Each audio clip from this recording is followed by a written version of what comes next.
Okay.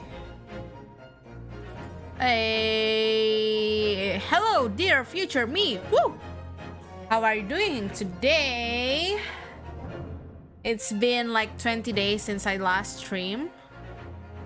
But it's fine, I think. Actually, there's a lot of things going on in my life right now. More importantly, because of family reasons, I have to cater to my family. More so because it's a complicated reason. Someone in my family is growing old, you know. We have to take care of them preciously. We have to care for them. And yeah, caring for them is not an easy task, especially when it's an old people, you know. We're afraid that in somewhere in the future, you know, something bad gonna happen, you know. I use you know a lot, and I guess we're just afraid of that to happen, so that's why we kind of group it together every day. We hang out together every day at the old man's place, so he won't be alone, so we can share the lasting memories together. Yeah. That's why it's been so busy today. It's been so busy for me. I've been out of my house like so frequently. Almost every day I've been out of my house, except for this last few days. I've been procrastinating. I was trying to stream like in the past few days, but like, yeah, okay, it's fine. I'm doing it right now, so yeah, doesn't matter. At least I'm doing it. I'm not procrastinating. I mean, I am, but like, please help. Okay. Let's just play. Last time we were in a trial. We're going to a trial because we already caught the engineer, the sussy engineer. We caught him, and he's gonna testify in a trial. Hopefully we're gonna get the culprit soon. Continue, I think. Yeah, it's trial part 3. True. Is that it? Trial part 3? I don't remember. Trial part 3. 24th October, 9:11 a.m. The Old Bailey Defendants and Chamber. Good morning to you, Mr. Naruhodo. Good morning, Professor. Ready for today's proceedings? I hope so. I should be. Even I, with nothing left to. Good morning, my dear fellows. Oh, Mr. Sholmes, you're here. I forgot how I voiced you. Why, naturally, a true gentleman stands shoulder to shoulder with his friends in battle at all times. Thank you. I really appreciate it. I'll see you later then. Now, Professor, we really need you to remain calm in the courtroom today. Yes, do try your hardest not to enter the witness stand uninvited again. Yes, I will. I realize it was a my dear fellows, I must interject. Oh, you're still here, Mr. Sholmes. What's the matter? Surely you've overlooked some praise, have you not? To be cast in my direction, Sorry, I don't follow. Must I spell it out? Oh, I, the great Sherlock Sholmes, the greatest detective of worldwide acclamation, arose at some ungodly hour to be here now. First thing in the morning. A miracle, if you must agree. Well, I must agree, then. As you know, my sleep is quite impregnable. Iris had to employ her full gamut of tactics. She pulled the covers off, shook me, poked both cheeks, punched me, and kicked me from the bed. Then she poured a boiling cup of her latest experimental blend on my face, and at last I was bestirred. Oh my, Iris has been busy. Iris doesn't have it in her to go that far. She's too nice. I sense the spirit of a fellow scientist, one who relishes in the infinite possibilities of blending tea. I'm the one worthy of praise here, not Iris. This is my victory. Sorry to cut in. Oh, sorry to cut in. Oh, Professor Gregson, good morning. Gregson, my dear fellow, why the grim expression at this delightful early hour? Oh, I don't know. Maybe because I've been confronted by the grim expression, eh? Dear me, are you going to take the insult lying down, Professor? What? What? Poor Professor. Anyway, here's the paperwork you asked for. What paperwork? I took the liberty of requesting it yesterday. I have a feeling it may prove useful. You wouldn't believe the hoops I had to jump through it to get this brought out of the archives. It's the professor autopsy report. That mass murderers? Who killed 5 members of the aristocracy? He was found guilty in a close trial 10 years ago now. It was all under wraps. And he was quickly executed soon after the trial. It's all in here. Your autopsy report has been entered into the courtroom. I don't know what to say. Thank you, Inspector. Yes, much obliged, Gregson. Us lowly lot at the yard are just doing what we can in the shadow of the great Detective Sholmes, of course. Oh, Gregson, you're actually a pretty good guy, man. Gregson, you're a pretty good guy. Well then, Professor Harebrine, this is it. Today we're going to lay all this to rest at last. I wish you the best of luck, Professor. I suppose he'll be right in there today, will he? Trevor. Yes, we expect the prosecution to summon him as a witness. I'm still amazed that you managed to find him in just one day. I really owe you both so much. Counsel and the defendant. The trial is about to resume. Kindly make your way to the courtroom at once. Ooh, what's gonna happen? This is it then, the final chapter. Funny, my heart's racing a little. I've not felt this before actually, this strange foreboding. As if something's going to happen in this trial that I'm not ready for. Oh no, what's gonna happen? But I cannot let that distract me from the only thing that really matters. Finding the truth. What's gonna happen in this trial is so foreboding. It's so mysterious. 24th October, the Old Bailey courtroom. He is here. Kazuma is here. In the name of Her Majesty the Queen, I hereby declare this court to be in session again. We resume the public hearing of Albert Harebrine, here present, who stands accused of murder. Are the counsels for the first prosecution and defense ready to proceed? Prosecution's ready, my lord. The defense is ready, my lord. As promised, Lord Frantic has his apprentice with him. His apprentice with memory loss.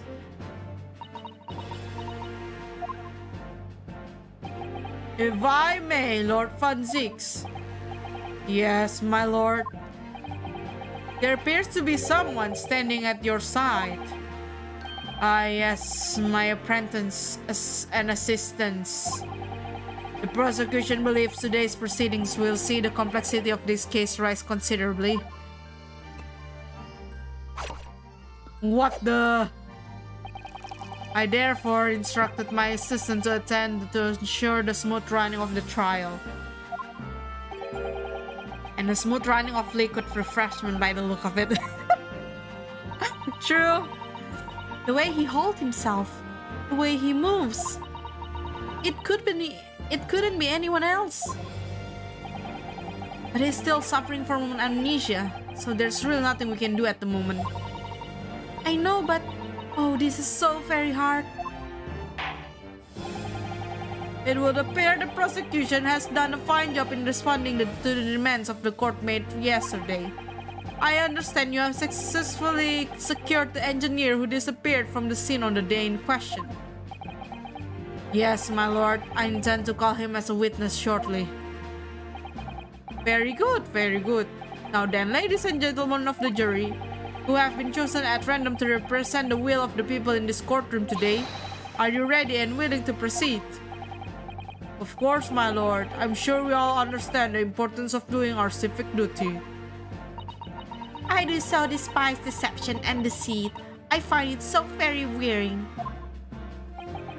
To take a man's life with a conjuring trick, it is against the magician's code, not to mention the law. Any fake scientist would feel the wrath of God, if you ask me. You have to listen to what's on, say, both sides the fences, and settle on one. That's it, isn't it? Wasn't like this in my day. Wasn't like this at all. Oh, the old grumbling. The old grumbling goblin. All parties are ready to proceed. You may begin, Lord Fanzix. Before I do, my lord, there is a report I must read to the court. Yesterday, at the Great Exhibition Grounds, the evidence of primary importance of in this case, the super high voltage instantaneous kinesis machine, which was installed in the experimentation stage, was deliberately destroyed in an explosion affected by an unknown person or persons. Huh? It was what? An explosion? This is an outrage! What? Someone actually exploded? Yes, I heard this grave news yesterday. Scotland Yard submitted a report to my office in my office in the evening. Oh, I remember. Why do I seem surprised when we already know what happened like last time?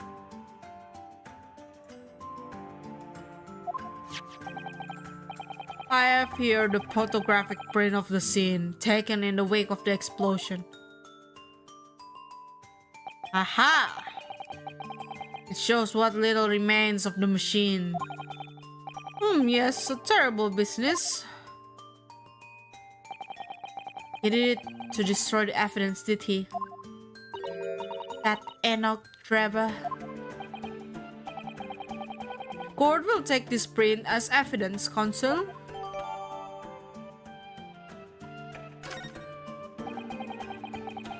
Late yesterday afternoon, the protection afforded to the machine by the Special Dispensation for Scientific Equipment Act was revoked.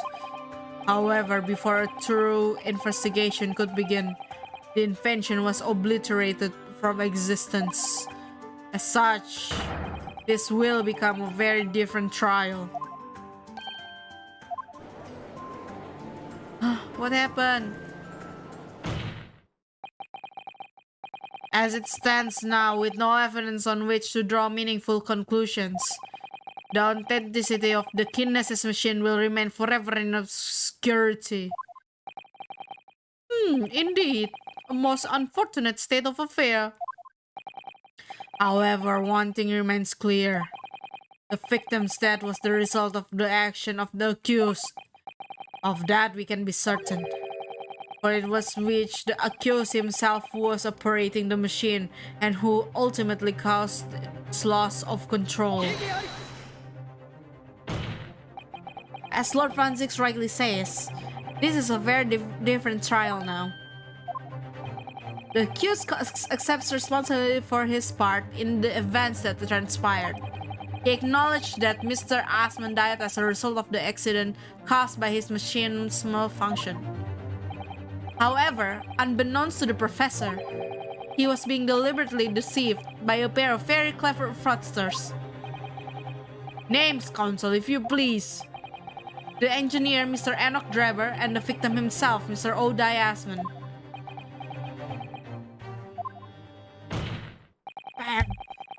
So what exactly were those two men up to behind the defendant's back? The defense intends to expose that information, thus establishing the unequivocal innocence of the defendant. Yes, that's you. There you go, Ryunosuke. Thank you, consuls. The position of the prosecution and defense has been clearly stated. Lord Francis, summon your first witness, please. At once, my lord. The prosecution calls the engineer, Mr. Enoch Dreber, to the stand. His eyes so amazingly hot. I'm sorry. I'm sorry, Francis' eyes so hot. State your name and occupation for the court. Name, Enoch Dreber. Occupation, hard to pin down, I would say. What? See that black monocle? Yes. Why do I feel as though I've seen it before? Somewhere. Oh, you too? I had exactly the same feeling myself.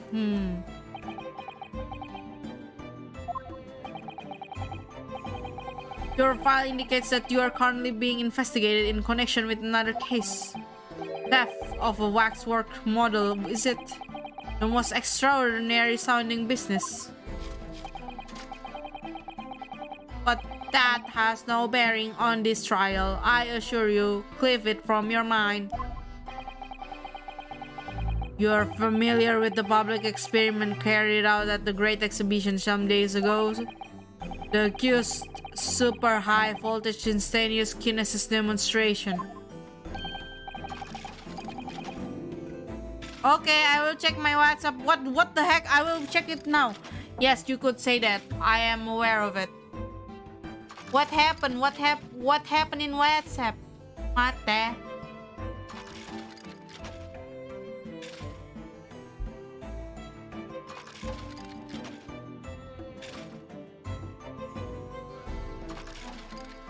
Oh, okay.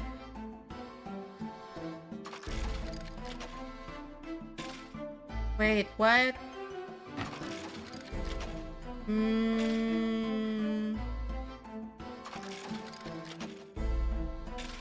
Okay. I'll answer it later. Yes, I see. I will answer it later. But as you know, I will go. We will go together. We will go together, and then we go eat. Okay? After we go for the wedding, we go eat because I am hungry at that time. We need to go eat.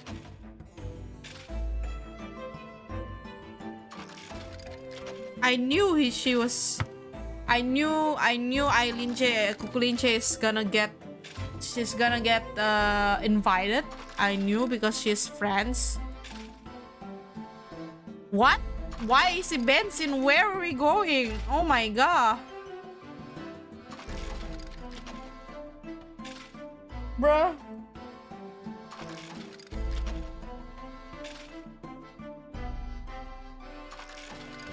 Isi bensin Tami. Oh.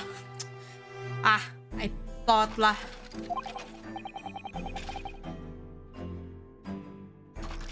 There was a terrible accident. It wasn't there. It was you, Mr. Dreber, who constructed the vast machine used in the experiment. Or so our investigations indicate. Can you confirm your involvement? Yes, I constructed it. It's in precise accordance with the blueprints, but that's all. And the court would be very interested to hear your thoughts about the machine, I'm sure.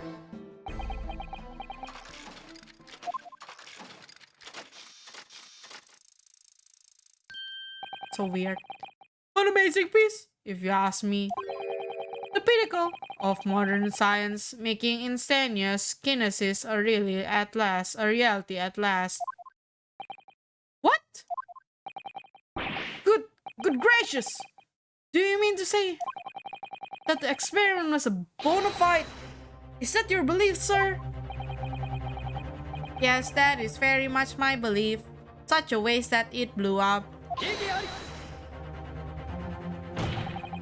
But we've already established that the machine was nothing more than a prop for an elaborate conjuring trick. You have established nothing of the sort. All that was shown during yesterday's proceedings is that the same outcome could have been produced by means of staged trickery. The defense merely proposed a method and demonstrated its feasibility, nothing more. But...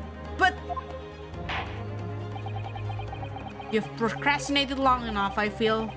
Witness, you will now have to give your formal testimony. But the machine that you constructed for the purpose of the demonstration at the Great Exhibition. Understood.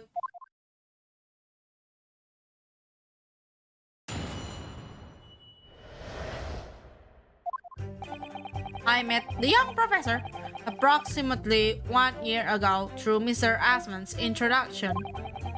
He provided me with the blueprints that I constructed the machine to his precise specifications. It was no trick. If the whole show was a fraud, it would have required a body double. Tell me, did the victim have a twin? All the spectators saw the birdcage appear above their heads and then crash headfirst into the crystal tower. A terrible accident, I grant you. Perhaps the science on which the machine was built was flawed somehow. Why is he speaking like that? A body double? That goes without saying, surely. To give the impression that something has moved, when in reality it hasn't. Its basic conjuring principle. The deception cannot be achieved without substituting the original with a fake at some point in the performance. How do you know about that? You know about that because you use it for yourself. You are exposing yourself. He is exposing himself. But would I be in the right saying you haven't managed to establish anything along those lines? Incidentally, the prosecution has already confirmed that Mr. Asman had no twin siblings. It's my understanding that this witness is well versed in conjuring artfulness. But such talent does not indicate that he was actually able to accomplish what he claims. Namely, the construction of what, by all accounts, must have been an extremely complex scientific machine. Whatever do you mean? Yesterday's proceedings brought the true nature of your past exploits to light, Mr. Drebber. Indeed it did, my lord. As a swindler who preys on innocent scientists to elicit government grant money through conjuring know-how. Yes, it's true that I possess considerable knowledge of stage magic. But crucially, my scientific knowledge more than matches that of any academic in the field. Investigation of the witness workshop attests to that claim, my lord. As evidence, the police found this Royal Society trophy for young talent in science there. Yes, that's true. We spotted it out there ourselves. If a hypothesis is sound, it can always be forged into a physical manifestation with sufficient skill. Though I may have solved the secrets of some deceptives whilst to sniffling talentless scientists in the past, Would you therefore assert that the explosion of the machine was an unfortunate accident or, of course, a deliberate act of murder carried out by misuse of the science?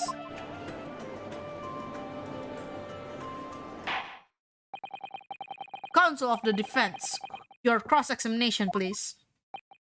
Yes, my lord. I don't know what happened here. This is machine.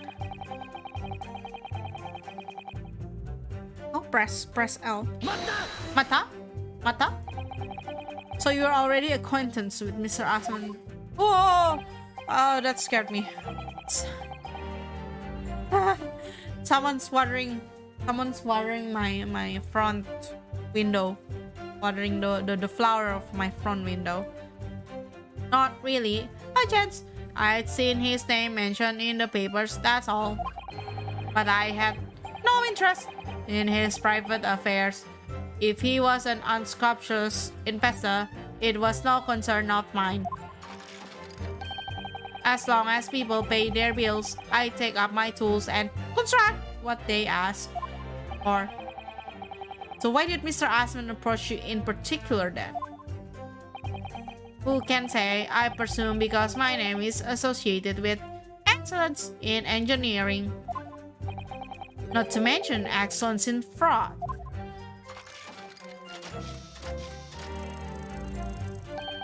Hard to gauge, but the point is, all I did was construct the machine according to the blueprints I was given. In other words, the Kinesis machine was built on solid scientific principles. Yes, you might say that. Professor Hybrine certainly has a mind like no other.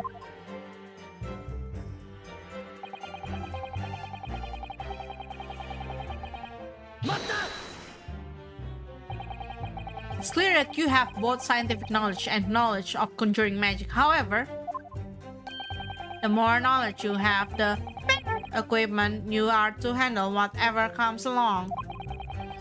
But your implication is that I furnished the machine with some trickery, I think. It's a possibility that we have to explore.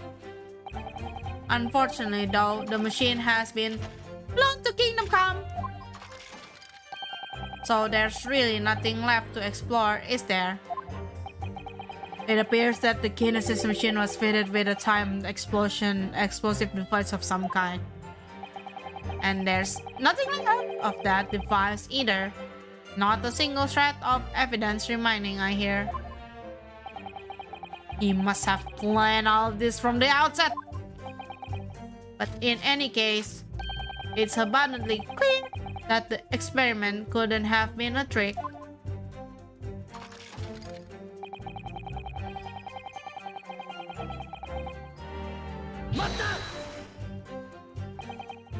Of course, that's it. Mr. Asman was a twin. Perhaps my learned friend wasn't listening earlier. Mr. Asman had no twin siblings. No, I heard you before, but the thread of hope hadn't quite left me. The demonstration could have been a trick if there was somebody who looked sufficiently like the victim. But Dr. Syed absolutely ruled that out as a possibility. It is beyond question that the victim himself, Mr. Asman, did move from the stage to the Crystal Tower. The fingerprints found at the scene attest to the fact. So it cannot have been orchestrated using someone who looked identical to Mr. Asman then. It's using the wax! They're using the wax! But how?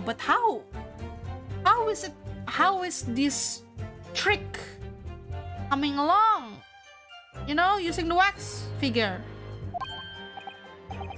Oh no, nothing. It's that the idea of someone who looked identical to the victim is playing on my mind. Really? Someone who looked identical? Who?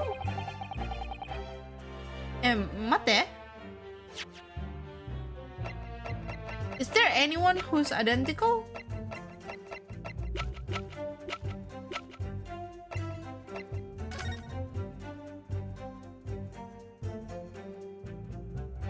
Is this it? Is this the only report?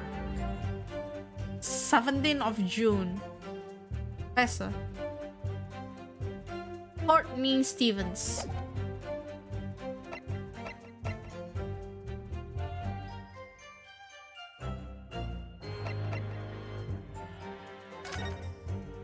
No way. We have to examine this. Oh man.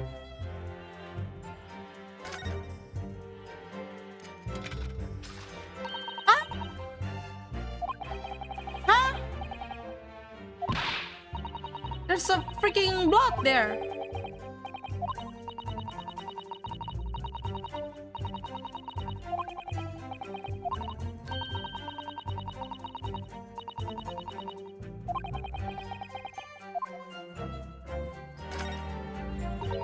Look, Mr. Naruhodo. What is it? On the billows, just here, there seems to be some very dark stains. Yes, you're right. It looks like blood, actually. Oh my! I'm sure it's not what you're thinking.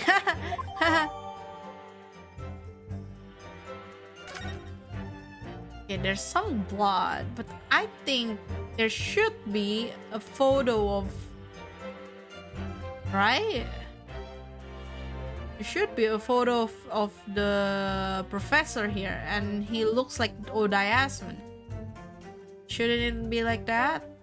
I feel like it should be like that. Professor is Odayasman's ancestor.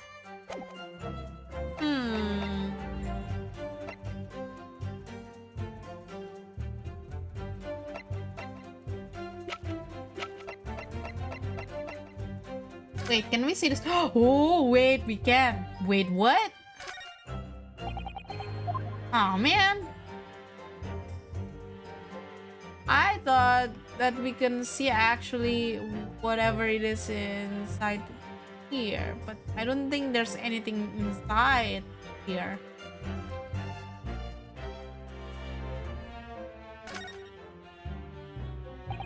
This lock does look very strong, doesn't it?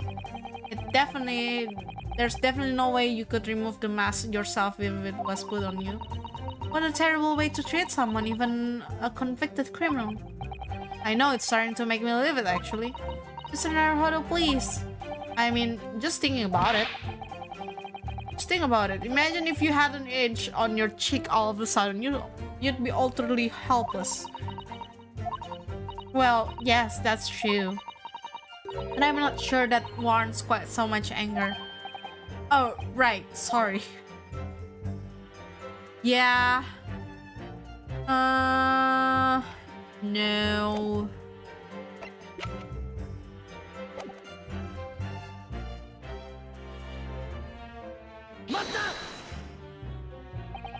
It crashes head first, you say?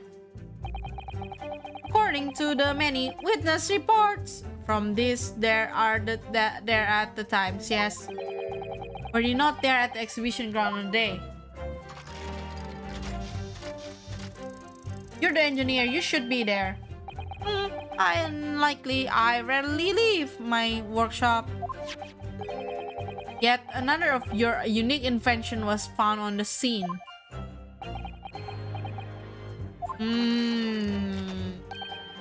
Pretty sus. Well, it was the unveiling of a machine I'd labored over for many months. I saw it clearly with my own eyes, the birdcage plummeting headfirst into the tower. What a surprise. I believe the victim's leg was broken from the headlong fall, wasn't it? How would you have come by that information?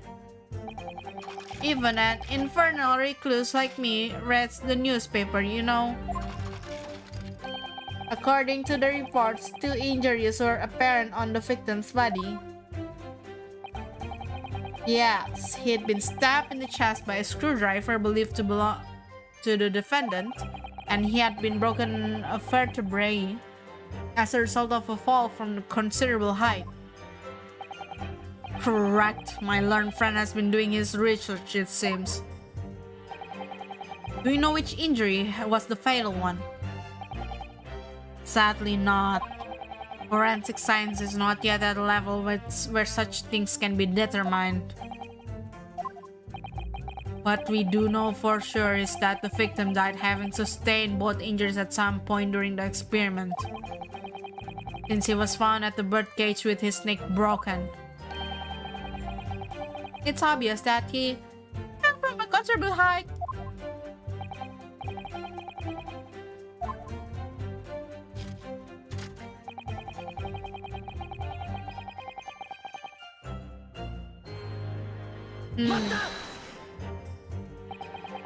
So you understood the science, did you? Not in the slightest. Oh, right. As I have said a number of times, I am an engineer. My job is to manufacture according to the blueprints I'm given. I would be inviting manifold problems if I foolishly allowed my brain to digest the ideas behind them. I could be accused of stealing those ideas, for example. But how is it possible to construct a machine without really understanding the principles it relies on? That's true, that's true. Well, you're practicing law without really understanding the principle it relies on, aren't you? Oh! Oi! Oi! Oi! Oi, don't say that! Stand up for yourself, Mr. Naruhodo! The point is, the experiment resulted in instantaneous kinesis taking place, such as the science must be sound. Yes, and really, experimental results are all that matters when it comes to proving the hypothesis. Certainly very sure of himself. What do you think, Mr. Naruhodo? Well, now that the machine has been completely destroyed by yesterday's explosion, it's going to be impossible to argue its authenticity in one way or another.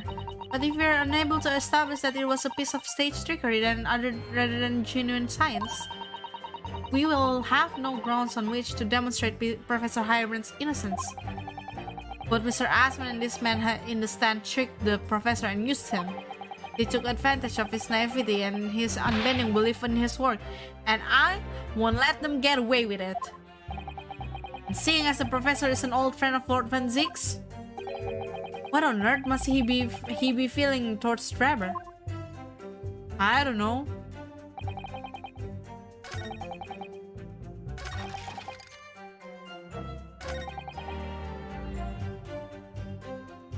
Should I? Wait, let's say save first. Save!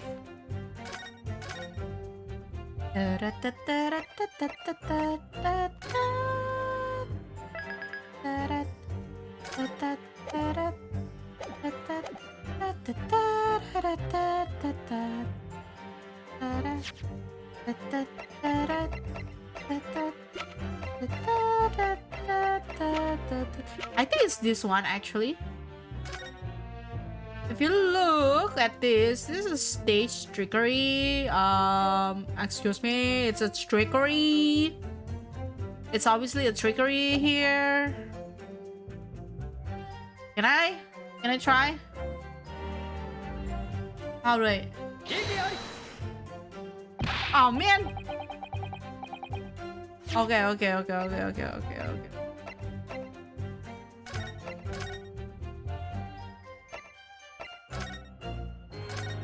Is it the body double? I need to prove that it is a freaking trickery. I think it was this one with the body double. But what is the F? Is it the is it this one?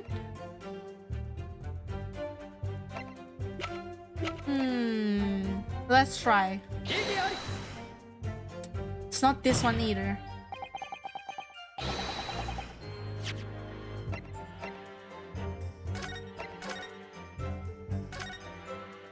What is it then? What is it? Oh my god. Please, what is it?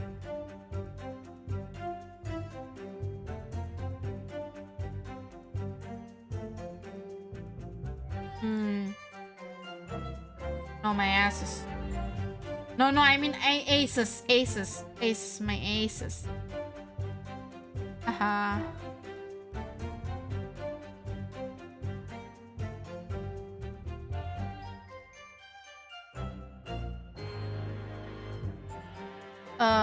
Wait. Where is it? Okay. Sorry. Should I get a freaking walkthrough? No. I can do this. I can do this. I hope I can do this.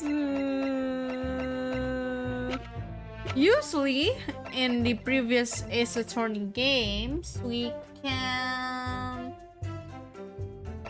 actually submit profiles. So I don't know. Here, there's no profiles.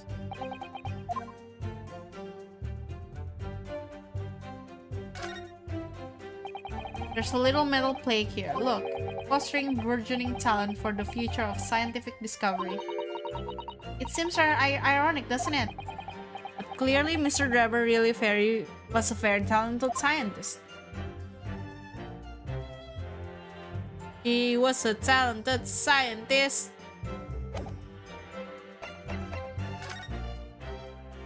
Is there somewhere here? No? Why is this an evidence then? Doesn't make any sense. Wait, is it your body double? Mate?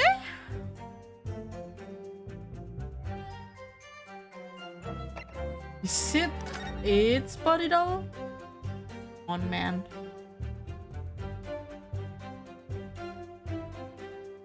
No, I don't know. What is it?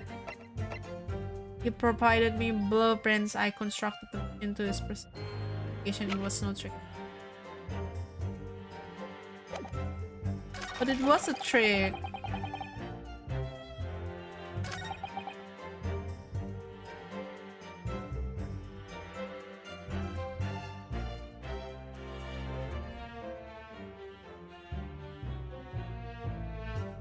Wait, is it this one? No, it's not this one. I mean, let's see.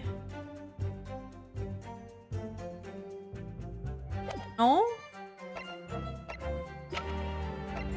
I mean, it's this one, right? No?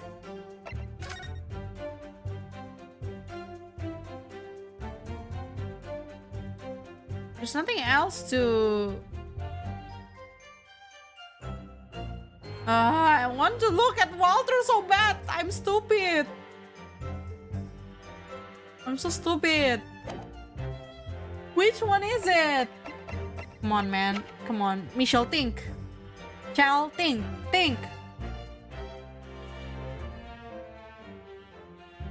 I don't want to... I don't want to spend my time here a lot.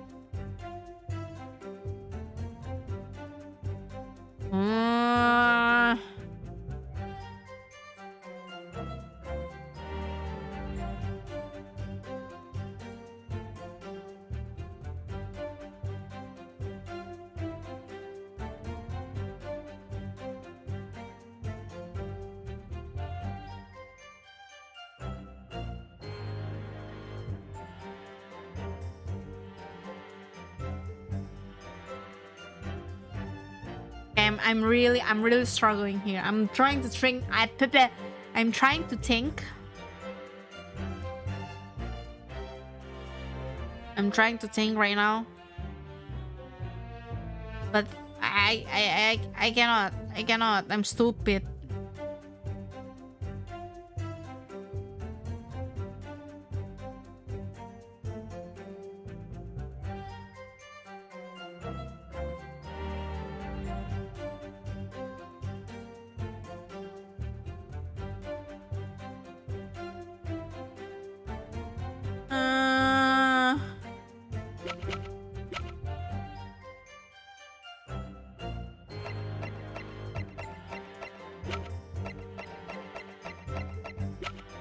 I'm sorry,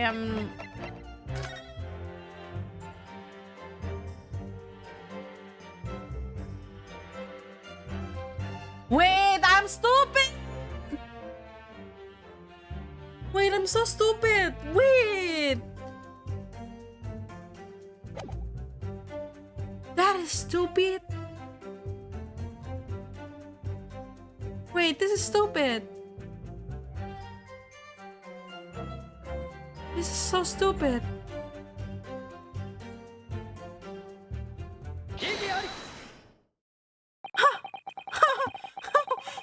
It's so stupid!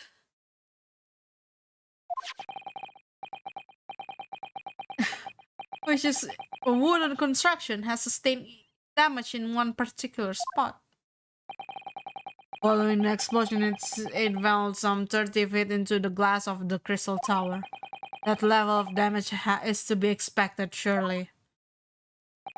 I agree. The damage itself is entirely understandable.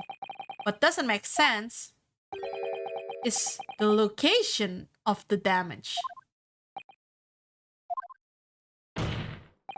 All the breakages in the wood are at the base of the birdcage, not at the top. See? What are you saying? That's the opposite of what where they should be. That's right, my lord. The birdcage that was at the scene is damaged at its base. So we have reports of the birdcage falling headlong into the crystal tower, yet the damage is at the bottom. Only way to reconcile these two facts is to accept that there was two birdcages in play that day, which were at some point switched.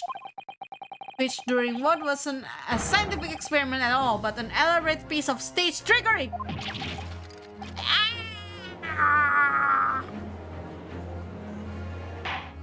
Is my scream good? Good gracious, explain yourself, witness!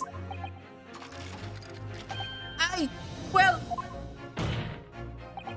If we examine the facts, there's only one logical conclusion we can draw. The damage on the base of the birdcage clearly indicates that it crashed tail first into the tower.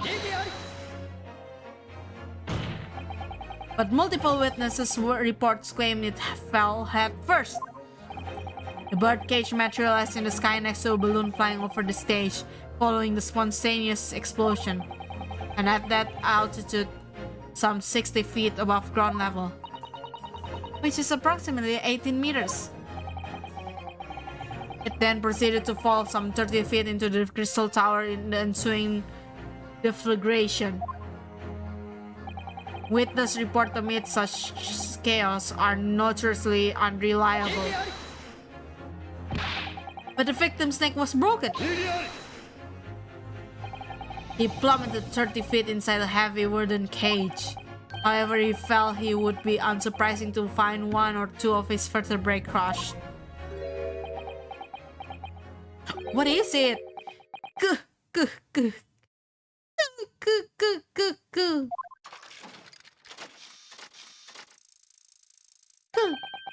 Very fitting scientific analysis of events from the persecution there. Though to be even more rigorous, you would have to say it was only one vertebrae, actually. Vertebrae. He wasn't quite for long. I find it hard to see what's motivating Lord Van Zieks. This witness is clearly a swindler and one who deceived a personal friend of his. If you're going to establish this deception, do it right. Sorry? I feel like that's the undertone here. Ah yes, there's one more point the defense appears to have forgotten. It's obviously was it a trick, as a certain truth very plainly demonstrates. What? It seems to me that the cross-examination had better continue until we resolve this matter. Mr. Draber, you will amend your testimony with details of this truth. Of course, we must treat the matter scientifically, after all. I nearly had him there. This is moving slowly. Why is he ...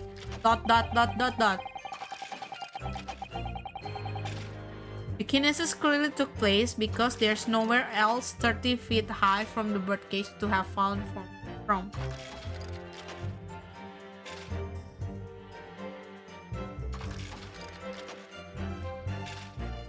Huh? Wait, what? Wait, what? What do you mean? Well, before the demonstration began, the victim was alive on stage in front of the audience. Yes, there are lots of witnesses who saw Mr. Asman on the experimentation stage, that's true. And the victim's neck broke as a result of an impact following the fall. Logically, therefore, the victim must have fallen from somewhere. The balloon that exploded was at an altitude of 60 feet. The point of impact on the tower was 30 feet up. That difference of 30 feet is therefore a total distance of the birdcage fell. And there's no other location from which the cage could have fallen from the distance if it didn't drop out of the sky. Ergo, the victim himself must have been beamed from the stage into the sky above the crystal tower. A transient scientific analysis. Hear me, every time I hear it explained, it sounds increasingly plausible. Oh yes, it's all very well thought out. Certainly all the spectators on that day saw it. The birdcage plummeting 30 feet through the air, I mean. Irritatingly, yes.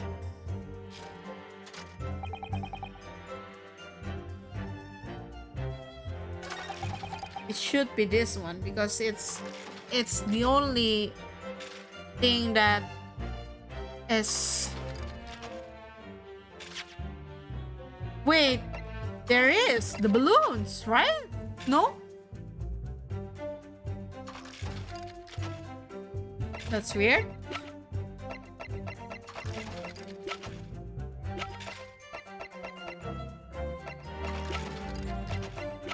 Is it this one? Photograph of the balloon? No? Or this one? There's a balloon here. Wait, what is it?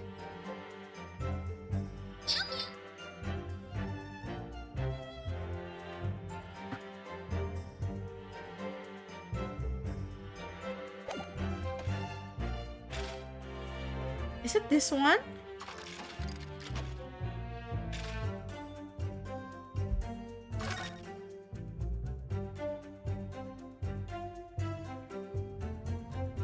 No, wait.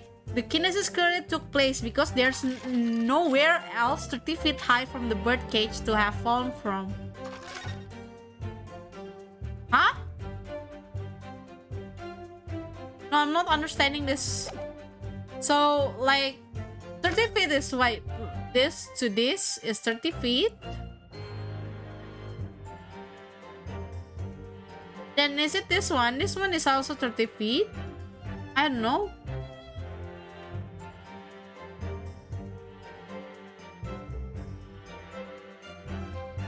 Let's test it out. Wait, I save first.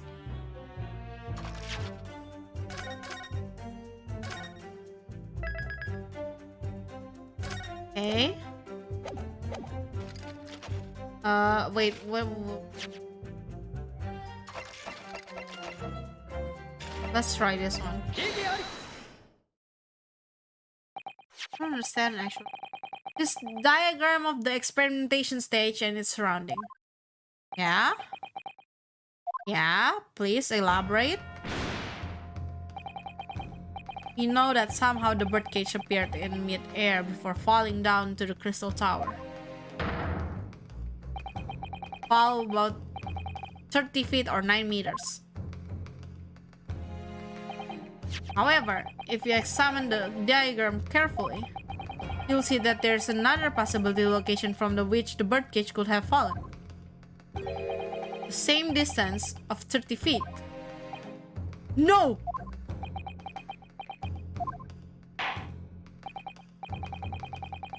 Well, it appears the defense has possible explanation to put forward. Go ahead, Consul. Yes, my lord, of course. You will indicate the place to which you are referring on the same diagram. The alternative location from which the birdcage could have possibly fallen for the requisite 30 feet. Yeah, it's the only place here, actually. Because if you... I don't know about here, but like... This one is pretty tall. Right?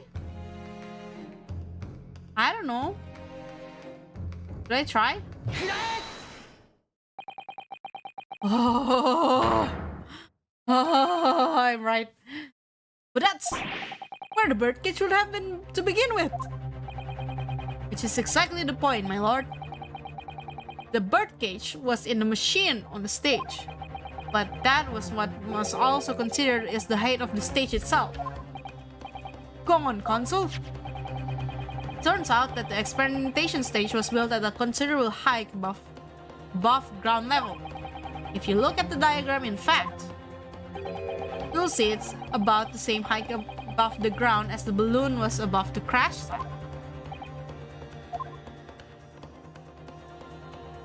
Is it? When the experiment got underway, the machine and the birdcage was engulfed in steam.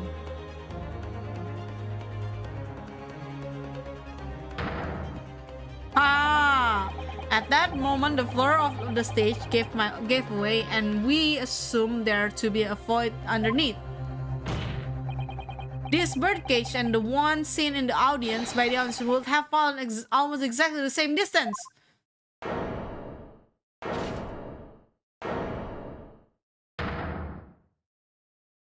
Okay.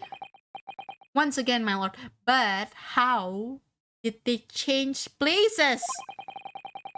This all points to the fact that there was not one birdcage, but two! My learned friend has no evidence that the stage had such contrivance in its design. Someone is responsible for the crime and destruction of the kinesis machine itself, it's true. However, the stage still stands. And take a moment to look at the photographic print of the scene following yesterday's explosion. That's true. Good lord, the metal grill from the forehead of the machine is undone. Yes, most likely blown up by the force of the explosion that destroyed the rest of the machine. The defense calls for the space below the stage to be investigated immediately.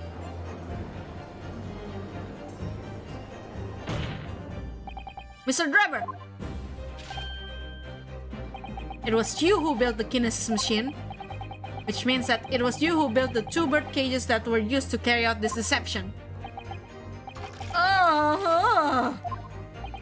Whether Professor Hairbrine's hypothesis is sound or not makes no difference, because it's the construction of this machine that matters. A machine designed to take Mr. Aspen's life and lay the blame firmly at the professor's door. Something that could only have been carried out by you, Mr. Enoch Drebber. Grrr. Ah!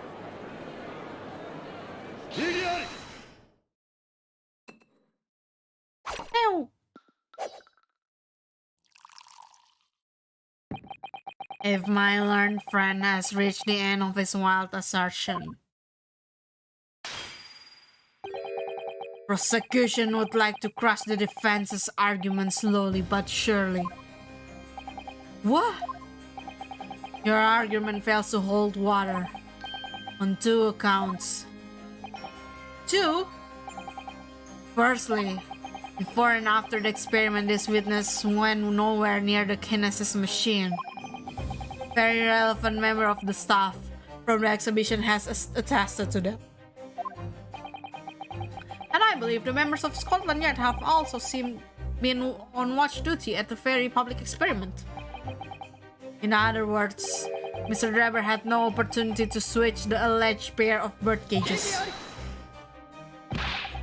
but I've already explained why he wouldn't have need to.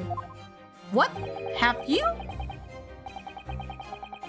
That nonsense with the crossbow?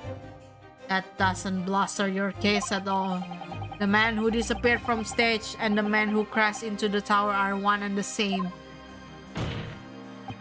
The forensic investigation team's report is unequivocal on that point. And the second flaw in your assertion is a distinct lack of motive. Why would this man have wanted to take the victim's life? He had no reason to do so. A motive? Do I have to think of everything myself? Yeah, why? I have here a contract provided by the witness. What contract is this, Lord Francis? The contract in which Mr. Drebber entered with the victim, Mr. Asman. It reads, Mr. Drebber is to receive 30% of all remunerations from the government grants of other income. 30%? Certainly very favorable contractual conditions.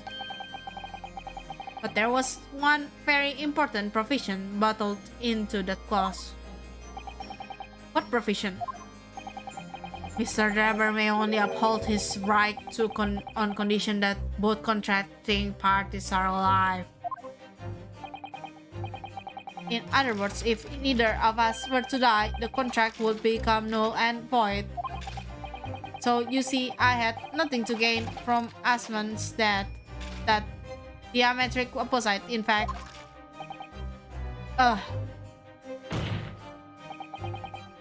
Need I say more? The witness had neither an opportunity nor a reason to commit the alleged crime. In short, the possibility of Mr. Drebber having done as you suggest is nil.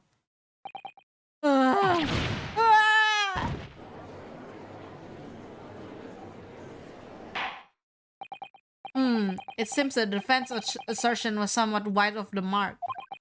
Lord Francis, you will submit the contract as evidence, please. Oh, it's true. If Drebber had no opportunity to switch the birdcage under the stage with the one in the crystal tower, he couldn't have done it. And in any case, I have no idea what his motive might have been. There's one aspect of your argument that still holds true, however. There were 2 bird cages. The prosecution is unable to deny that. So I'm sure that you're on the right lines, Mr. Naruhodo. And I have no doubt there are other aspects of your assertion that are undeniable truths too. Well, it would seem that the defense has no rejoinder to offer.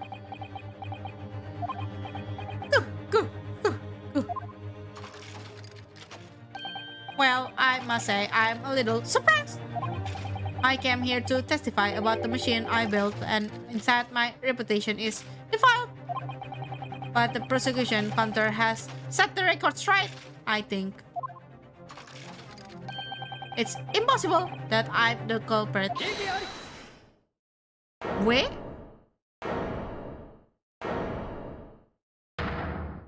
Still possible. At the beginning of this trial, we believed that there was only one birdcage. Yet now we know there must have been 2. In other words, there was more to the demonstration than we realized at first. I think it's abundantly clear that the same applies to the culprit. Get to the point. Stage demonstration was constructed and set up in its entirety by you, Mr. Drebber. Therefore, it is inconceivable that you had no hand in the events that transpired. So if circumstances mean it's impossible that you could have carried out the crime yourself, it points to the fact that someone else was involved. Someone else? Counsel, are you suggesting? Yes, my lord. Mr. Drebber had an accomplice. An accomplice now? Well, then I presume you're prepared for what's to come. Now that you're accusing not only this witness, but someone else of the most serious crimes. This accusation turned out to be false, and make no mistake. The prosecution will demand an equally serious punishment for your slander. Slander, he said. Slander.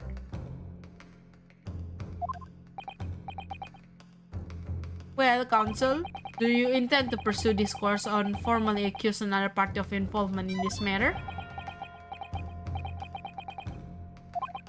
What do I do?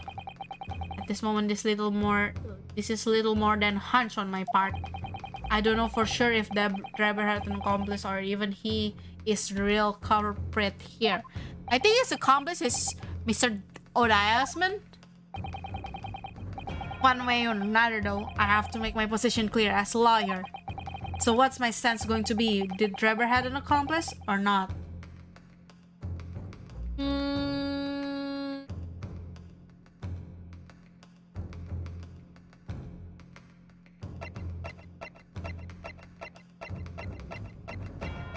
Which is it?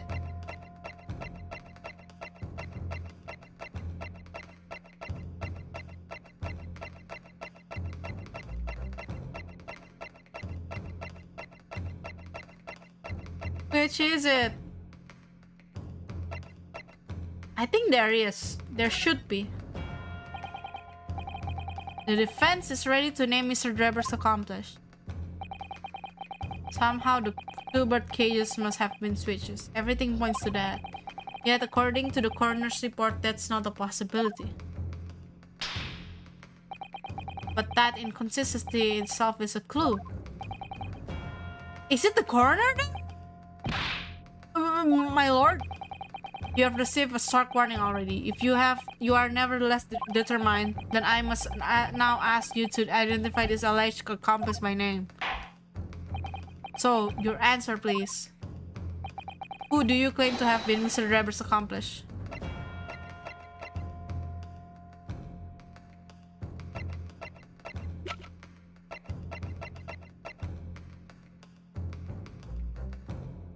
No way!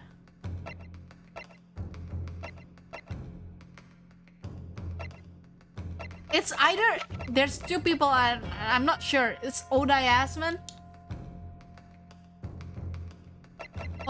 or the coroner. Courtney Sith? It's either those. Like, but the statement clearly states that he said about the coroner something. It's already a clue that the coroner is. I'll try the coroner first. If it's not working, then I'll try Odiasman.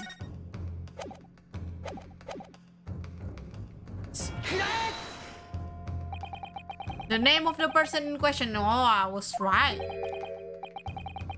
What's wrong, my Nipponese friend? Surely fear doesn't bind your tongue now. It's a little late for that. Of course, I'm afraid. After all, naming her in this capacity will definitely going to make waves. A lot of waves. Could very well turn every single person in this courtroom against me. Sure, it'll be alright, Mr. Naruhodo. Thank you, Mr. Sato. The enemy always appears larger than life, but you'll appear exactly the same to the enemy. Alright then, here goes. You've kept us waiting long enough. Your answer, Consul. Now! The person who colluded with Mr. Drever in order to carry out this wicked crime is Scotland Yard Coroner, Dr. Courtney Sith. What the blazes are you talking about, Dr. Sith? The head of forensic investigation team and the coroner that conducted the autopsy on the victims.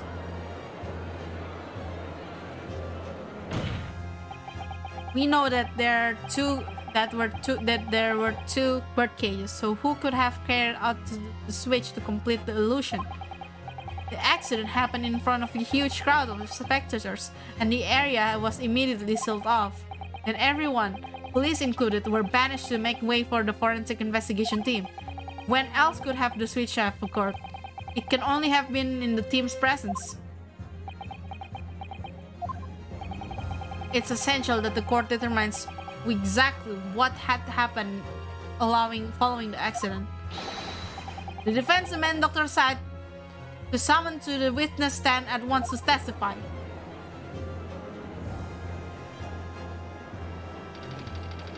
Oh, you've got nerve, lad. Standing up there, dragging the yacht's name through the mud. I didn't mean to. I know that moment very well. There's no better dead room worker out there. How dare you call her a criminal? My lord friend's imagination appears to be wilder than the East End night. But the recklessness of your accusation aside, there is another grave problem with your argument.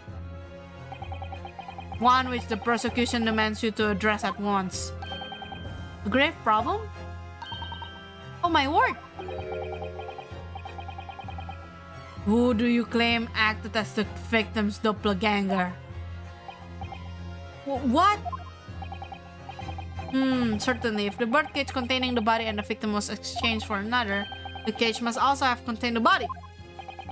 And yet, no missing persons or accidental deaths of anyone haven't even remotely resembling the victims have been reported.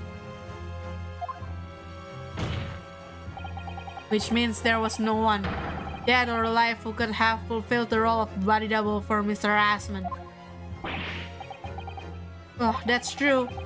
If my argument is there are two birdcages, then there must be one person inside each. But I don't know if I got an answer to this yet, have I?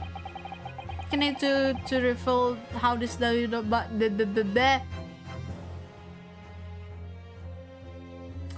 it's the wax.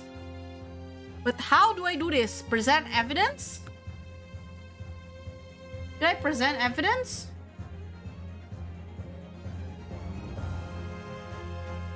Because it's a wax, so I should present that head, that knightly head. Very well. The defense will address my learned friend's concern, presenting evidence that reveals the true nature of Mr. Asman's body double. Good gracious, evidence! I do hope this isn't filibustering console. The court is expecting a name. You think you have relevant evidence? Present it now. The body double and the birdcage were hiding inside the balloon that was floating above the stage, which means that any witness could only have seen them from 60 feet away. So who was it that appeared out of the explosion some 18 meters above the spectator? Ha! The body double inside the second birdcage was this head! We know that the victim, Mr. Asman, was in a birdcage that was situated inside the kinesis machine on stage. Therefore, he couldn't have been inside the second birdcage. Instead, that contained something else. What's been described as a body double, which is what fell from the sky and crashed into the crystal tower. Yes, Consul, according to your somewhat elaborate version of events. And that body double inside the second birdcage was in fact... It's alright, Mr. Naruhodo. You're ready for this. Steel yourself and come out with it. Thank you, Miss Susato. I needed that. As I was saying, the body double inside the second birdcage was... As unbelievable as it may seem. That thing there. What? Why is it there? Why is it there? Why is the waxwork there? What?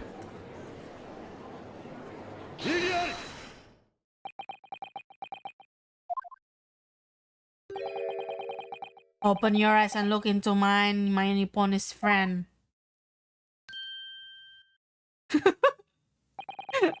Now tell me, what are you playing at?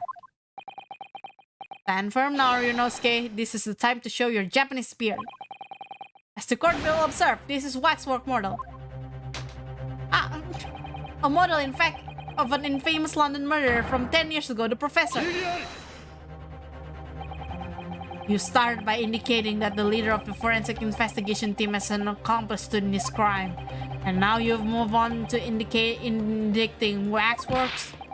Yes, that's about the size of it. But why? And why this waxwork? It looks nothing like the victim. In fact, it could hardly resemble him less. What possible justification can you give? If you want to know why, ask Mr. Drabber. What? Just days before Professor Herobrine performed his public demonstration, Mr. Drabber abducted this model from Madame Tuspel's. Did you say abducted? And 2 days after the incident at the Great Exhibit, he returned it to the museum. Then the timing. Is this true, Mr. Drabber?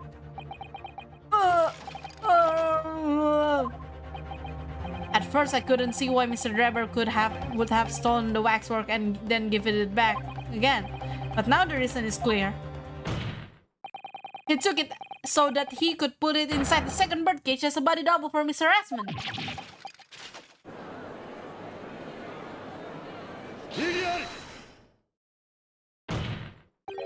Are you hearing this, ladies and gentlemen of the jury? Are you hearing the defense's astonishing proposal? That the witness fabricated this fast machine with the intention of deceiving some wretched scientist. That he did so in collusion with the country's finest coroner on a public stage in front of the vast audience. And that to effect the deception, he used a waxwork model that in no way resembles the victim. Are we really to believe this far-fetched tale? What do you decide?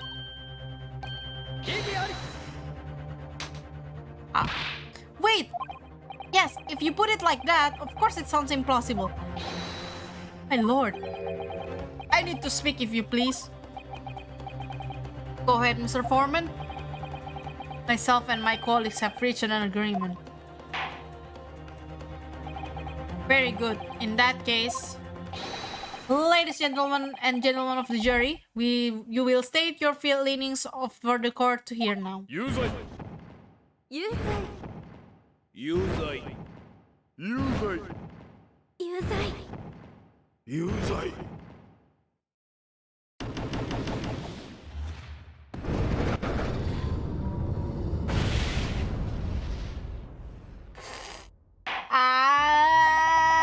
So as indicated by the foreman, the jury has reached a consensus.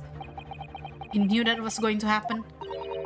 Shall get through this, Mr. Naruhodo, as we always do. And uncover some new truths along the way, I'm quite sure. Yes, I agree.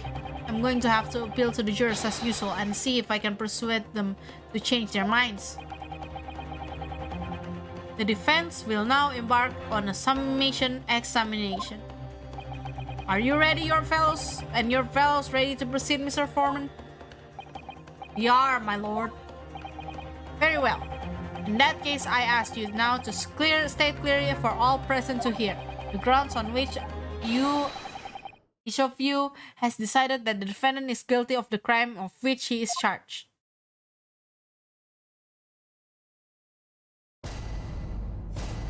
Judicial findings. I've known that woman for years. She'd never been an accomplice to anything. Huh? It's utter nonsense to think that two would ever be conniving with another. Oh dear, this is most troubling. But surely the waxwork in the man's stall is nothing to do with the coroner, is it? I have had my own problems with the member of the police. I do not trust him much. I see no rigorous proof that this waxwork was ever inside the birdcage. It's conjecture. Accusing someone without right evidence is not a proper job, you see? I won't have it.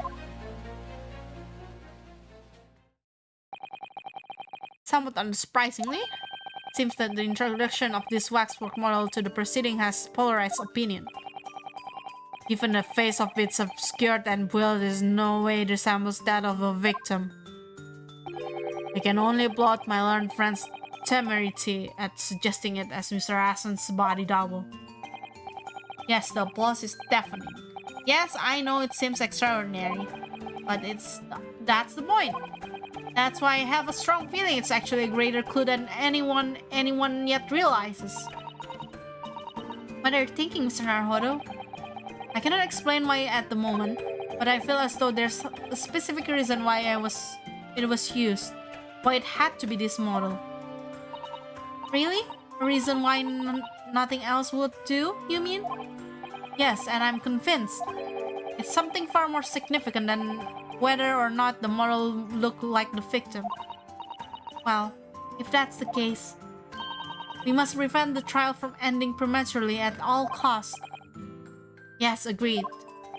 Because the Enoch Draber, Mr. Draber had a... I think he wants not revenge. What is it? Yeah, revenge kinda for the professor. Like not the hairbride professor. The professor, the murderer professor. I think he has not revenge. He has a bad blood with that professor. You're ready, Consul. You may proceed with the summation examination. Yes, my lord.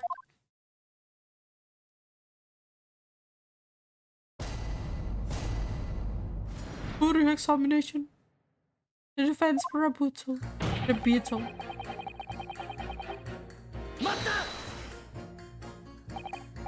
The order of things seems to have changed around here for some reason. I'm a copper lad. It's a copper discretion to bend the rules sometimes when we need must. What's wrong with that? Where do I start? I've been working at the yard for 40 odd years. That's even more than I thought. Only had a metropolitan police service in town for 70 years, you know. Of course, time has changed. The public didn't trust coppers back when I started. It was raw. We had to fight crime, and we had to fight to win the public's trust as well, and we win we did. Forensic science was in infancy too, even more than it is now, and she spearheaded the revolution. Dr. Side, you mean? That's right, about 10 years ago now. It was when I was still a youngish Bobby on the beat. That's when she started making name for herself as a top-class coroner. Now look at her, head of a forensic investigation team and a woman no less. Well, you won't hear me complain, and that what we all dreamed of back then, I tell you. Did you tell me without holding that gun in the air? We are all out to uphold justice, lad. Full of vim. We were full of vim. That's coming across loud and clear.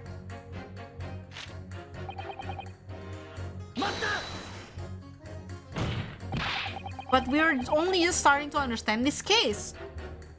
True. What are you reading there, sir? The man behind those murders on Solar Pond Street was caught in 2 days flat. That's real policing for you. That's really not relevant to this case, isn't it? You're wrong there. Because it was Dr. Syed in charge of examining the body, and it was evidence arising from her work that led to the arrest of the scoundrel considered responsible. Oh. That's right, oh. That woman is the forefront of this country's fight against crime. The idea of that she's involved in this murky business is a lot of old tosh. I thought it was up to me to press the jurors, not the other way around.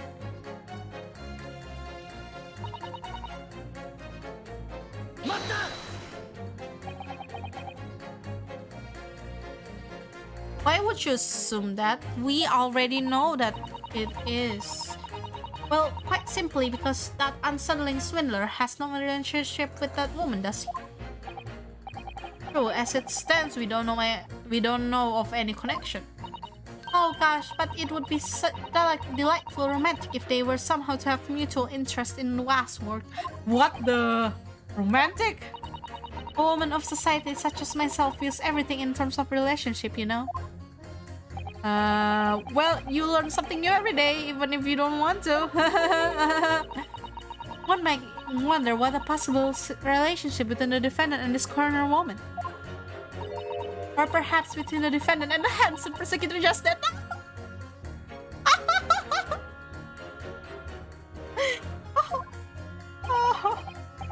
This woman may be more astute than I've been giving her credit for.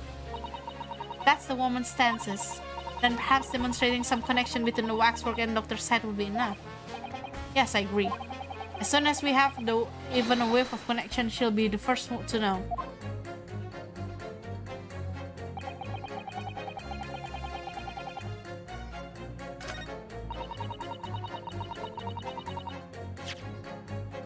Can I? Because we have this autopsy report, this one. Miller's autopsy report, and it's Courtney Stevens. It's Courtney too. Courtney Stevens and Courtney who? Courtney Side? Dr. Side?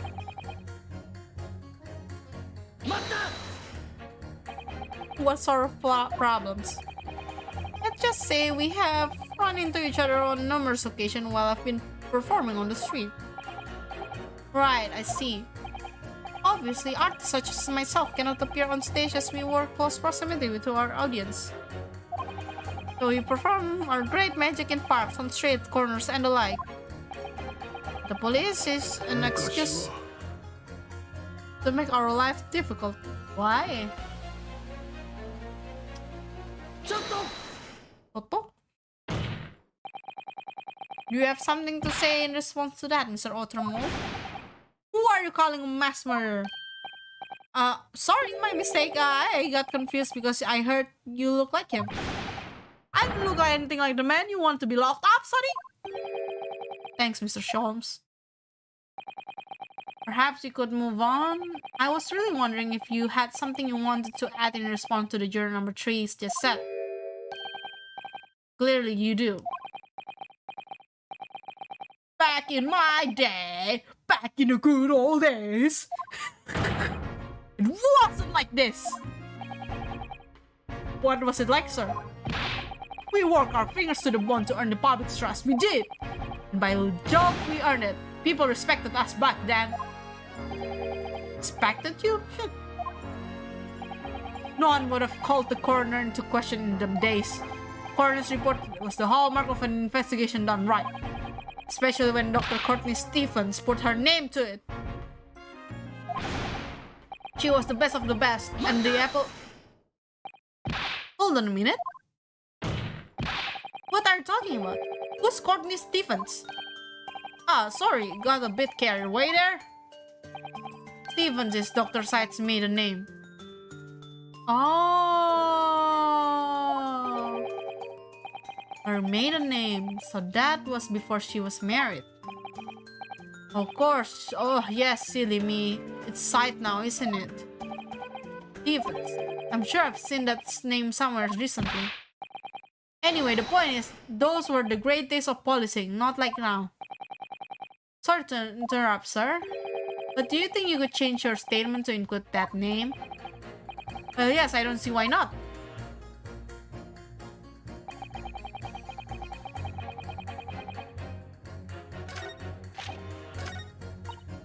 It's definitely juror number 2 and juror number 1.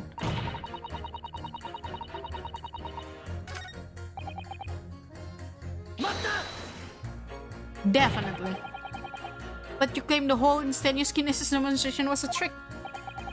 That I did, but there's more than one way to pull the rabbit out of your head, isn't there? Sorry? I grant you, given that the sketch appeared from a mist and an explosion, there had been no need there's no need to use for real people. But if a waxwork was used, the culprit could at least have had the decency to make it look like the victim. I'm not sure exactly how much criminals are governed by decency. The point is, if you're going to make a claim about that waxwork being inside the birdcage, you need to give us some evidence. Without that, it's just not science. I suppose we should expect nothing less than a logical argument from a fellow of the Royal Society, but perhaps that means his mind could be changed if we manage to present suitable evidence. Evidence that the professor waxwork inside that birdcage. Can I produce that or not?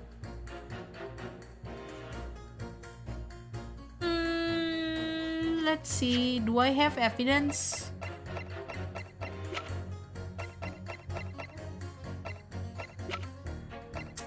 I think not right now. Yeah, not right now.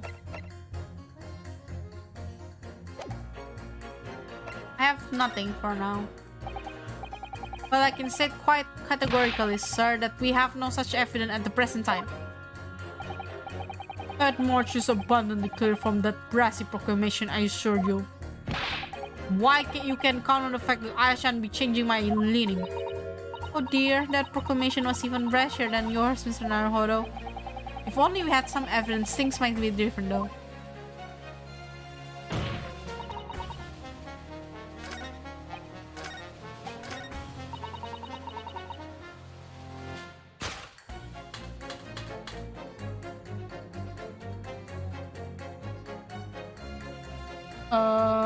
How do you do this?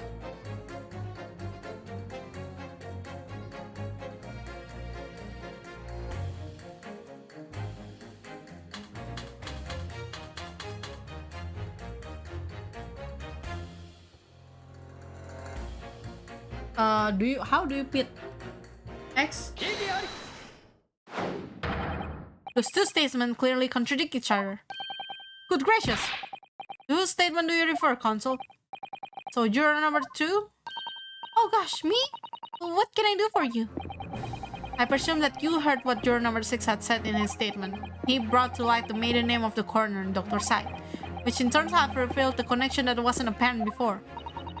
Well, naturally, as a woman of society, I find such connection and relationship irresistible. But oh golly, I'm afraid I fail to see what you mean. Dr. Side's maiden name is Stevens. And through that name, the coroner is very definitely linked to the waxwork of the killer. The defense has evidence to prove it. My goodness, evidence you say? How utterly enthralling. Counsel, the court cannot overlook that last remark. I very much hope there's a substance in your claim. Of course, my lord. I would ask the court to look at this. The evidence that clearly links Dr. Side to the mass murderer known as the Professor.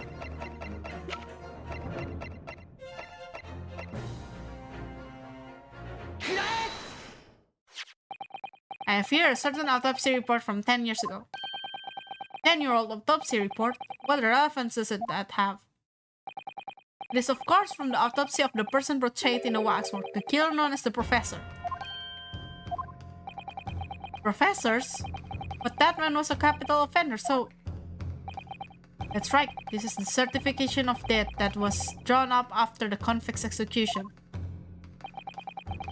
The identity of the killer was never made public, so the report gives few details. But what is important is the name of the coroner who wrote it. Courtney Stevens. Oh my, Courtney Stevens! Strike a light! It appears that the Professor autopsy was conducted by Dr. Side 10 years ago. And a few days ago, Mr. Drebber's fair deliberately stole the waxwork of the Professor from Madame Spells. A waxwork that doesn't in fact resemble the victim, Mr. Asman, at all. And do you suppose there's some unsavory relationship between those events? Absolutely, I'm sure of it. There's no doubt in my mind that the Professor case is at the heart of the link that we have yet to uncover. Between Dr. Courtney Side and Mr. Enoch Drebber. Hidden links, mysterious connection, secret relationships. That is almost extraordinary. We're surely obliged now to explore this further.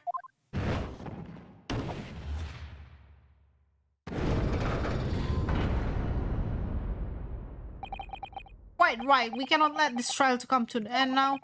Not while there's this cloud of suspicion hanging over the yard's best corner. It wasn't like this back in my day, but we're still there to uphold justice in the end.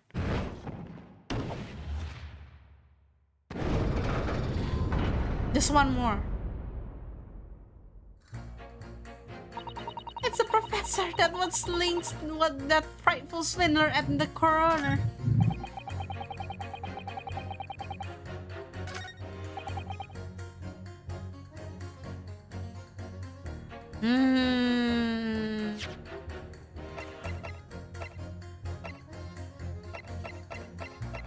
Well, now we need to prove that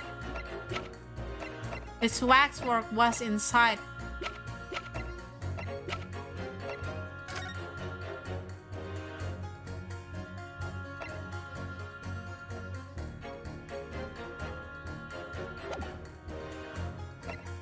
What is it then?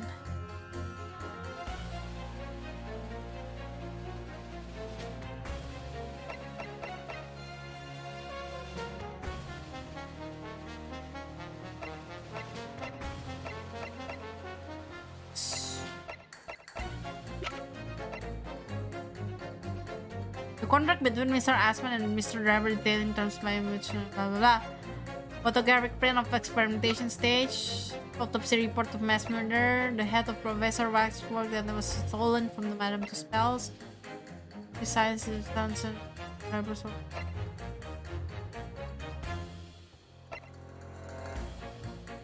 Wait, what?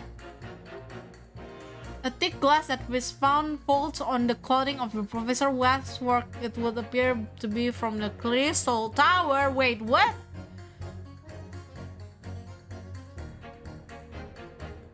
Okay. Press. We need to give them evidence. I have evidence. Actually, I have something I'd like you to see, sir. Oh, I must warn you that I firmly believe it's only wise to trust men in white coats. So given your jetpack outfit, I don't mind admitting to a sense of trepidation here. So you don't trust anyone in black? Looking in the mirror must have been very tiring.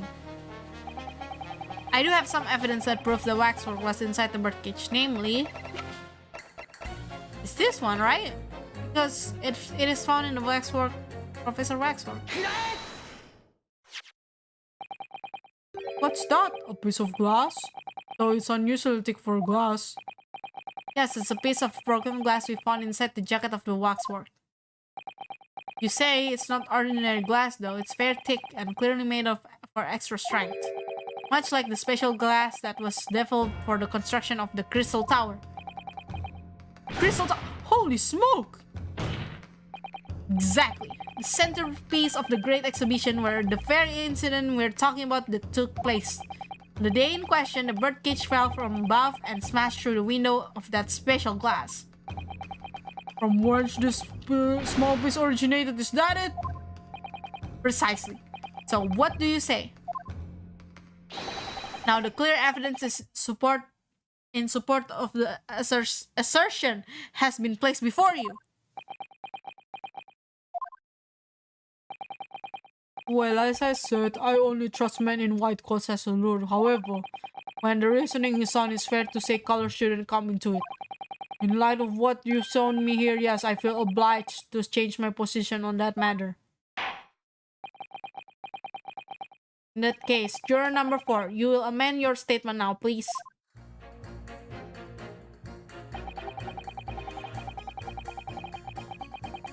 Okay.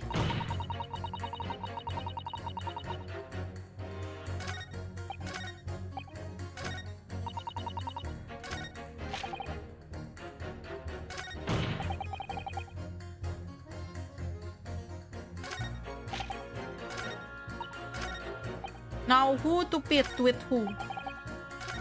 Should I press this, guys?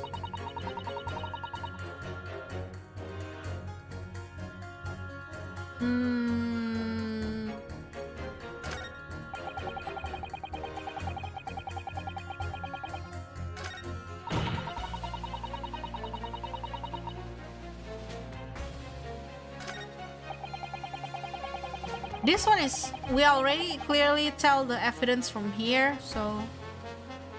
Maybe...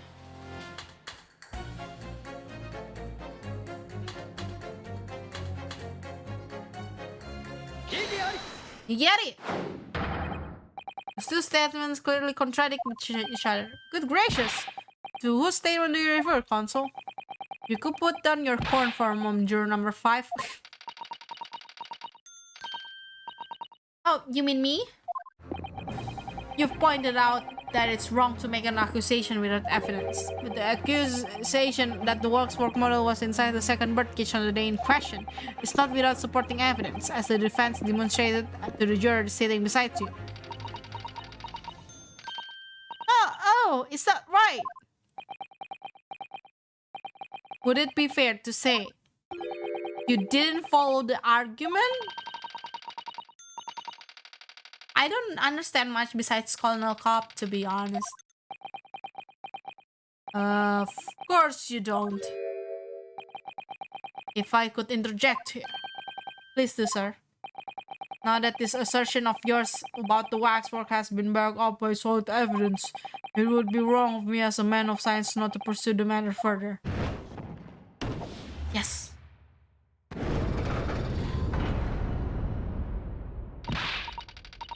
Oh, well, me too then. Sorry? This brainy gentleman says he is right, then he must be right. See, I wouldn't dream of going against Colonel Cop or anyone who's got stuff in between their ears. Yeah.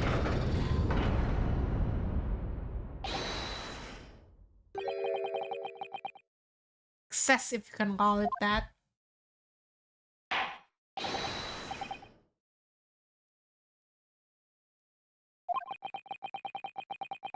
As the result of examination, the jury's overall leaning has changed. 2 jurors now call guilty against 2 who call not guilty. Accordingly, the court has failed to reach a consensus at this time, and the trial must continue. We did it! Oh, well done, Mr. Naruhodo. Another wonderful victory.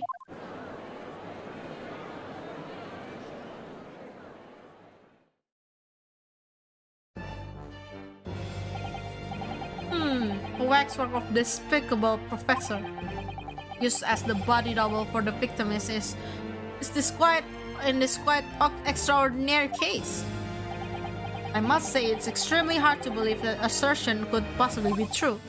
However, it would appear that it does at least warrant further investigation. The waxwork of the professor that links Mr. Drebber and Mr. Syed.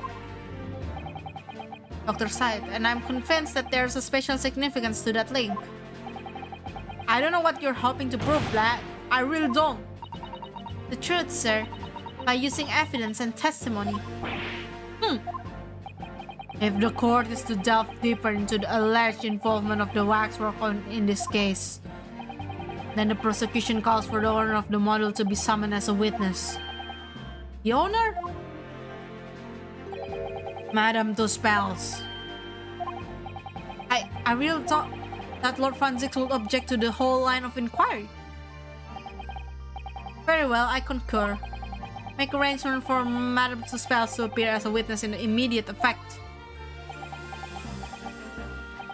Listen carefully, my alarmed friend. Oh, yes? You should know that you are on the brink of opening Pandora's box. What? What? Court shall now adjourn for 45 minutes. During that time, the prosecution will summon a new witness and prepare her for taking the stand. Madame Tuspels, yes, I shall see to it at once, my lord.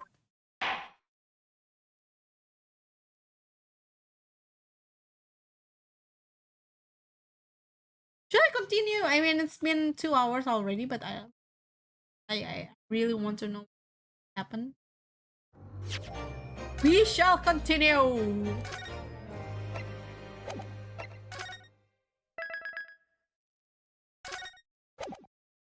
We shall continue. I'm invested in this plot.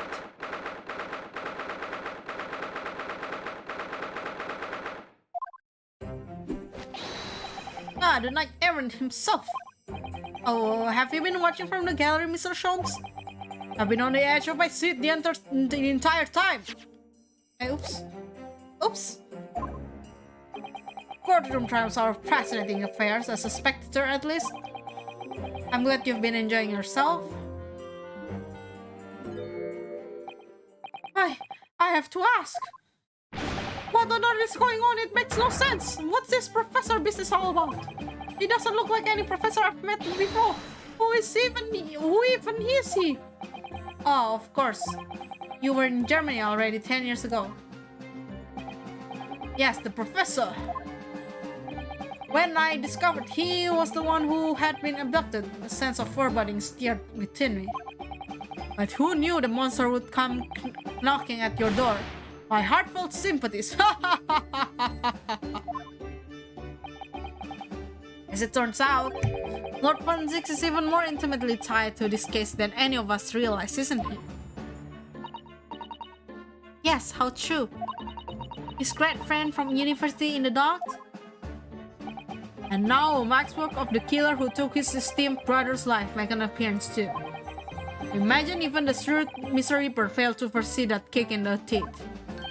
An extraordinary move on your part, my dear fellow, to throw that in front of the man. You make it sound deliberate. I cannot help but feeling that this professor case is really very puzzling. Yes? In what particular manner? Well, there's Mr. Drebber, Mr. Dr. Sight, and Lord Van Zix. It seems that everybody in the trial has a link to the case somehow. Yes, in fact, I alone am not a member of the set. Now that leaves me as an empty set, all alone with no intersection to any other. Excuse me. Oh. Dr. Sight! Ah, Dr. Courtney Sight, me Stephens. Good day to you. Hello, Sholmes. That was very shrewd of you. What in particular, pray? You requested that the 10-year-old autopsy report from Gregson, didn't you? Why would you assume such a thing? Because Gregson sold me.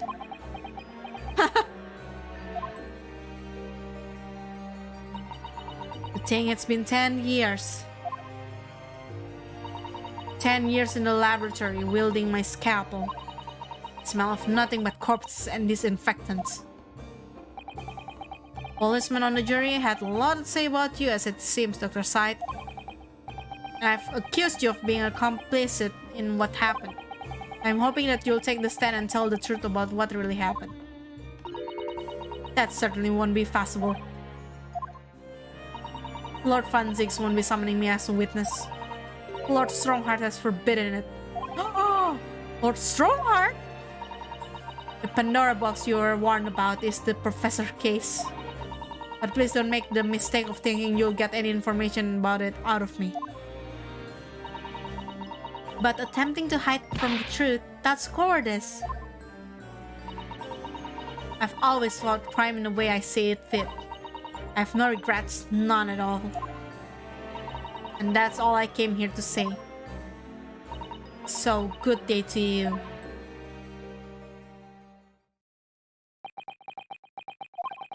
She mentioned it too, this Pandora's box. Whatever does it all mean? There's really no cause for concern, I assure you. When the trial resumes, meaning will become all too apparent, whether you'd like it or not. Yeah, because it's a Pandora box, of course it's gonna be like that. Holmes, please. Well then, I believe it's almost time. I must make my way back to the public gallery. The edge of my seats awaits.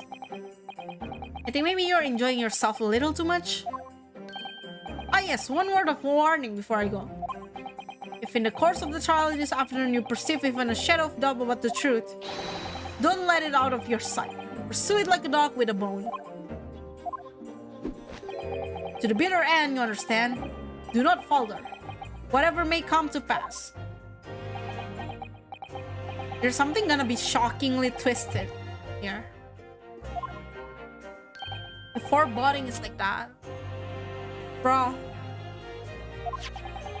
I purchased a bar of caramel earlier, so I shall be gnawing on that as you gnaw away at the truth. Lamau? What did that warning from Mr. Schultz really mean? I wonder. Especially a bit about whatever may come to pass. Schultz seems stupid, but he knows a lot of things. It's time for the final chapter then. I'm determined to find the truth. No matter what. Me too. Me too. Me too, Ryunosuke. I want to find the truth. I'll face up, I'll hold up, I'll reach out to the truth. Na na na na na na na na. Why is the waxwork in the middle of the court? Doesn't make any sense. Counsel for the defense and prosecution are ready and able to continue. The prosecution is ready, my lord. Yes, my lord. The defense is also ready. As the court is aware, the case under our scrutiny began with a damaging incident at the Great Exhibition. Yet we now find ourselves embroiled in the details of a convicted felon who was sent to the gallows a decade ago. This trial has certainly defied all expectation. As seems to be the fate of all trials which this Nipponese is involved, my lord. So then, let us begin our exploration of the defense assertion that the waxwork was cardinally involved in this matter. Lord Franzix? My lord? Are we still waiting for the arrival of Madame Tuspels? Not at all. She's in the antechamber as we speak and ready to be summoned. Very well. Bring in the witness.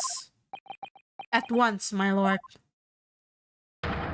Bailiff, show Madame Tuspels to the stand.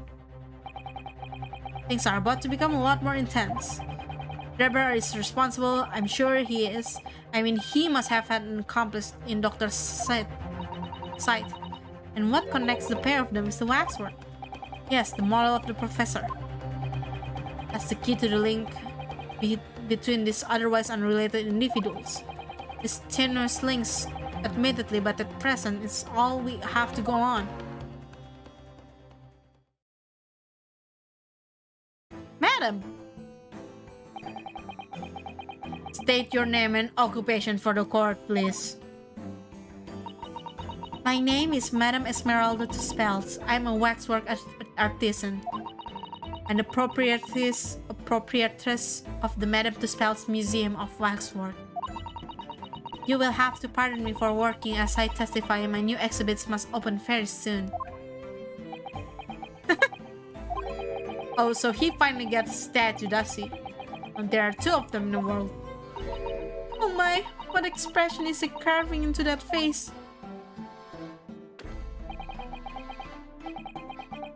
Number of days ago, a particular waxwork model was stolen from your museum. Can you confirm this? Oui, that is true. At first we believed it had been kidnapped. Waxwork model kidnapped? Yes, my lord. There was a demand for ransom money left behind by the culprit. However, according to what I have just been told outside the courtroom, that was not the true reason. I understand it was utilized as a substitute for the body of a murder victim. At present, that is no more than conjecture proposed by the defense. This is the victim of the case in question, Mr. Oda Yasmin. But of course, I know him well. He's part of my odious personage exhibit. I detest to say what is evident, but Mr. Asman does not resemble the professor at all. Yes, but perhaps their faces are very familiar. Are you suggesting that we should see now the demasked visage of the professor? I have here the key, but it is strictly forbidden to open the lock. This is absurd. Pardon? I don't know what face you have carved into your fancy figure beneath that mask. But clearly it won't be of the actual killer. Indeed. That man's identity was never made public after all. trial took place in closed court. Proceedings were strictly confidential. Condemned man was summarily executed. His identity remained a closely guarded national secret. There is no possible way that the repository of Tawdry exhibits could get its hands on that information. Oh. Well, Domage, it would seem you are unaware of the two spells' principles. What principles? The family two spells has always been prided itself on sculpting its model a la perfection. Every detail, including the visage, is fashioned with complete fidelity. At Foila, our principles. There's a well-known legend about the two spells waxwork from the time of the French Revolutions. A member of the two spell family is said to have made the waxwork of the queen who was executed. Wait, that's true. It was a century ago now. I believe the queen's face was carved in the minutes of following her death, actually at the guillotine site. You're correct. The model is on display still today in the House of Horrors. The spells will stop at nothing to obtain a faithful replica of our subjects. Dear me, somewhat disturbing tenacity of purpose. It is the only way to obtain a truly lifelike representation of the subject. And it has been my family's secret for generations. Do you mean to say that beneath that mask, the true visage of the killer is there? This is ludicrous. It's out of the question. Professors spread terror throughout the Great Britain. As a result, the Madame Tussauds special exhibit remains extremely popular even today. The killer emerging from his own grave is a sight to behold. You should come. I think, Madam, it would be beneficial to hear your formal testimony on this matter. You will explain every detail of this macabre model and your personal involvement in its creation. With pleasure.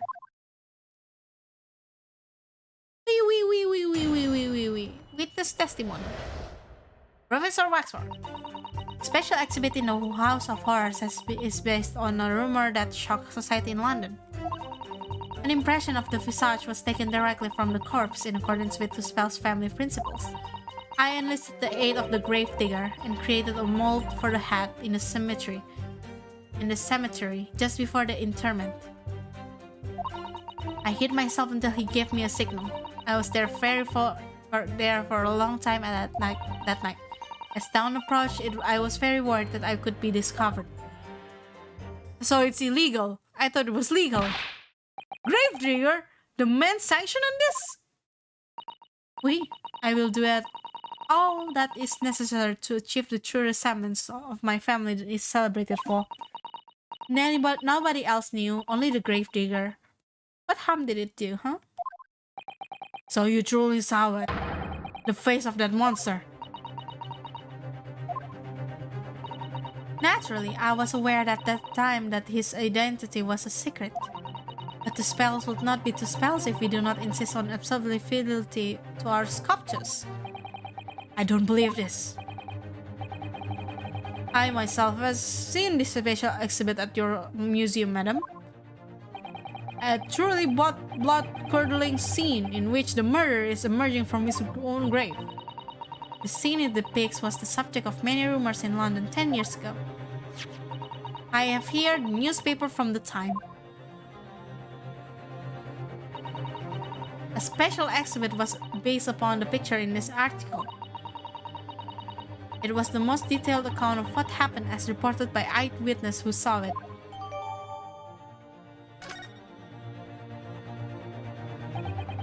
A man rises from the gravel. It's too absurd for words. Public enjoy absurdity, monsieur. That is why I have reproduced the scene as carefully as possible in my museum. And it was a waxwork from that exhibit that was stolen some days before the incident at the Great Exhibit, wasn't it? That is correct. The professor you see before you here. Most puzzling. Counsel for defense will proceed with the cross-examination. This waxwork links Drebber to Dr. Sight. Oh, and there has to be some reason for that, which hasn't yet come to light. But I'll find it. I'll get to the bottom of what really happened. I'll prove that Dr. Sight and Dr. and Drebber were in on this crime together.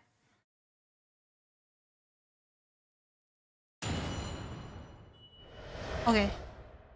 Professor Maxwell. Special exhibit and was based on rumor that shocked us. Right? Mata! Mata! The rumor would be a 10-year-old tale now, but one that no Londoner would ever forget. Alright, I know just what you're talking about, I think. Of course, it couldn't be anything else. Yes, that story will never disappear. A tale of the condemned killer rising from the death. That is the central attraction of my House of Horrors.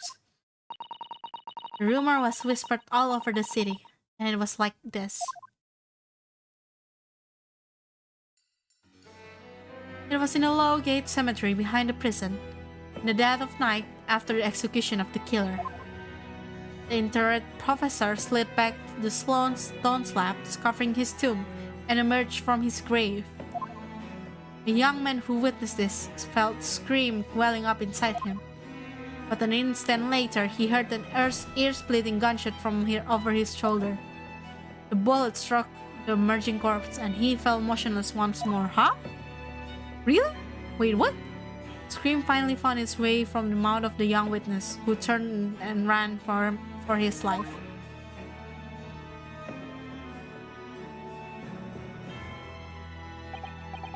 The corpse climbed out of his own grave? And then somebody shoot him? Who was it? Nobody knows, even today. But remember, it was just a rumor, perhaps nothing more than a ghost story. The good people of London loved their story like this. That is why it was in every newspaper across the capital. But was it just a story? I mean, this is exactly the scene that can be seen today in your museum, isn't it? The special exhibit was modeled on the very illustration. For a while afterwards, the contents of that article were reproduced in every newspaper imaginable. Madam, might I say something? Please go ahead, Mademoiselle. When something is described as a rumor, it doesn't necessarily mean that it's entirely made up. I believe that often rumors can contain elements of the truth. Ah, I see that people from the East can be just as astute as the people of Europe. Can we be sure, for instance, that the professor's execution was successful? It is not possible for the dead to come back to life. Sorry? 10 years ago, I was there in Lowgate Cemetery. After the criminal known as Professor was killed by hanging, I took a wax impression of his visage from the corpse just before it was interred. So I can assure you that the man is dead. See. It would certainly appear that the condemned man suffered the intended fate. Franzix! Oh, Lord Franzix!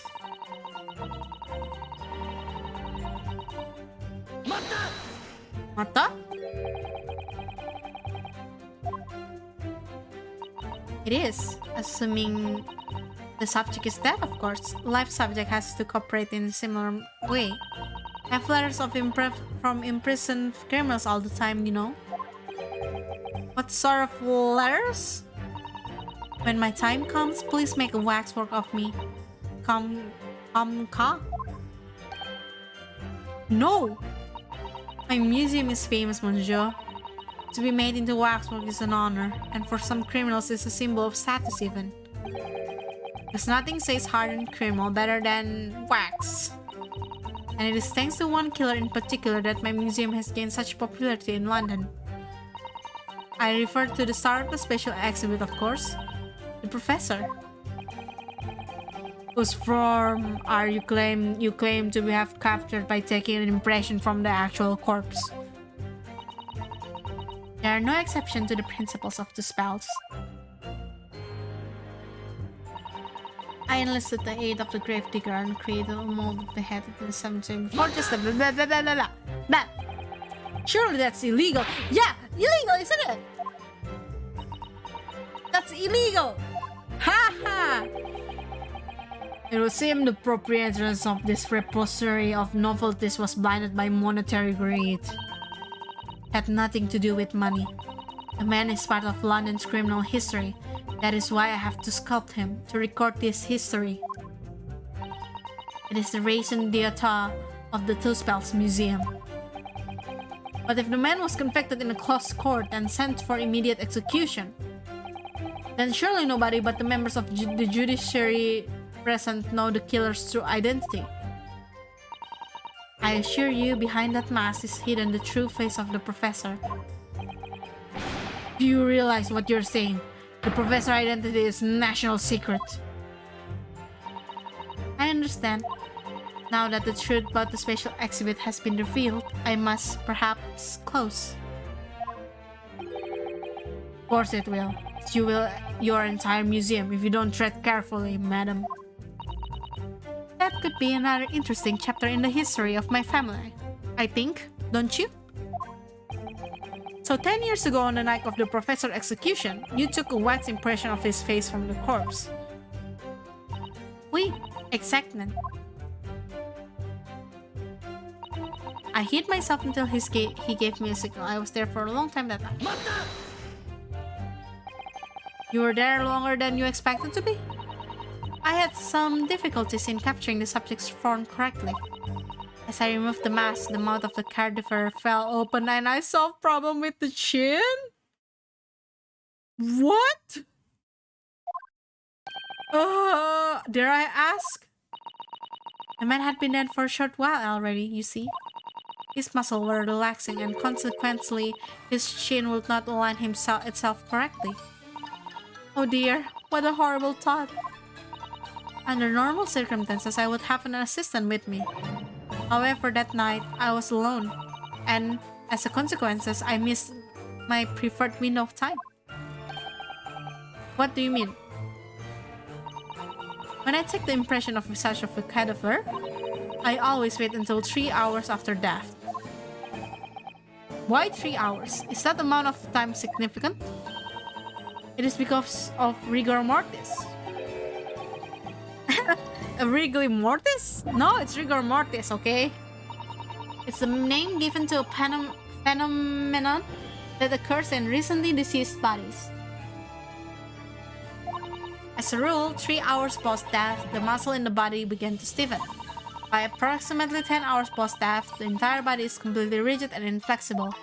And then from that point on, the muscles slowly started to revert to their relaxed state.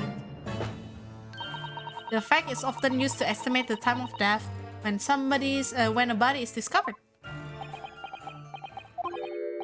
Well, that was an education. If a slightly scary one.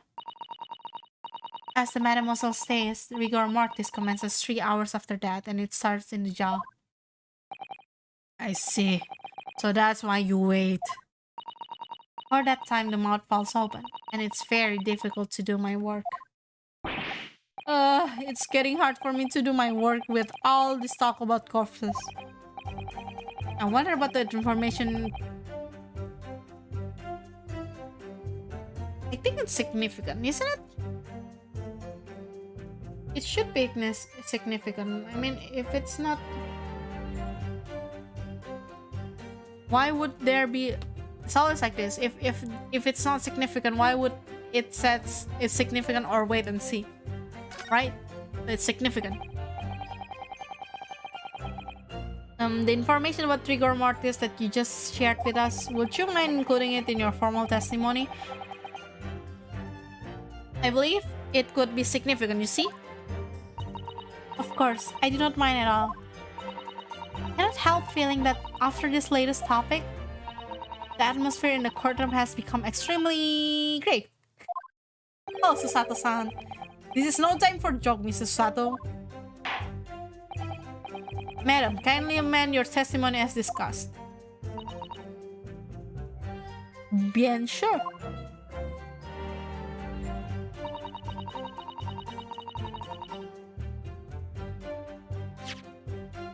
What is this? What is...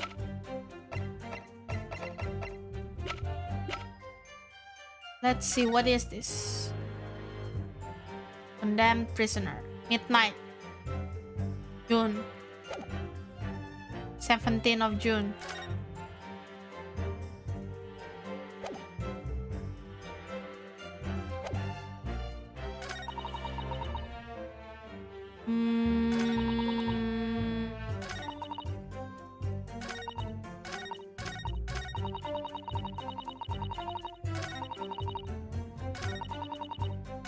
It has to be this one. It has to be.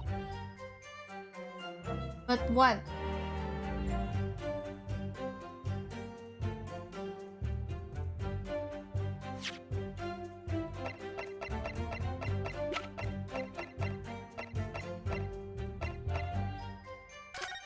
I mean, it's midnight.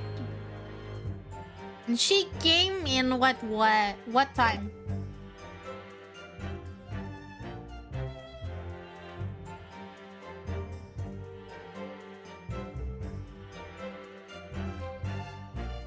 Wait, if she waited for the rigor mortis, then it's like midnight. I don't understand this. I don't understand. But this is the only evidence that actually connects to this. I guess I'll try. Oh, I was right. Madam Tuspels, I have here an autopsy report that was filed 10 years ago now. It confirms the death of the professor following his execution at the gallows. And is that a problem? I believe it is, because your testimony and a particular detail in the report completely contradict one another. Wait, I'm hungry now. Are you going to explain yourself, my Nipponese friend? According to her testimony, Madame Tuspels was creating her wax impression just before dawn, and at that time rigor mortis had not yet set in. Am I correct so far, madam? Oh, that means it's still alive by midnight! Oh my god! But the man's chimney was lit, so he cannot have been dead for a long time. But on the other hand, if you look at Dr. Sight's report, it quite clearly states the following. Death by hanging confirmed at midnight, 17th of June. No! The professor indeed died at midnight that day, and by the time you were sculpting his face, rigor mortis would have already set in. Wait, yes, you're right. The chin, it would have been completely stiff. In other words, this report is wrong! Ho ho! No coroner makes mistake when recording the time of death. That very idea is absurd. In that case, there's only one possible conclusion. The execution didn't actually take place at the stated time. Impossible! Order! Order! Counsel, this is beyond folly. Not only do you indicate the author of the report, Dr. Sight, but you implicate the member of the staff of Barclay prison where the execution took place. By heck! Extraordinary! Not in my... My learned friend appears to have overlooked one very crucial fact. What fact? The professor died at that night without question. He did, of course he did. I moved the man's lame jaw with my own hands. There was no... Yes, the professor died that night. But what if he didn't die at the gallows? He didn't die at... Are you insane? What exactly are you suggesting that happened in that case? It's almost impossible to believe, but it would explain the link between Dr. Sight and the professor, and that one other person of interest. I have evidence that will explain exactly what I'm suggesting happened that night. My god, what is it? Consul, present the evidence at once. I don't know.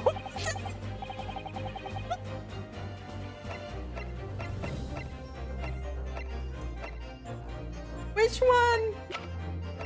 Boy.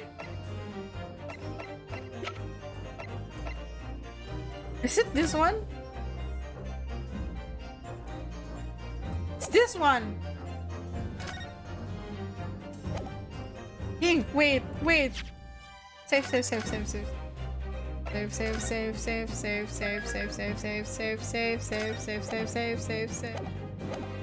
Wait, it's this one, isn't it? Yes, it is. What happened that night is written very plainly in this newspaper article. Executed criminal returns in the dead of night at local cemetery. You're suggesting it was a corpse coming back from the dead now? Well, if this article is to be believed, yes. The professor assumed that following his execution emerged from his grave and was killed again.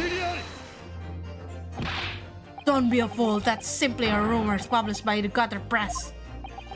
Can you be certain of that? Are you serious? The point is, as the article says, there was a witness to what had happened. My word, yes indeed. My sweet, the young man who stole into the cemetery by chance that night.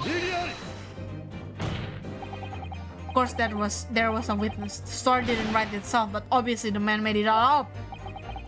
In any case, this was 10 years ago. There would be sure no hope of finding him. On the contrary, my lord, we all know this witness very well. What? Are you suggesting, Consul, that you have identified the person in question? That you know who claims to have seen these utterly incredible events take place? Yes, my lord. In fact, you could say that he's right here before my very eyes. You will substantiate your latest claim then now, Plus Counsel. Who is this alleged witness, this treasuring scene from the cemetery 10 years ago? Of course, it is Mr. Enoch Driver. Right! The man in question is Mr. Enoch Driver. Driver? The previous witness? Special exhibit in the House of Horrors of Madame Tuspel's Museum of Waxwork. It recreates the decade-old scene in great detail. A condemned criminal emerging from the grave, and beside the tomb, a young man with lantern stumbling upon the terrifying sight. And that young man is a 10-year younger Mr. Enoch Driver.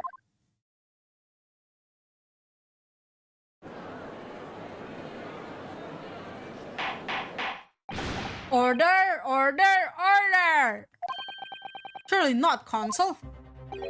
Trevor was there. In Lowgate Cemetery. What is all this talk about Mr. Trevor? Is the name significant? Of course, Madam Tuspel doesn't know, does she? Yes, it's extremely significant, Madam. To your situation as well, in fact. What situation? The theft of the Professor waxwork from your museum some days ago was perpetrated by the very same man. No! But what that would mean... Madam Tuspels. It will appear you know the name Enoch Driver. Yes, I know it. But from long ago in the past. What? Oh my! Good gracious! Explain yourself. Tell us everything you know. Yes, of course. Oh. The story of the young man and the terrible sight he witnessed in the cemetery 10 years ago was published in a very single newspaper in London and throughout Great Britain. However, in all of the articles that the witness was simply described as a certain young man. No details were published about his identity. His name was never revealed. That is, apart from one newspaper.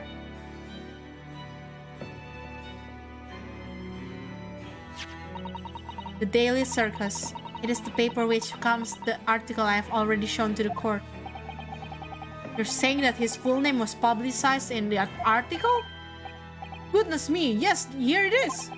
The university student who experienced this shocking event is Mr. Enoch Driver, a disciple of science at the University of London and a resident of the student dorms. Unbelievable!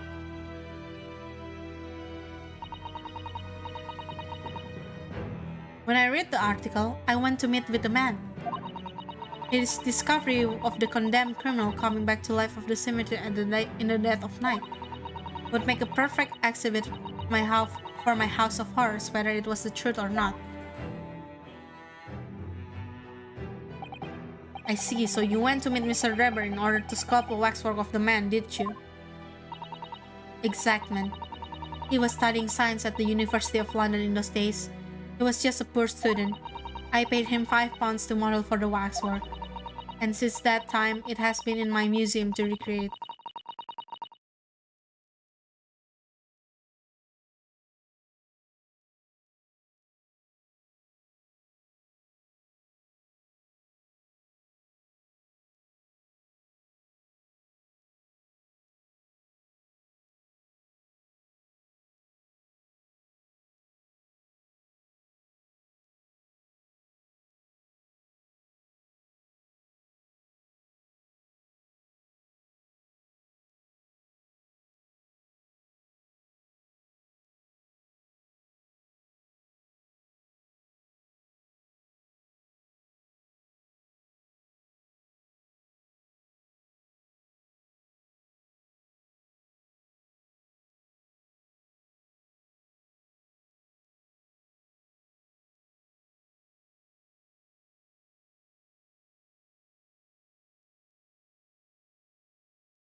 Sorry, my dad just came in.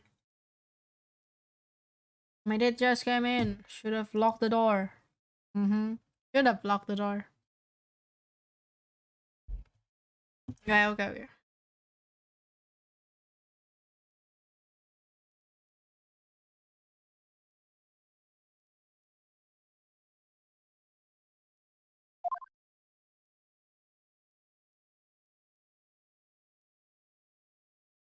It's a moment of silence like this. Moment of silence.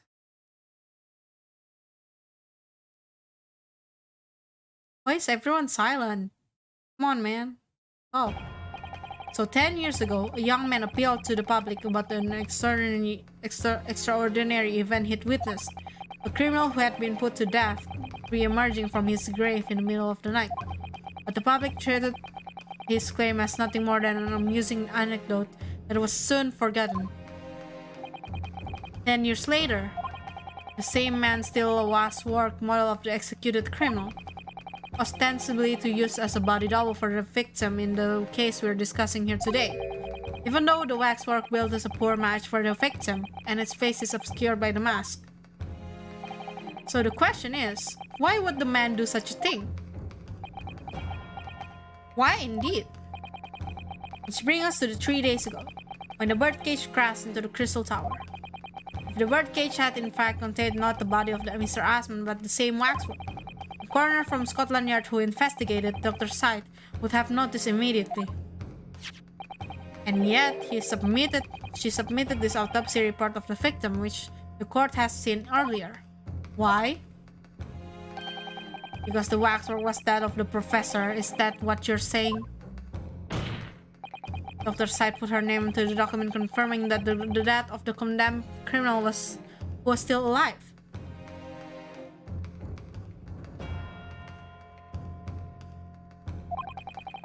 A criminal whose apparent resurrection was witnessed by Mr. Drever.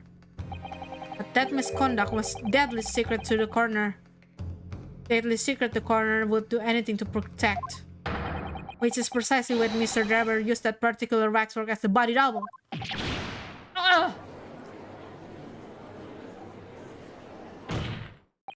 My lord, this court must summon Dr. Syed to the stand. The defense is determined to find out exactly how the coroner and Mr. Drever are connected. But according to the missive I received this morning through the prosecutor's office, Dr. Syed is unable to participate in his proceedings. Is that not the case? She told us herself, didn't she? Lord Van Six won't be summoning me as a witness. Lord Strongheart has forbidden it. Lord Strongheart? The Pandora box you were warned about is the professor's case. But please don't make the mistake of thinking you'll get any information about it out of me.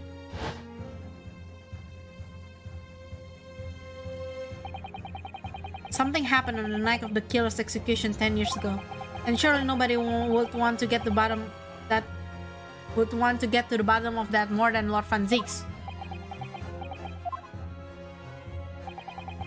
The persecution calls for the instruction in that missive to be scrapped.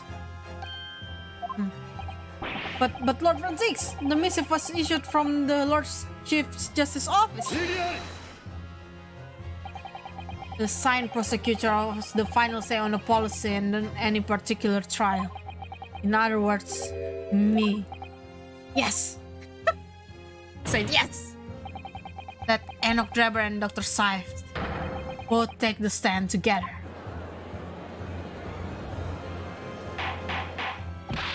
Order! Order! Order! Very well, I will uphold your request. Bailiff, send a subpoena with immediate effect addressed to Dr. Scythe at the forensic investigation team. The woman is compelled to attend on Her Majesty's order. Alright then, Enoch Drebber and Dr. Scythe. And they weren't colliding with one another, this crime could never have been committed. I'm just a stone's throw away, I can feel it. Truth behind all of this, about to come out.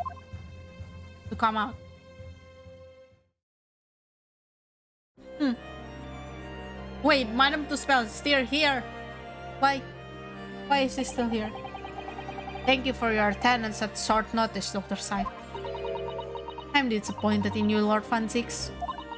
You have completely betrayed the agreed policy of both Scotland Yard and the prosecutor's office. Betrayal is not in my nature, as long as the truth isn't compromised. If it is, if there's even a hint of wrongdoing, then no matter of whom it concerns or disgruntles, I will pursue the matter to the bitter end, as would any prosecutor worth his salt. Mr. Drebber, you took the victim's life by means of a machine that you constructed in your workshop. And Dr. Scythe, as this investigating coroner, you were the first on the scene to examine the victim's body. It is the belief of the defense that you collaborate with each other and were both complicit in this crime. And where's your evidence? At present, we have no definitive evidence, but we do have very significant clue. What are you talking about? I'm talking, of course, about the waxwork. This model of the killer known as the Professor, who was sentenced to death 10 years ago. You don't need to tell me. I witnessed the man's execution with my own eyes and officially pronounced him dead. That remains to be seen. Is that so? According to the newspaper reports from the time, on the night following his execution, the killer came back to life. We don't waste my time. The sole witness to that mysterious event was you, Mr. Drebber, wasn't it?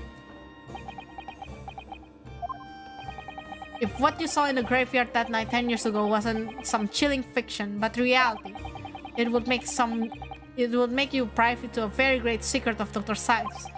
A secret so profound it could compel the coroners to agree to collaborate in your evil scheme, in fact.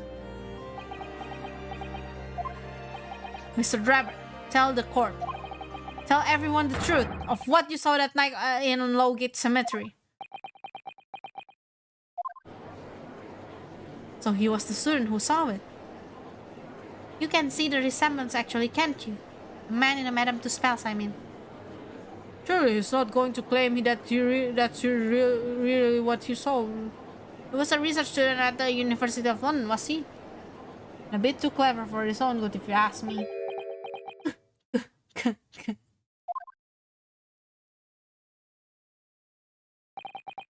What an interesting twist. When at the time, not one person will take me seriously.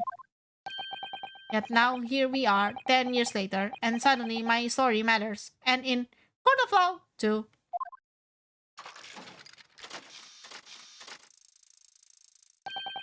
Very well then. Everyone so wishes. Let's be frank. I'll tell you the truth of what happened that night, for what it's worth. Oh, ho ho, her reaction. That's a good reaction. There's something between them.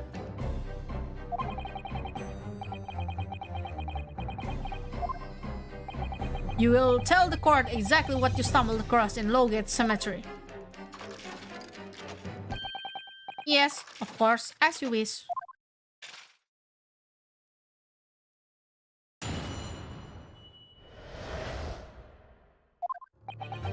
The reason I was in Lowgate Cemetery all that 10 years ago was for a spot of moonlighting, shall we say. Yes, the illustration in that newspaper was based on what I witnessed that night. But thinking back now, I realized I never actually saw the professor. Soon afterwards, I visited by the young woman who sculpted a model for me from wax. Then I gave up on my dream becoming a scientist, and it was all because of that newspaper article. Oh, poor driver, actually, poor driver. Wait a minute, you're claiming you didn't actually see the professor now? Of course, you'd have to be scrupulous if you believe a corpse could come from the dead. But so you're saying this article is not what the paper is printed on? I think that would describe it perfectly. Ah. If the details in the article aren't true, it nullifies your argument for why Mr. Trevor and Mr. Dr. Sight would have been working together.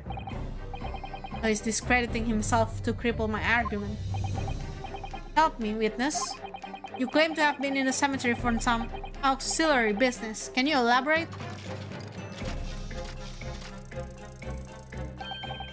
That's right. Grave robbing, to be precise. As you know, Lowgate Cemetery is at the rear of Barclay Prison. So among students at the university, it had reputation for being haunted by ghosts of the condemned convicts. Grave robbing, you say? Yes, exhuming first corpse to sell is reasonably lucrative.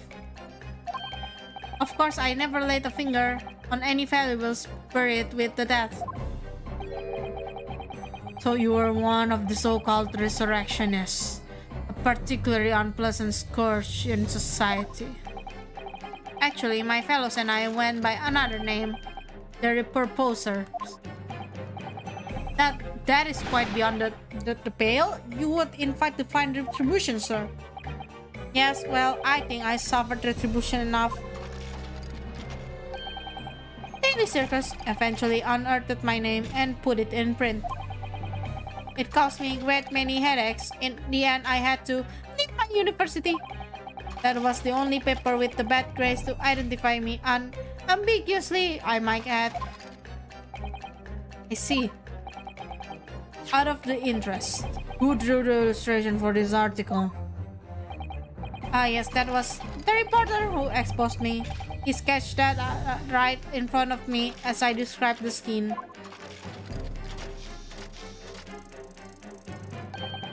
Obviously, as time ticked on, I bitterly regretted what I'd done.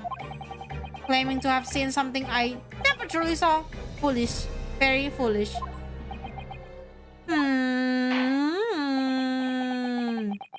Well, counsel for defense, you may proceed with the cross-examination now. At once, my lord.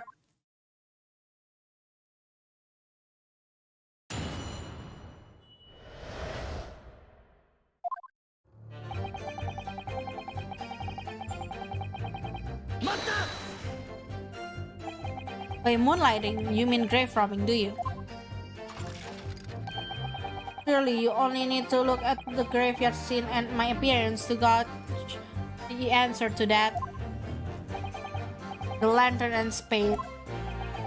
But who on earth would want to buy a dead body? Any major hospital? A hospital? In order to better understand the human body, the study of anatomy is crucial to medical science. But there isn't a hospital in the world has enough specimens to work with. Though obviously they cannot openly express an interest in obtaining more by obvious means. As aspiring scientists, we, young research students, had no money to work with, as I'm sure you can imagine. So we made surreptitious arrangements with the hospital via some of our medical student acquaintances. We would never take anything of value from the graves. This was all for the further of science, as you see. That's what we all told yourselves every time we stole into the graveyard at night, spade in hand. You realize body snatching is a serious crime. If you were caught, you would expect the gravest of consequences. We students were caught between hammer and the anvil. We needed funds for research. Professor Harebrand said the exactly same thing. I'm quite speechless that the apparent levity with which you have revealed this abhorrent behavior. Well, if you wanted to know why I was there at Lowgate Cemetery, that's the reason. But I never expected it to end the way I did, that I regret it to this day.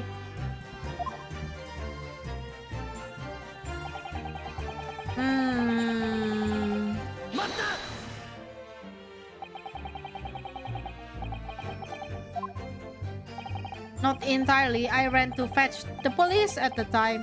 You know, I was shaking like a leaf. But they didn't believe a word of it. In fact, I was nearly arrested myself. So you went to the papers instead? I started big with the London news, but unsurprisingly, they didn't want to know either. In the end, though, it was reporters from the gossip racks, the gutter press, that came to get my story. And it spread like the plague through the capital as gossip-hungry Londoners lapped up the tale. The story was in every single paper at the time, with the exception of some broadsheets. And yet, only 2 or 3 of them actually interviewed me personally. Most of the accounts turned out to be very interpretative ghost stories. What about the article in Daily Circus? That particular journalist found me at my dormitory. I don't know how, but he discovered my name. So I recounted him exactly what had happened that night.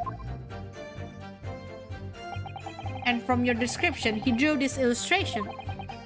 Precisely, that's how I learned that the condemned man was the infamous professor. Because the reporter told me so, I had no idea myself.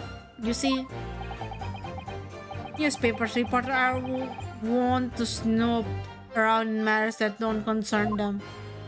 So the scene portrayed in the illustration is accurate then. Well,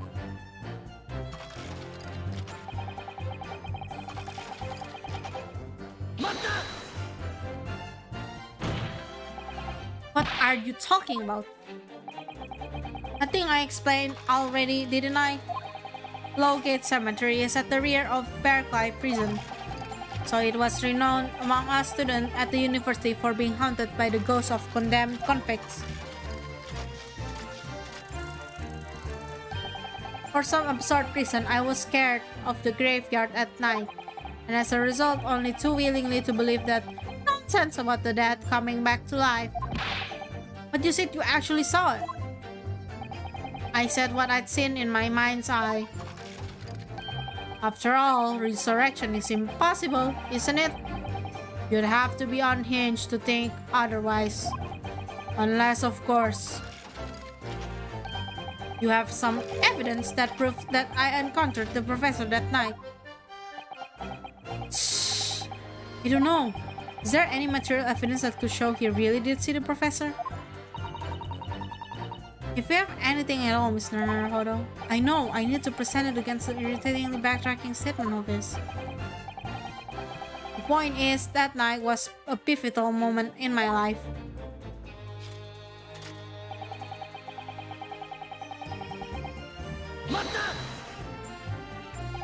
That young woman being Madame Tuspels, of course. Precisely. I must say, I didn't expect to run into her again like this 10 years later. As I have explained, I went by the name published in the article, and come K, I found the man. Yes, the article in the Daily Circus. I think you said I was a poor student with barely a penny to my name at the time. And the young lady put £5 in front of me. So you readily consented to having a waxwork of yourself made and gave permission for it to be put on display. I did. I should sell what little I had to sell, I concluded. Ah, oui. I remember now. I purchased something else from you that day in Sepas.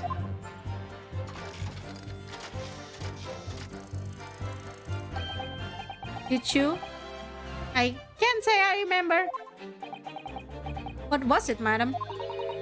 His camera. Ah. Oh yes, I made a point of taking it with me whenever I made an excursion to any cemetery. You took a camera with you, sir? To what end? To record the details of the bodies I disinterred. Oh my god, disinterred. But I had no intention of ever visiting a graveyard again after that night, so I sold it. I see. But I still have it, monsieur. It is part of the special exhibit in my house of horrors. I'm very meticulous about such details. It is the Tuspels way. It would seem then that this is the very camera Mr. Drebber took with him to Lowgate Cemetery on the night in question. Yes, interesting. The details of the camera have been updated in the court record.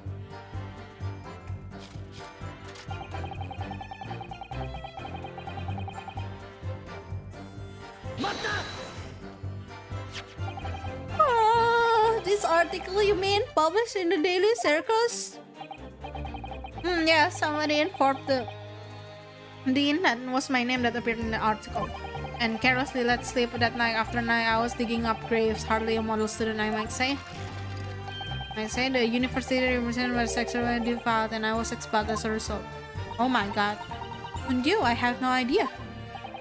And having been run out of the university, you found employment in somewhat specialized trade.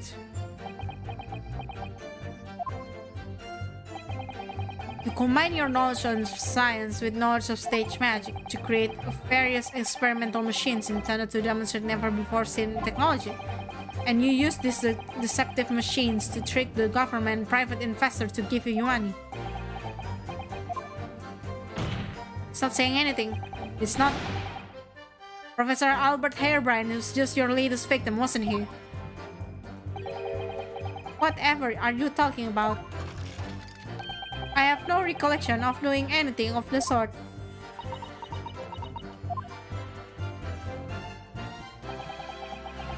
What's Trevor up to? Why would he suddenly change his tone and recant his claim?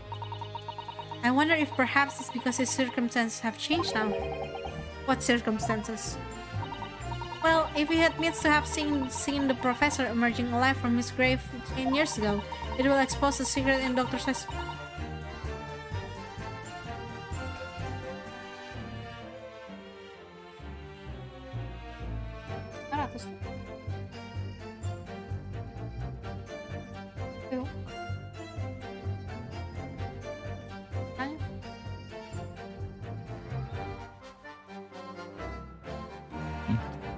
Pegang-pegang.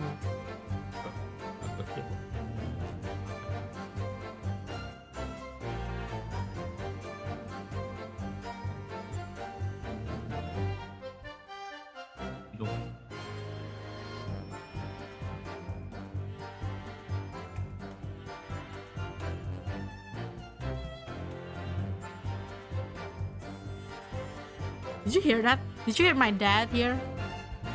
I need to con for money.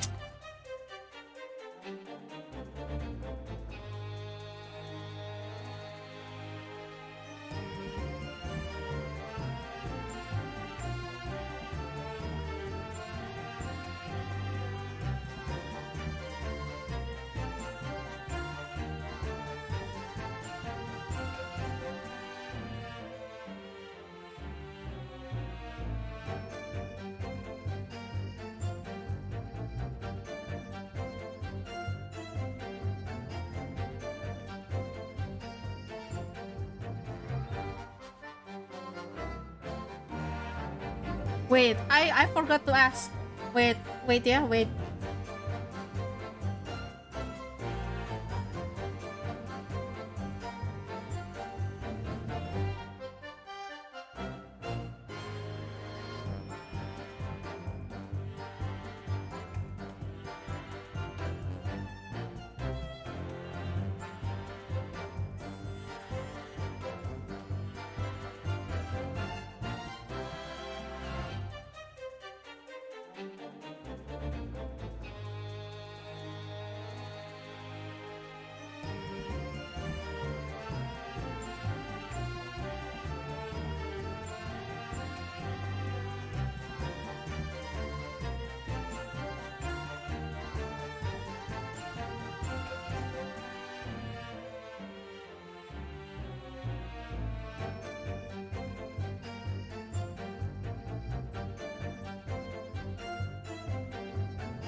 Oh my god, I didn't know. I'm sorry. All this time, it's been doubled. The voice has been doubled. Oh my god, I'm sorry. I didn't realize. Oh my god. I'm stupid. I'm sorry. So stupid. I'm sorry, I'm sorry, I'm sorry, I'm sorry, I'm sorry. Okay. The money problem solved. Okay? Okay.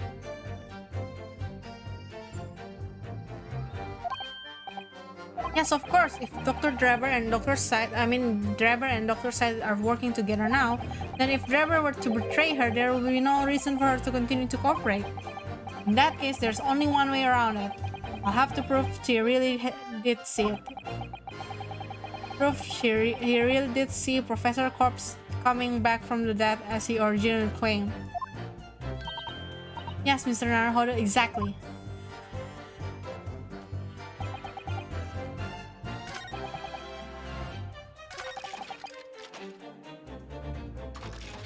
Wait. Let's save.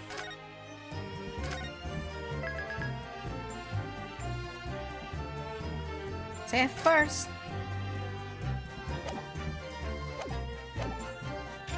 And then let's, I think it's the camera.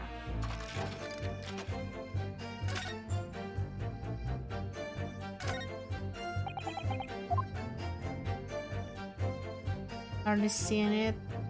This one though, I want to see if there's a film that can be made after image.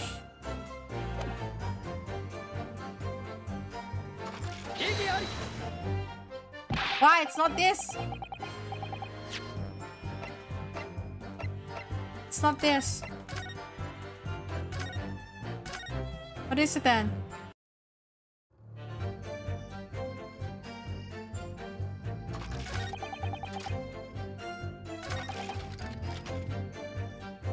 Let's see. Wait. I think it's this. This one.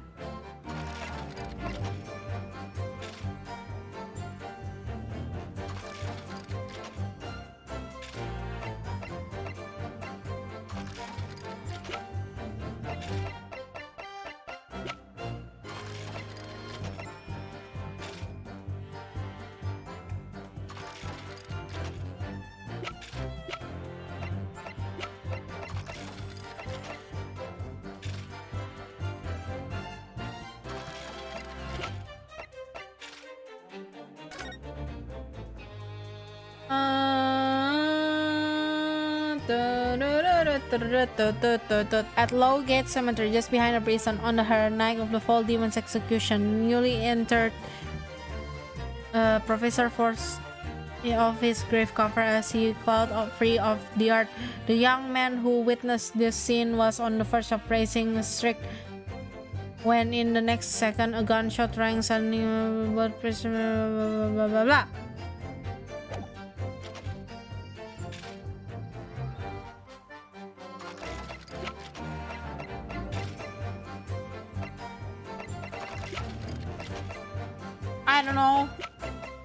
I don't know.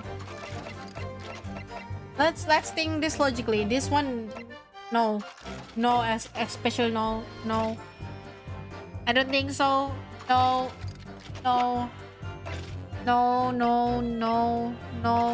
This one might, but we already established that it isn't. This one, no. This one, though. This one too. This one, that one. Because it's established all the old evidence. It's all the evidence that linked to the old case, to the 10-year-old case. Then maybe it's the 10-year-old article then. It is. Sorry, Mr. Driver, but I don't believe in that. I don't believe that. Don't believe what? Your latest claim. You did see the professor on that night 10 years ago. Oh dear, we seem to be at odds, but I was there and you are not. I know what I didn't see. The illustration with this article was drawn based upon what you told the journalist that you witnessed. A figure emerging from a tomb, wearing an iron mask. Oh, is that why? Yes, when the killer tried 10 years ago, it was decided that the closed court's ruling that the man would wear the mask to hide his identity. It wasn't to be removed during his execution and subsequent burial. Not even the prison wardens were to see the man's face. But obviously, the provision of this mask was not public knowledge.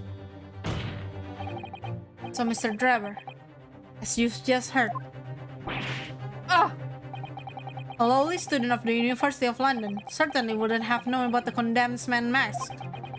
So unless you'd actually seen the professor that night, it's inconceivable that the artist would have all included the mask in the illustration. Ah! Order! Well, Mr. Driver.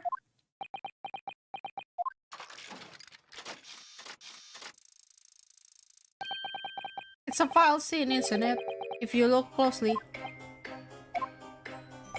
And as I've already been at pains to point out, I was utterly petrified. Which is just why I had it in my head that I'd seen such a blood-curdling sight. But afterwards, I came to my senses and realized that it'd been mistaken. You're still saying you didn't see it? If you're stubbornly sticking to that story, witness, Then amend your testimony to explain exactly how you think your eyes deceived you. Of course, of course. Only too happy to oblige. Cannot believe he's still not going to concede this point.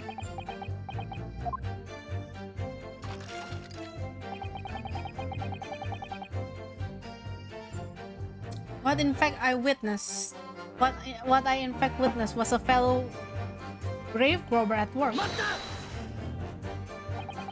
A fellow grave robber? Grave robber? What are you talking about?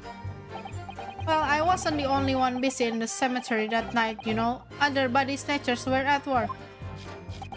Of course, when I saw one emerging from the hole, my heart were very nearly stopped. So that the terrifying sight I actually saw, you see.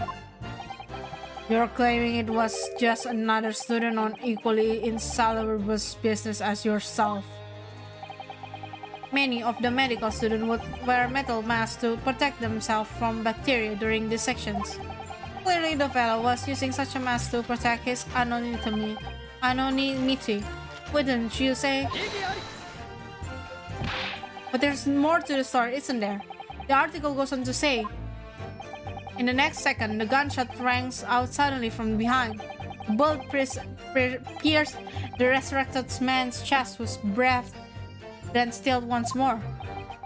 We might assume that the sexton discovered that the miscreants at work, perhaps, and fired upon one of them. If a grave digger had shot someone in the cemetery, I think I might have been rather big news, my lord. Yes, well, I can only assume it was an embellishment about that on later by the reporter.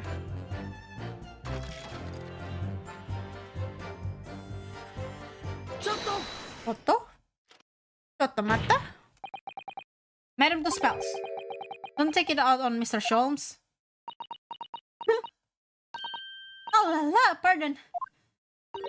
I was lost in my thoughts. Would it be fair to say that Mr. Drebber's last remark was significant to you in some way? I thought it was a little strange, that is all. How Monsieur Drebber could claim this now. If you don't mind me saying, madam, what are you talking about? Well, when I met you 10 years ago at the university dormitory, you recounted to me about your adventures in the cemetery, no? Including the gunshot. Stop. You might want to watch your tongue, you know. Have a care, Drebber. That's no way to speak to a lady. Urgh. Please, Madam Two-Spells. Carry on. Of course. According to what Monsieur Drebber told me at the time, he did hear a gunshot from behind him and bullet hit the condemned man.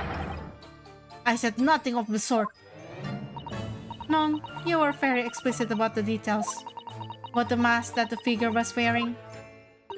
And the bullet that splattered over you when he was shot. Enough! Shut up, woman! You're making all this up! That will do. Mr. Drebber. Yes. You refute the account just given by Madame Two-Spells? I have no recollection of ever saying those things. Come on, do you really expect us to believe you? Control yourself, Consul. I will not permit baseless accusation in my courtroom. Right. Under the circumstances, I think it's best that you supplement your testimony with a statement to clarify your position in this witness. Very well.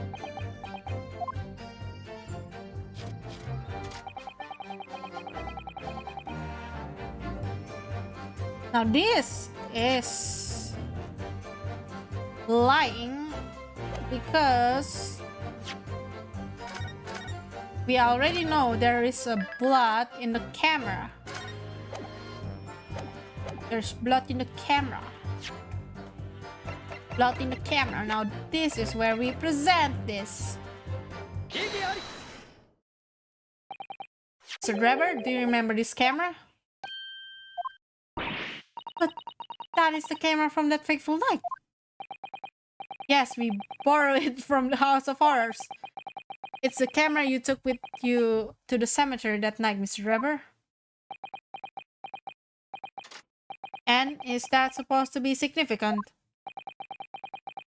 This kind of camera is rarely seen in our homeland, so my colleague and I were keen to examine it closely. We noticed that the lens extends forwards on the end of the some belows. Like this. What's that? There, just on the belows. It looks like dark red stain.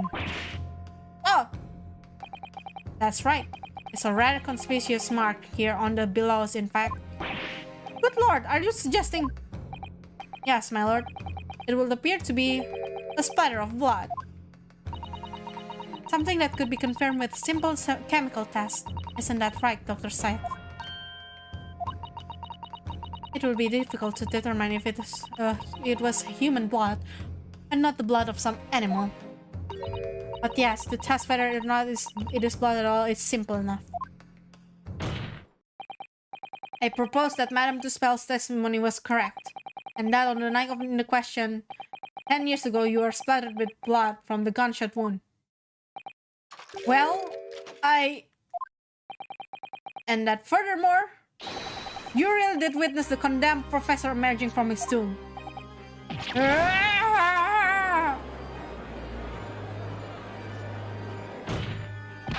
There's simply no way you could have forgotten such a traumatic experience.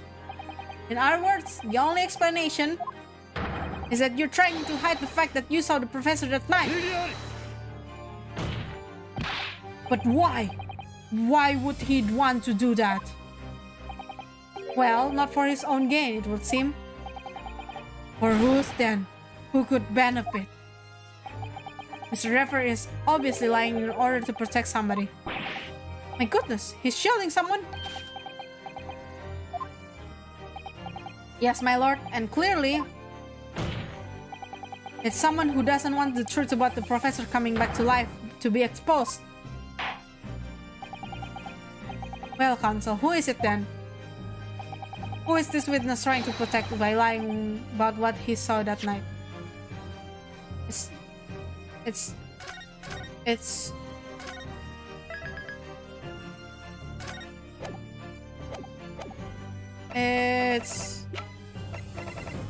Courtney Sid, right? Should be. The obvious answer is Dr. Scythe. Scythe?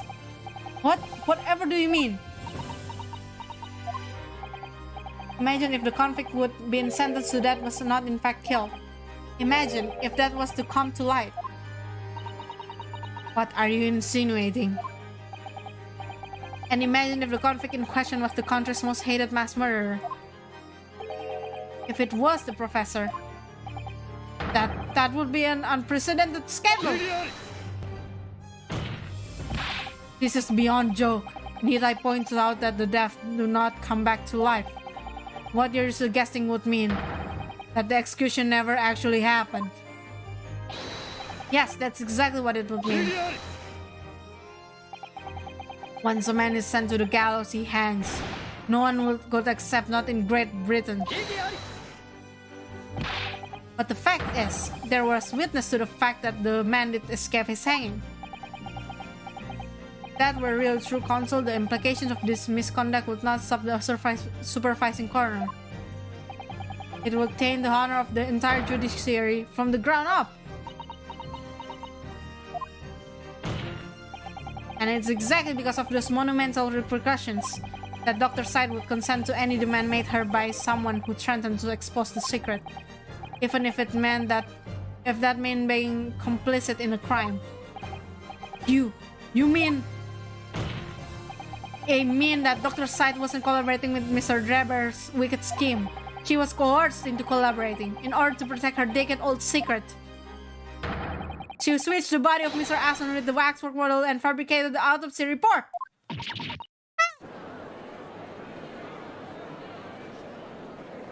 Bam! Lord Van Six! Pray forgive my freshly filled hollow callus, and a whole raft of other discourtesies now. Goodness me! It's just the sort of telltale Londoners would enjoy, I grant you. An executed killer rising from the death, Scotland Yard cover-up, a conspiracy at the highest levels. So let me ask you one thing. What's that? If the condemned man really did emerge from his tomb that night, only to be shot in the chest, who pulled the trigger and disposed of him forever?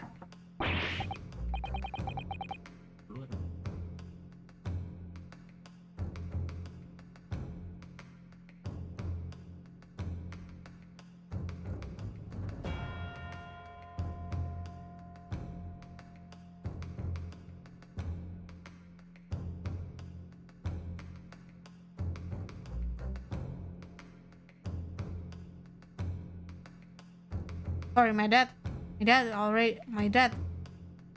to barge in. Oh, I hate it so much. Why does he like to barge in so? Ugh. I will lock my keys. I will lock my door from now on whenever I stream.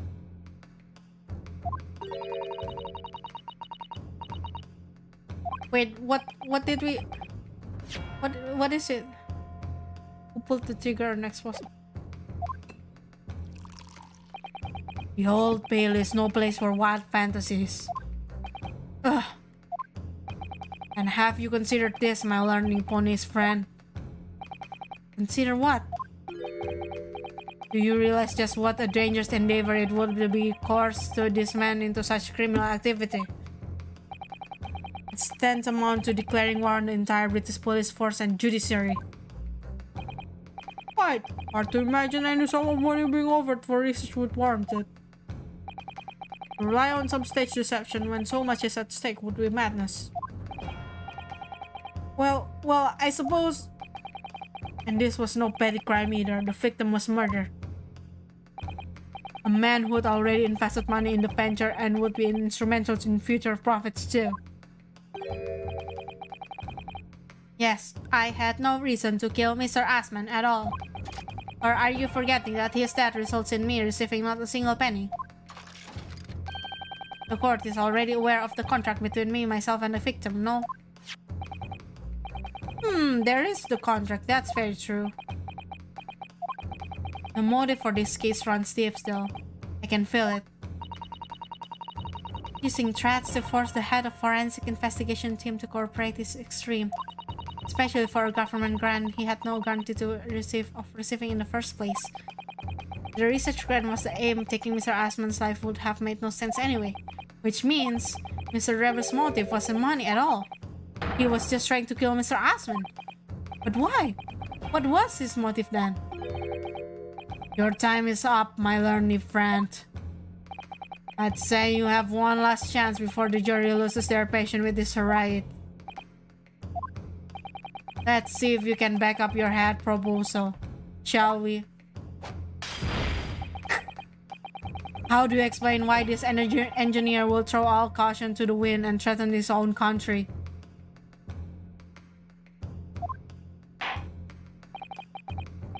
At this point, I'm not prepared to listen more to this outlandish conjecture without proof.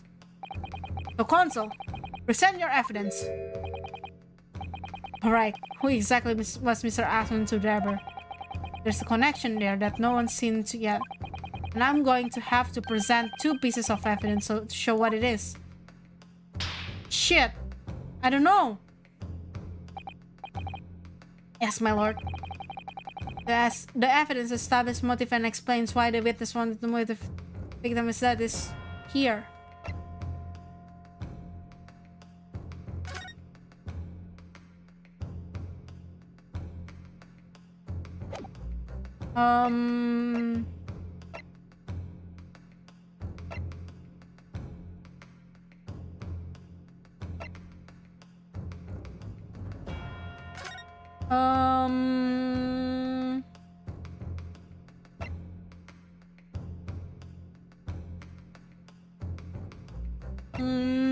I don't know.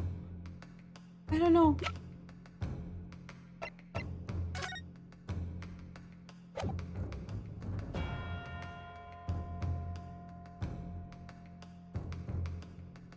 Why the witness wanted the victim's death? Why? This one, science trophy, and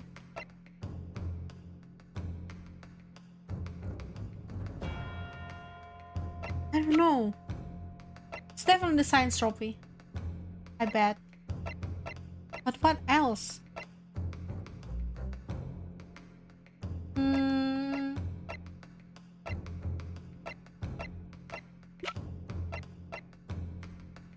Let's save first.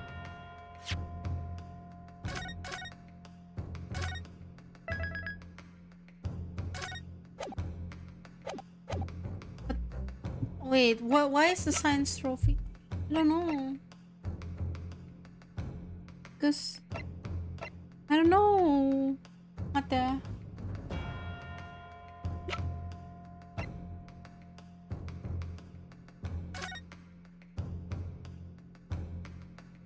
Labor and materials for the construction of super high voltage. This labor to receive 30% of all remunerations from income. Mr. Labor may only uphold this right on that both contracting parties are alive.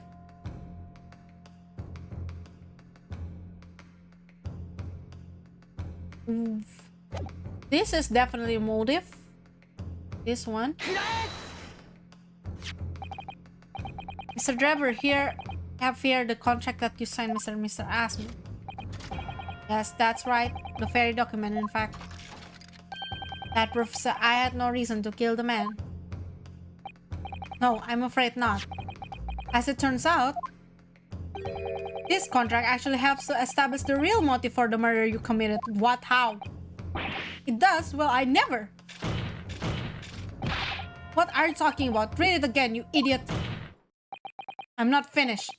In order to demonstrate what your motive really was, I need this contract and one other piece of evidence. What other piece of evidence? Counsel, you will present your supplementary evidence without delay. The evidence, which when cross-referenced with the contract, establishes motive for the deed.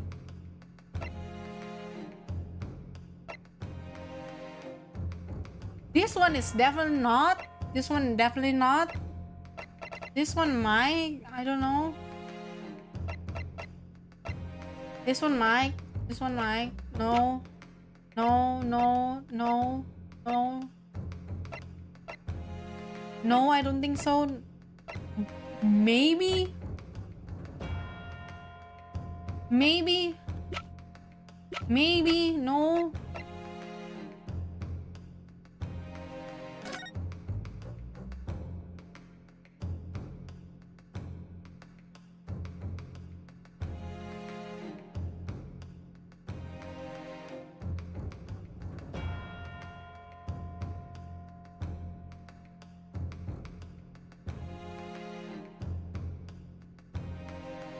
I don't know.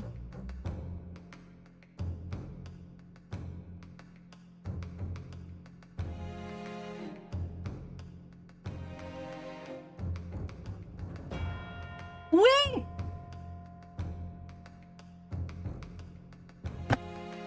Oh my god, why didn't I see? Why did I see? Oh my god! I'm so stupid! Why did I see it? Look at the sign. Look at the sign of this picture. The picture was drawn by the Axeman. The reporter was Oda Axeman. Oh my god. It's the same signature. Oh my god, I'm so stupid.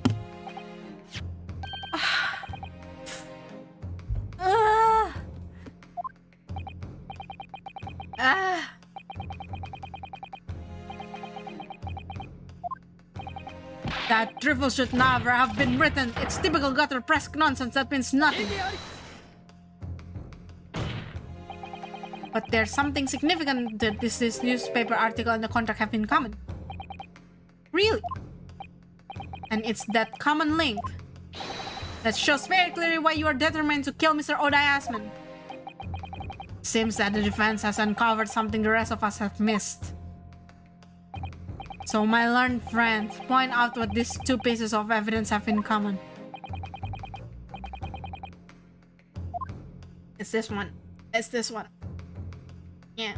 Yeah. It's this one.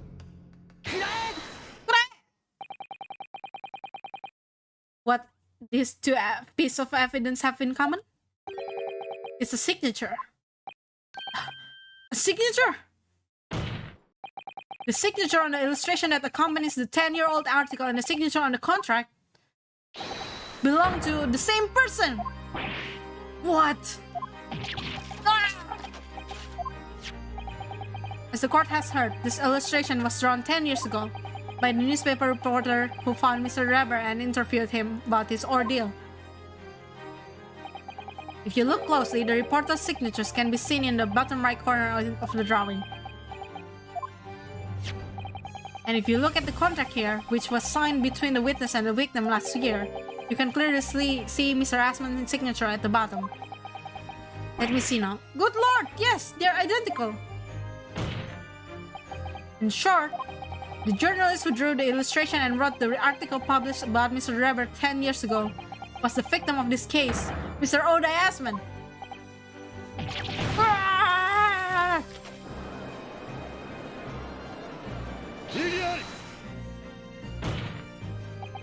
But explain to the court why. Why would that constitute a motive for the witness to murder Mr. Asman? Well, if you think back, you'll remember that Mr. Reber talked about that article in his testimony. Grave robbing, you say? Yes, assuming fresh crops to sell is reasonably lucrative. That is quite beyond the pale. You would be in divine retribution, sir. Yes, well, I think I suffered retribution enough. The Daily Circus eventually unearthed my name and put it in print.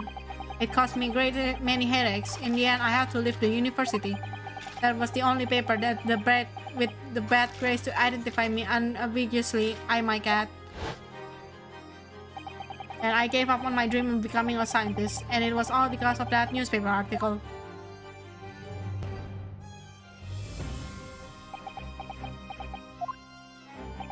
At that time, you were a student of University of London who dreamed of becoming a scientist. However, this single newspaper article changed your entire life. But Mr. Asman used to be a newspaper journalist, did he? He did, my lord. In fact, it was widely held belief that Asman managed to position himself at the heart of his criminal network, thanks to the many dubious connections he made during his time as a reporter. So you had to give up on your dream and leave the university. You lost everything. Eventually, you found yourself working in the field of science, but only in the shadows. And all because of that article, written by Mr. Asman. Enough!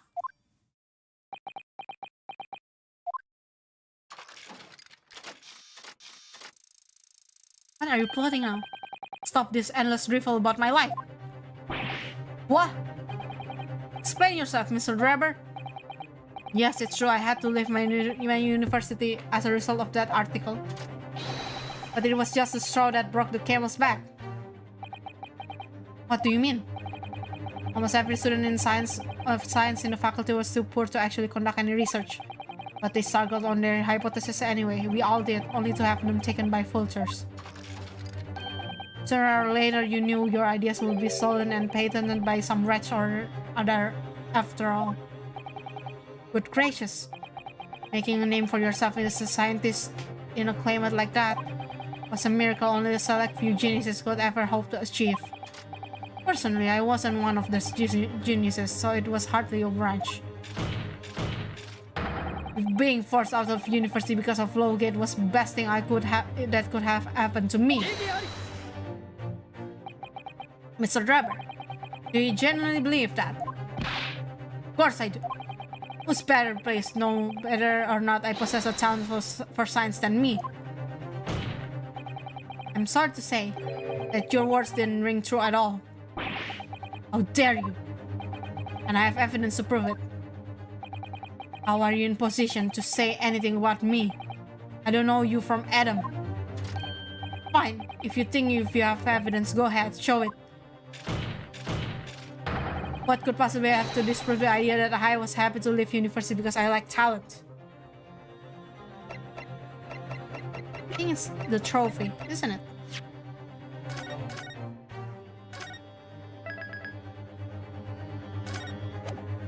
It's the trophy.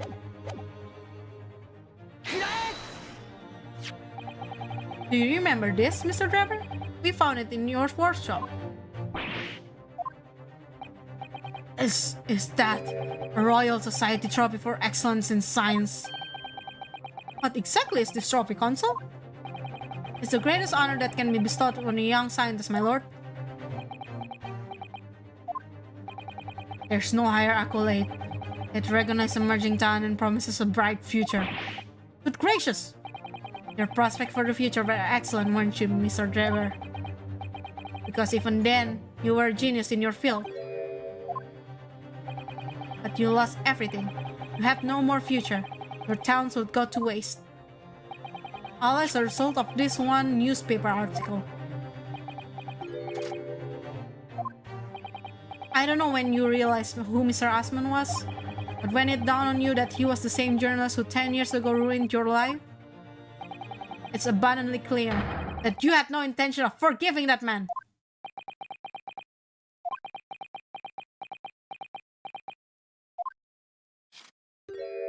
Break it down. The truth is...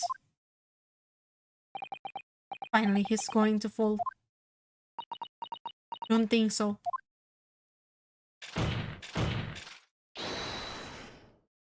Huh? Who is it?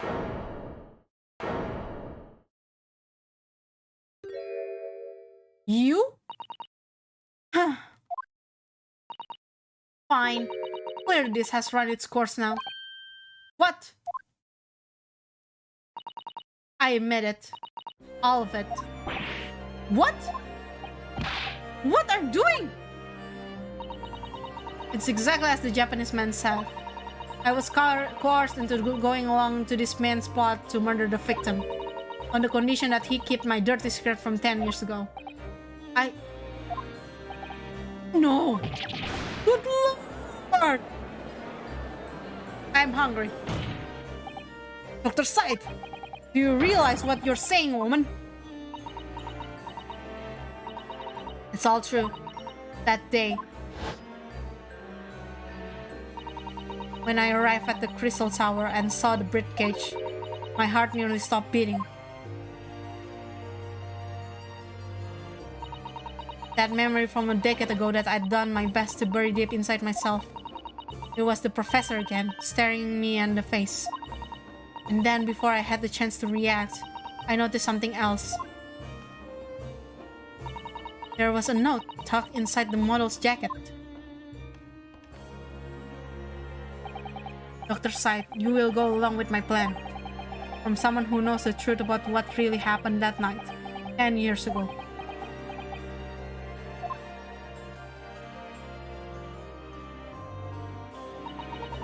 All the instructions were there in the note. Every detail was meticulously written out. I had no choice but to do what it said. I made the necessary alteration to the scene and fabricated the autopsy report as instructed. There was really no other choice. It had to be done to protect the judiciary. I can only apologize now.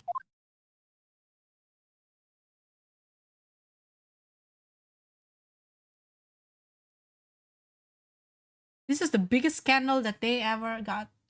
I am not on your vocal now. Well, there's no point in trying to hide it anymore, is there? I would have done nothing to stop it coming out, even collaborate in a murder. But the great lie about the execution 10 years ago has been exposed. Whatever happens, I'm finished. So then, Mr. Driver, what do you say to that? Your accomplice has admitted everything.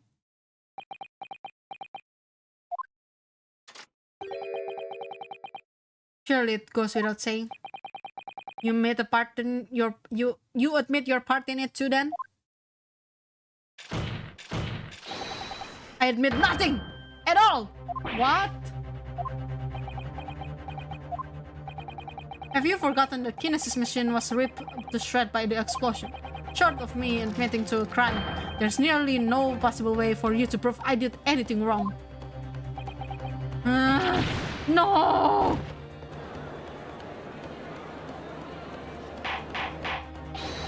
Order, order, order! Whatever this man says, I admit everything. He threatened to expose my secret, so I went along with his plan. And Lord Fadzix. Yes? I hope you'll accept my apologies. What happens next is in your hands, of course.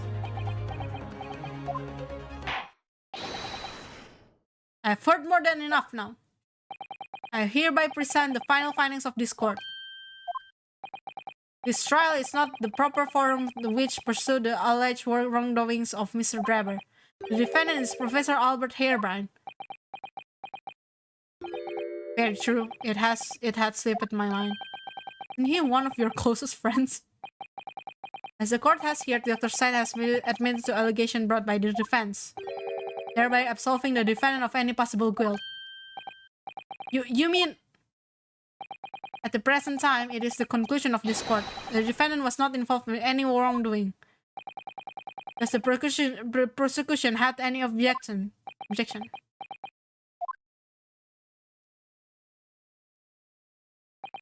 None, my lord. Oh, congratulations, Mr. Naruhodo. You've proven Mr. Harebrine's innocence. Without further ado then, the adjudication. Unless the prosecution or defense have any other matters to discuss.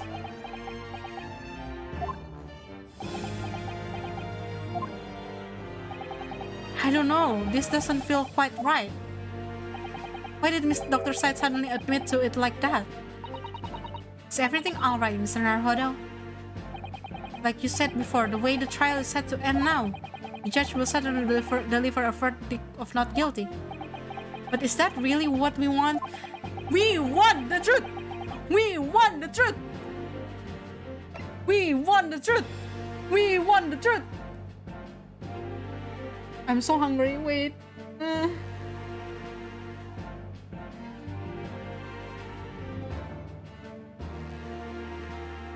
We want the truth. We want the truth. I'm so hungry. Wait, I have food here. The defense objects to the trial ending at this time, my lord. I beg your pardon?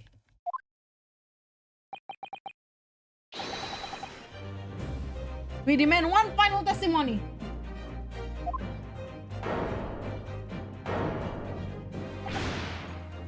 What?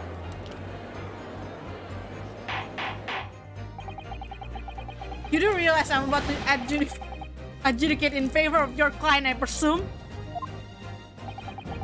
What are you playing at my now my Nipponese friend? Why would you want to obstruct the conclusion of the trial at this point? No defense lawyer in his right mind will do that.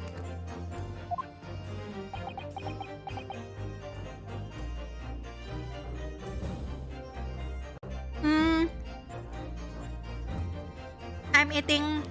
What is this? From German. No, knoppers. I don't know.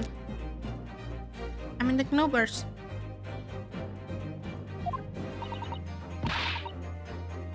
Oh.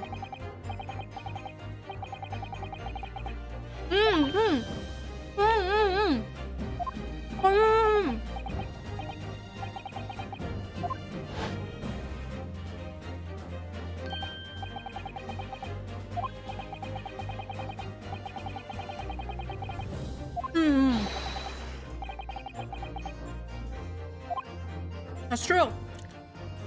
That's what he said. Yes.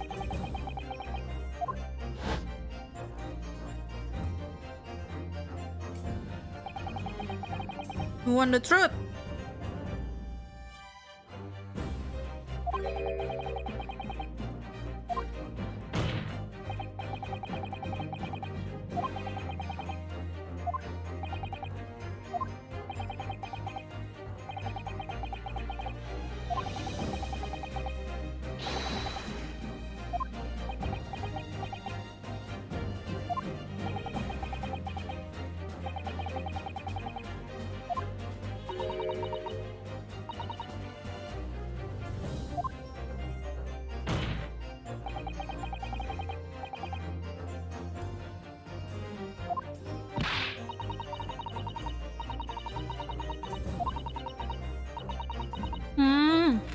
No, it's not.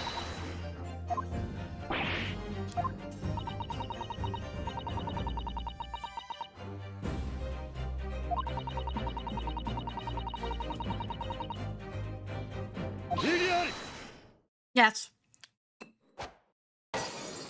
Yes. That's how you do it, Manzix.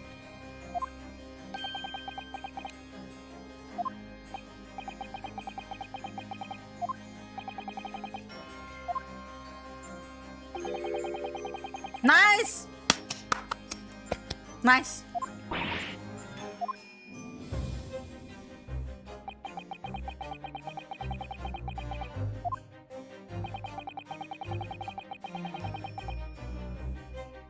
Oh.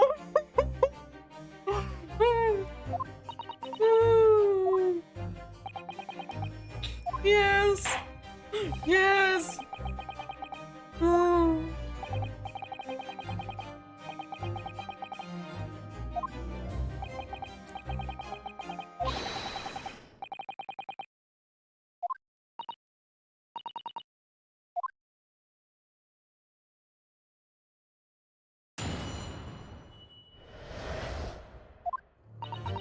It all began at the scene when I saw the waxwork at the note and a note stuck inside the jacket.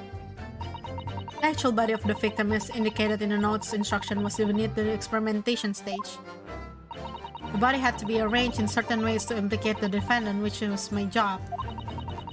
I enlist the help of the entire forensic investigation team to address the scene appropriately. The truth about the execution 10 years ago is a state of secrets of the highest level. I had to protect it.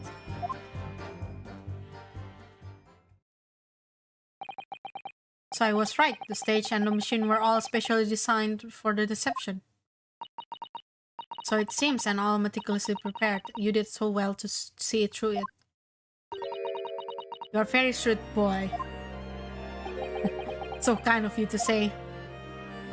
And what about this autopsy report then? All I did was record the location of the body being in the crystal tower instead of under the stage. That's all? That's a terrible corruption.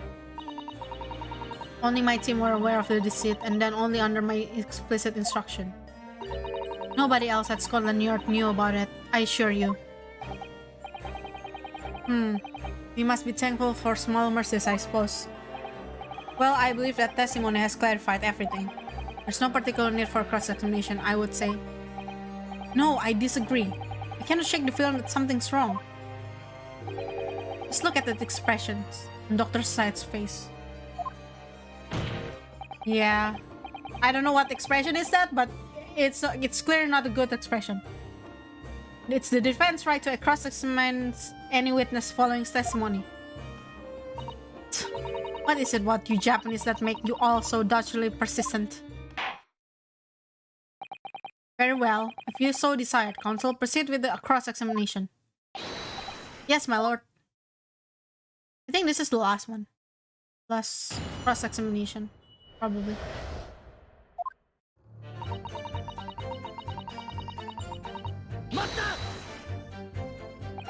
From what you described before, it sounds like the note was anonymous. Did you have any idea who was behind it? There are very few people to know about what really happened 10 years ago to start with. But anyway, I'd never heard of this engineer. So no, I had no idea. Yet despite not knowing who was behind the plan, you went along with it. I had no choice. Protecting the professor's secret was my only concern. But the horse has bolted now, and the stable door will never shut again. Scotland's Yard reputation will be immeasurably damaged as a result of all of this. Yes, thank you, Lord Francis. I'm well aware of that.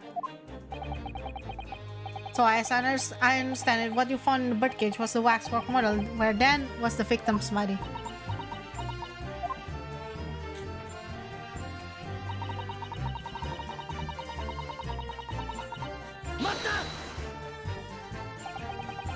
So you knew about the special construction of the stage used to carry out the trick then? It was quite obvious what had happened with the victim and the waxwork. And you switched the two over, didn't you? In other words, you recorded the victim's body of having been discovered in the Crystal Tower and the waxwork? I wrapped it and sent it by carriage to the specified address at the specified time. And why were you given such direction? Presumably so it would be recovered by the driver and returned to Madame Tuspel's. I see. Then you put the birdcage back on the experimentation stage? Yes, although someone obviously made a mistake about which cage should go where. I thought I made it perfectly clear to the team, but still. I suppose you were focused on the victim's body, that being more important detail.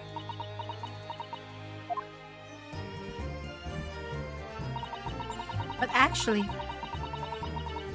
her design is so hot, man. I love her design.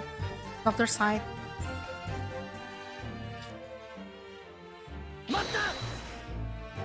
Her design is so good. When you say a range, I presume you mean with this? Yes, the instruction in the engineer's notes said something along the lines of fabricate some evidence to make it clear that Harebrine's clone alone could have killed Asman. So you mean that was your doing? I fetched Harebrine's ridiculous screwdriver from the stage and took it with me alone to the abyss under the stage where the birdcage had fallen. Alone, Doctor? It didn't feel it would be appropriate to involve anybody else in that particular part of the deception.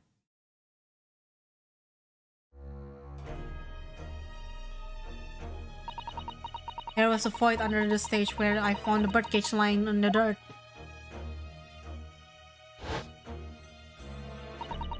I approached it, leaned down, and slowly opened it up. Then I took the screwdriver in both hands and plunged it into the man's chest.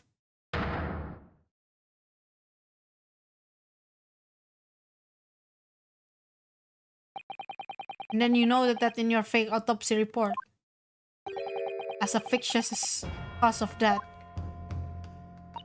Exactly. So the actual cause of death was the trauma resulting from the 30-foot foot drop. My word. What is it, Miss Usato? Something about Dr. Sight's last statement. It's playing on my mind, that's all. Yes, mine too. Dr. Sight. There's really no need to shout. I can hear you perfectly well. The defense called for you to add what you just said to your formal testimony. Oh? Which part? What I want to hear to supplement her testimony is the real cause of that? Or what she did to the victim?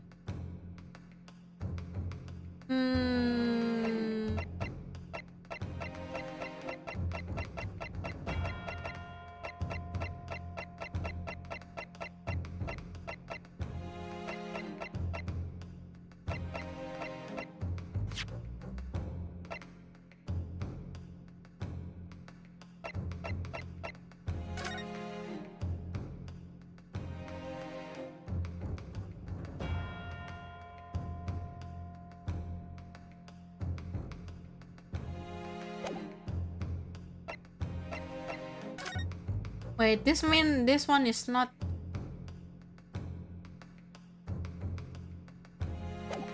This one is not reliable anymore.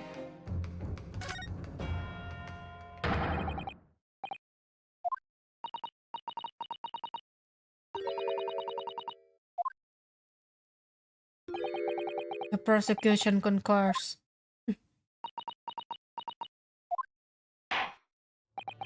Very well, you will supplement your testimony now, witness.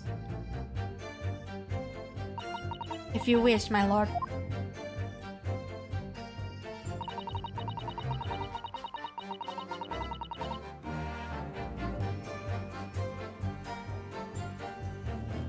I don't understand.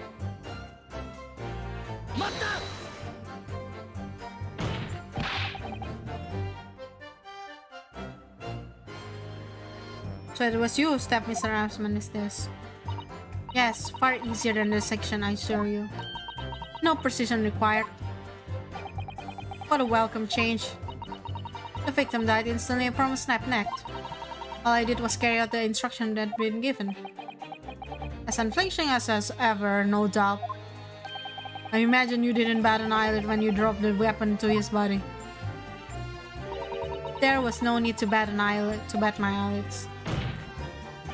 And what else did you do to twist the facts? Remind the court what didn't you? If you wish.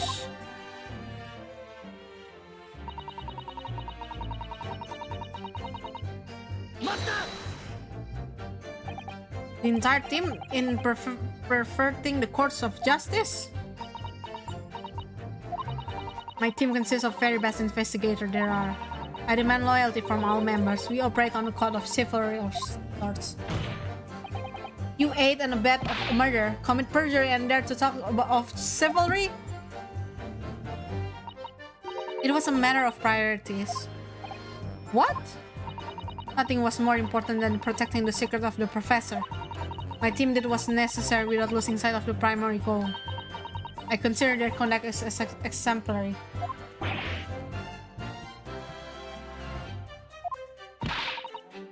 Don't concede to the point, Mr. Naruhodo. You mustn't let her win.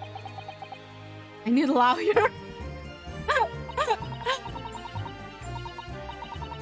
Oh my god.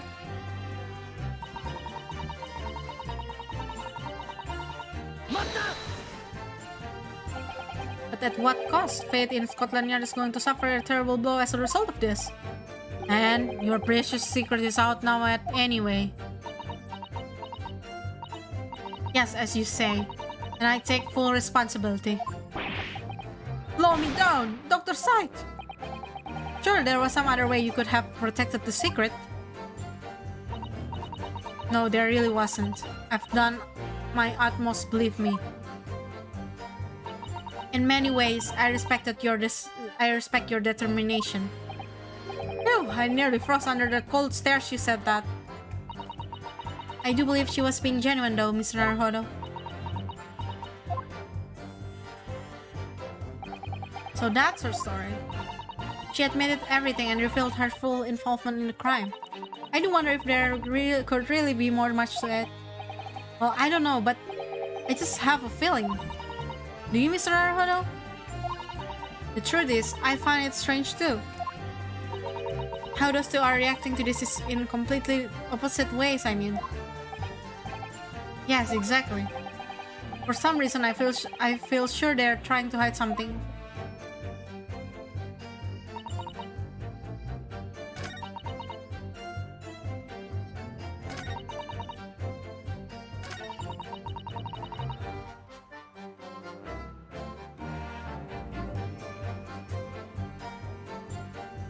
I plunged the screwdriver into the chest. Let's see.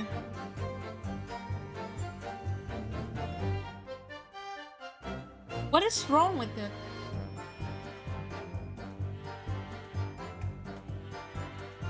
Ah! The way the blood...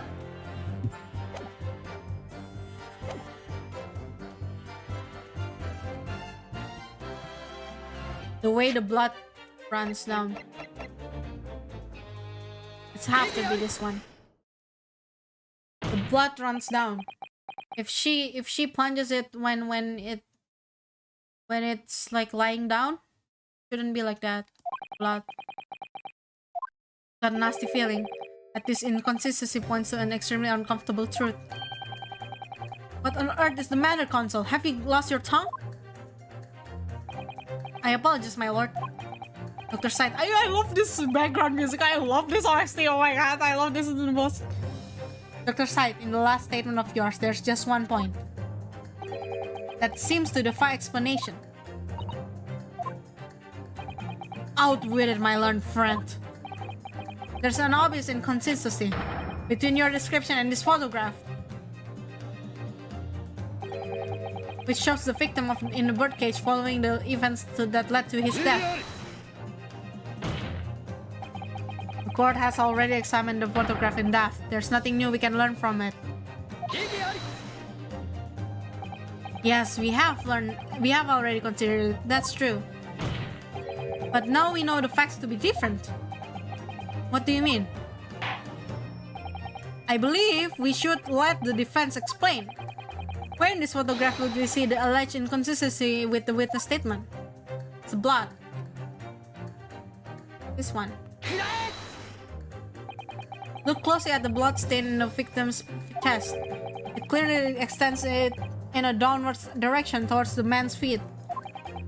And why is that significant, Counsel? If the victim was stabbed moments before the kinesis machine was set in motion, that's entirely expected. Of course, no, that's not what happened. Exactly, my lord. Dr. Sight made it very clear in her testimony just now that the point at which she stole the Professor Herobrine's screwdriver and stabbed the victim was after the grand deception was set in motion, when the birdcage had fallen below the stage out of sight. From the shape of it, it's clear that the birdcage would have fallen on its side after the 30-foot drop. And if the victim has really stabbed Wilkes inside the birdcage in that position, the blood from the wound would have spread out equally in all directions. For it to have formed in a longitudinal appearance we see in the picture is inconceivable. Given that the victim's blood seeped vertical downwards from the wound, it must be the case when you stabbed Mr. Asman. He was standing up. In short, Dr. Sight, your latest testimony was total fabrication.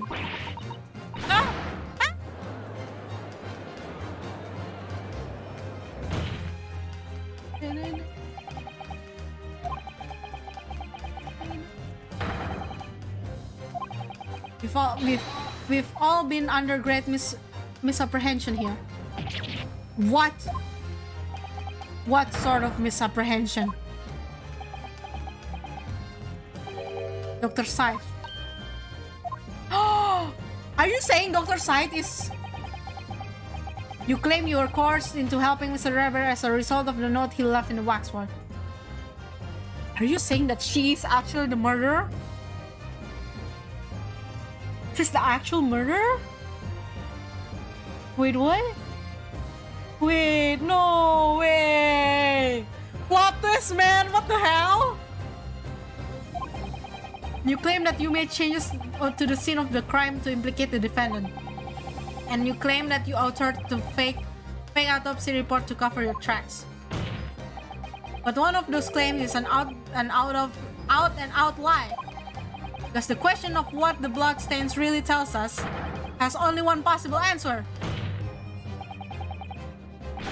If that is the case, what is it, man? Counsel, you've clearly struck upon a revelation. Now tell the court what it is. Which part of Dr. Sight's story is shown to be a lie by the contradiction by her testimony? I don't know. Autopsy report?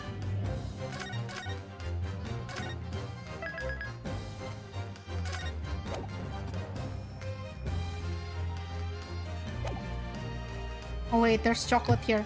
Not that?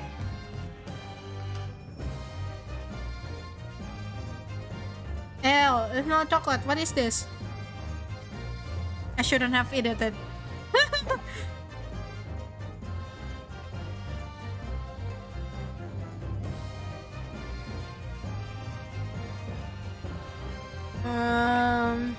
Autopsy report? A lie? How she was coerced is a lie? Stepping off. What?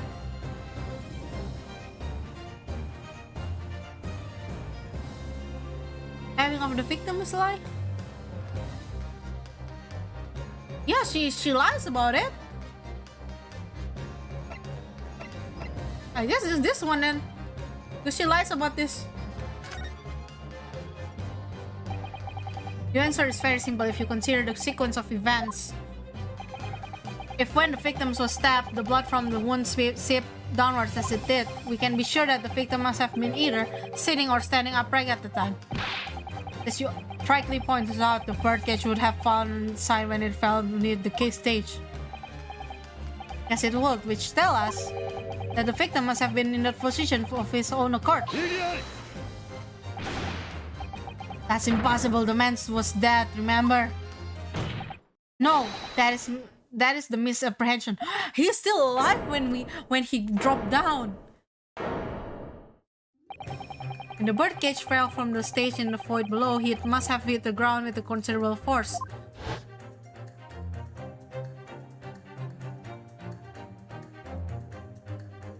Ah, he tried to, but Mr. Asman didn't die in the fall. Yeah lah, masa dia bisa? How could he die in that condition? He probably lost consciousness for a while, but when he came around, he got to his feet to climb out of the cage. Just as Dr. Sight appeared. She is the murderer! Oh my god! It was not Dr. Draver? What the hell? What? Dr. Draver is definitely the murderer, no! Not Dr. Draver, I meant sorry, Draver. I thought the engineer was going to be the murderer, but no, it's the fucking coroner, what the hell? The victim was in fact alive at that point in time. It changes everything.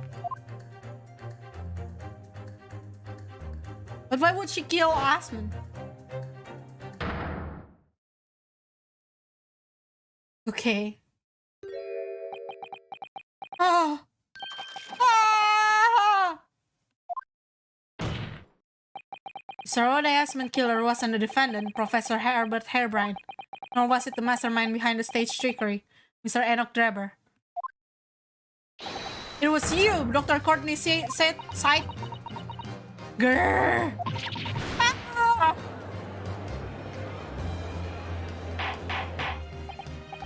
Order! Can this possibly be true? Have you been taking me for a fool? It was you, was it? You killed him. You hope that by admitting to being an accomplice in Dr. Drever's crime, the trial will end, before you are accused of far worse crime. Cold-blooded murder. Oh, do shut up. You're so desperate now, you're making all this up, as if I would do something like that. Sasato-san? I assure you the defense is not desperate, Doctor. Mr. Earnhardt has established the facts using evidence and logic alone. Ha! Logic? Don't make me laugh. Sadly, your logic has a gaping hole in it. What? What do you mean? I have thought it was obvious. A motive, boy. You're lacking a motive. What possible reason would I have to kill Mr. Asman? Asman was involved in a number of criminal activities from coercion to theft to murder. But there's no known connection to Dr. Sight there. I'm rather relieved to say it does seem somewhere far-fetched. True, there's no obvious motive, but there's still something in the back of my mind. It's the 10! I feel sure I've seen something somewhere that hints at why the coroner might have done this. Yes, I might have tampered with the crime scene and concocted a fake report, but murdering someone for no reason is a very different story.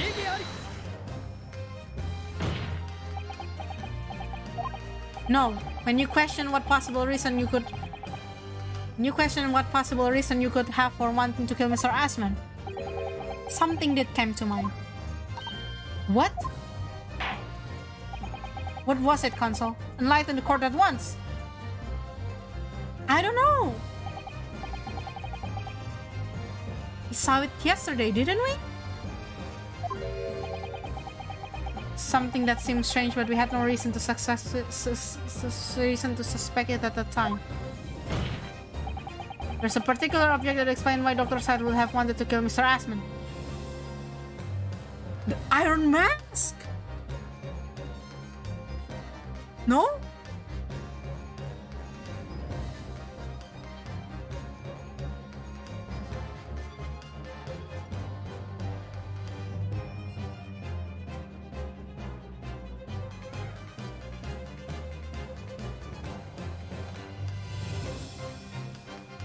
Wait. If the screwdriver... Yes, no way. Scapels, what happened? What is the Scapels doing here? Why Scapels? Why there's Scapels here?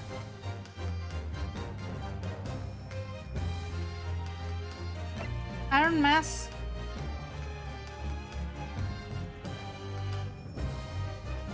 I don't know. It's between these two, definitely. Let's try Iron Mask.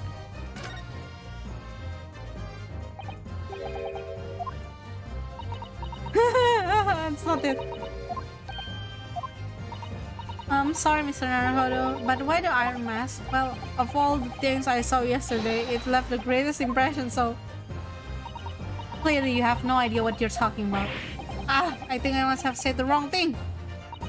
Forgive the interruption, Dr. Sai, but what my colleague meant to say was scalpels. Perhaps that makes a little more sense to you? Of course! Did you say scalpels? Huh? It will appear the word has struck a chord, Doctor. You... Come on, out with it! It was yesterday when we visited your laboratory. Look at this thick book here. It appears to be an accounting ledger. It's a record of a forensic investigation team spending. I think. Oh!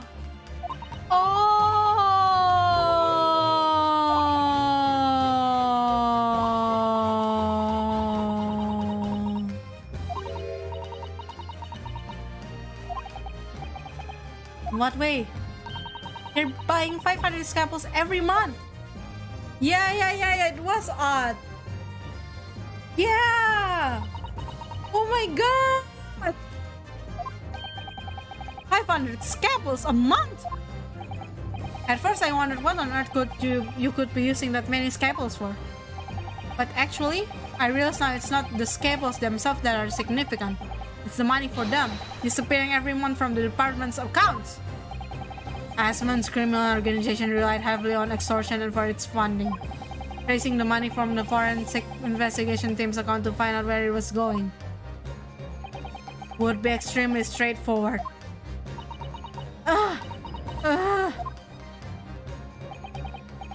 years ago, when Mr. Asman still a journalist and wrote this article about Mr. Draber, he may well have stumbled upon information as he was researching this story.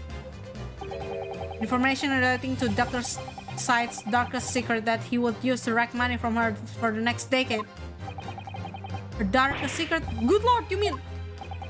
I don't know what happened on the night of the execution 10 years ago, but clearly the opportunity to rid yourself of that menace was too tempting to pass up. So in the end, you weren't coerced at all, were you?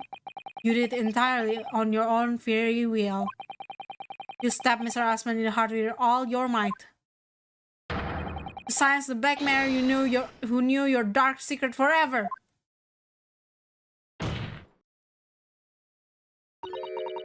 You will never understand. None of you. But we've had to keep cover up all these long years.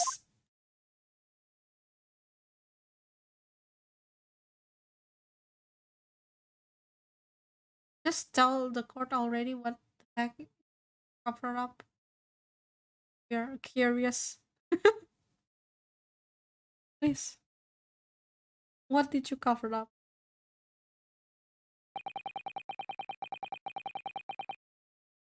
As very little of the machine remains after it was ripped apart by the bomb, the truth of this case can never be properly established unless you speak out. And if you decide to not to, it's very possible that Courtney Sid will escape punishment for her crimes. Please, sir, own up to what you've done, and tell the court the truth about what happened. 10 years ago, you told the truth, and you were robbed of the bright and successful future as a result. I can certainly understand your bitterness and your consternation now. However, this is surely the chance you've been waiting for, to suffer the hold that fate's had over you all these years.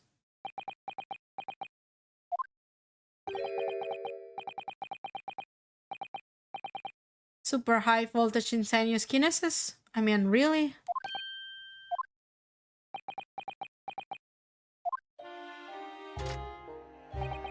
It's the adult brain mock scientists that are the worst, you know? They don't recognize the fact that they don't have talent. They cannot even get that right. And so they ended up chasing impossible dreams, having unbridled faith in their abilities. They go on and on about their wonderful hypotheses, their stupid eyes shining like a little child. They make me sick. Cannot abide by their foolishness. Careful, Mr. Driver. I was particularly pleased with the kinesis machine.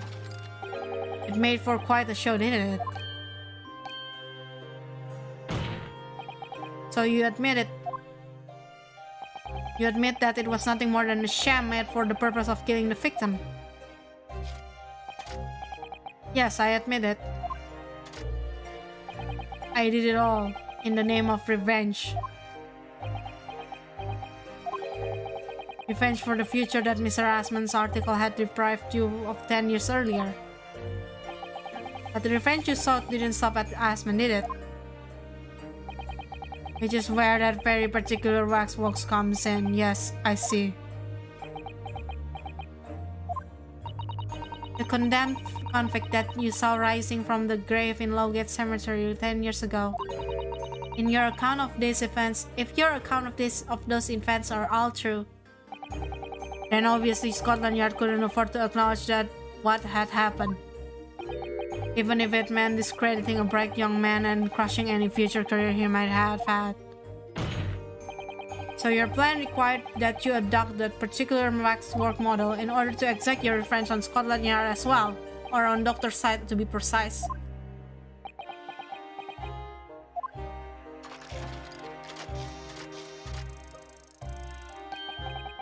It was a year ago. By some extraordinary twist of fate, Asman turned up at my workshop. He didn't remember who I was, of course. He just wanted to employ my service as an engineer. And he happened to have a paper with him, an article on the French page that caught my eye. But the coroner who'd handle that bogus autopsy being appointed head of the new forensic team. When I learned that news, my cognitive process started to devise a plan. What a hard tale. He robbed me of my future, so I wanted to use that man's own files against him for revenge. And have that rodent Scotland Yard eating out of my hands at the same time. I wanted them all to suffer the same humiliation I had to suffer.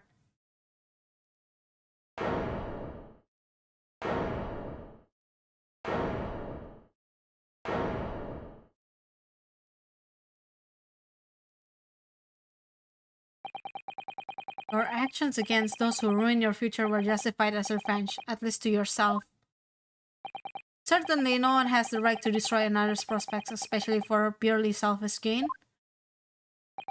And yet, in carrying out your plan, you did exactly that to someone else, didn't you? Did I? Professor Herbrandt's only crime was passion for his hypothesis, but you had no compunction about sacrificing his future to affect your French. You knew that he would be forever branded as failure and fraud.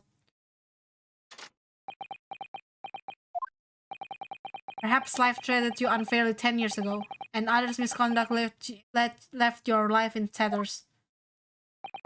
But remember this. Your own actions resulted in exactly the same thing for another perfectly innocent young man.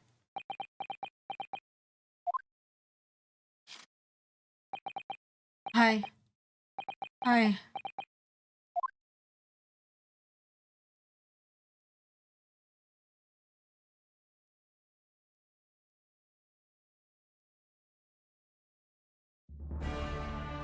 Oh, Lord Francis, what of Dr. Side? An immediate warrant for her arrest has been granted and she's been remanded in custody, my lord. I presume she will face trial in the coming days along with Mr. Draver. A most regrettable situation indeed. She made a great contribution to her profession over the years. It really is hard truth to swallow. However, that is a topic for some future occasion. For now, Professor Harebrine. Yes? Seems there were a great deal more to your experiment than you realized. However, I think we can assume now that all the sordid details have been brought to light.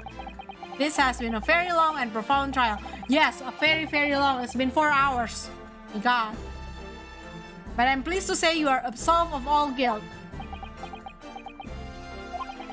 This whole experience has taught me a very great but painful lesson.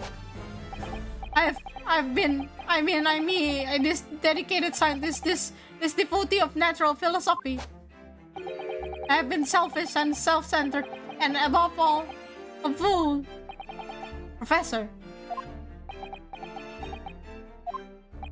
I've spent my life thinking about nothing but my research, misguidedly believing that I could do whatever I set my mind to, despite my lack of talent.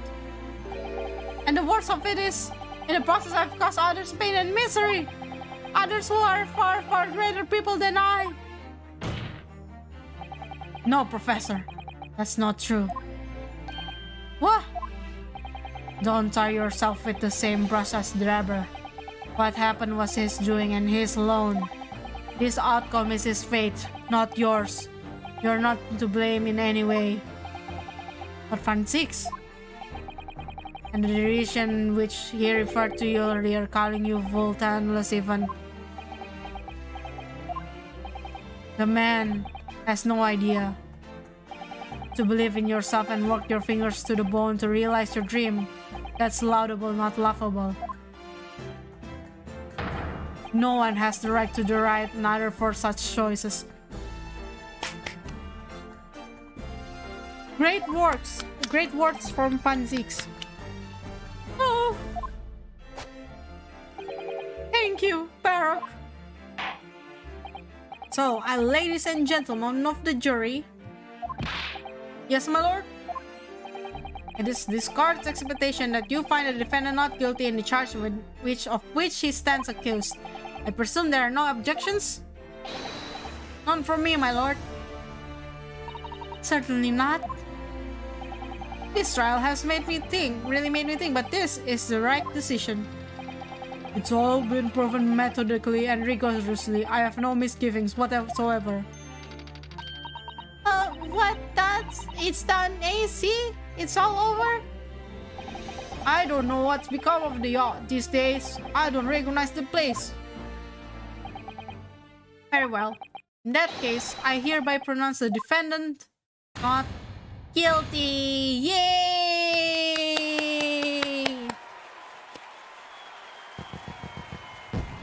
Wait, there's fireworks inside the courtroom.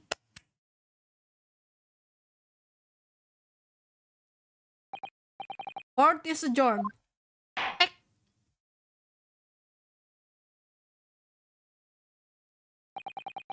It's over. That was some trial.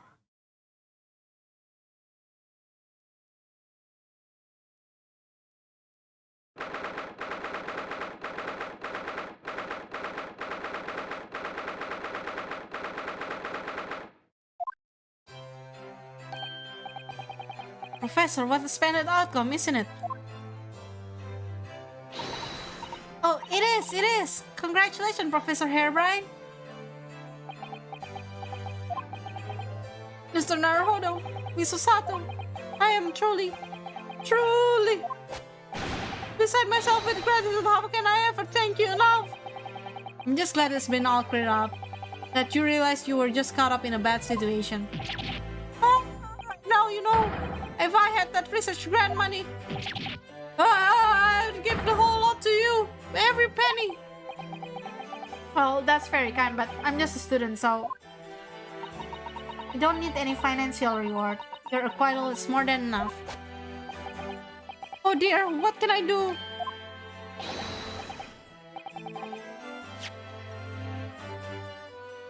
Aha! What about this? As a memento, the paper with my hypothesis inside. Well, just as a memento then. Thank you. I've been wondering, Professor, what are you going to do now? Oh my, yes. What am I going to do? My hypothesis and great machine lie in ruins. But still, it's been too long since I was lost in London, so perhaps I'll enjoy some sightseeing. I must explore the great exhibition while I'm here too, and see if any new inspirations hit me. Oh yes, that's a wonderful idea. I can't allow that. The heck? Lord Franzix, what are you doing here? Baroque! I'm sorry you have to go through all that Albert. Well, if I'm honest, it was terrifying. You were like a great demon behind your bench there, snarling down on your prey. You're one of the few true friends I have. Couldn't leave it to anybody else to handle the persecution or the defense. Sorry? Or the defense? Did I just hear that right? I always knew that you had my best interest at heart. Don't worry. How about you show me around while I'm here in town? It's been a long time since we left university. We have a lot to catch up on. Listen, Albert. In a few days, your acquittal will be made official. When that happens, you must head straight to Dover. I'll accompany you. What?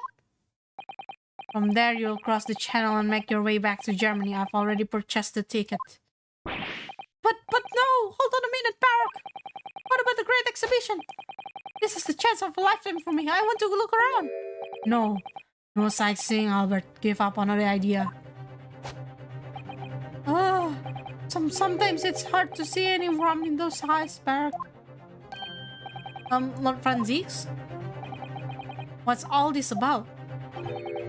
Unnecessary precaution. Yes, I think I understand.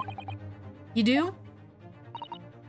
Well, Iris told me that when you met Lord Franzix at his office some days ago, he asked how Mr. Natsume was doing. Yes, that's right. I remember being surprised at the time and thinking it was nice to him that the point is, Mr. Natsume is still alive and well. Even though it's been more than 6 months now since he's still at trial with the Reaper as the prosecutor. You mean the Reaper's influence doesn't stretch overseas? That is so stupid. Those in the Reaper's sides meet their endings or sometimes months after their acquittal. That's been the pattern up to now. But of course, we know that both Mr. Natsume and Gina were completely innocent. True. And perhaps that governs the Reaper's actions. The truly innocent are spared. But I don't want to take any chances with a close personal friend. Baroque! Like the mustache Nipponese, this man should leave the country without delay. That's why I'm packing him off to Germany at once. Right. Does your friendship package get any say in it? Goodness, was this your intention all along then, Lord Franzix? In court where people think of him as the Reaper, this man seems absolutely merciless, and yet sometimes I feel as though I don't understand him at all.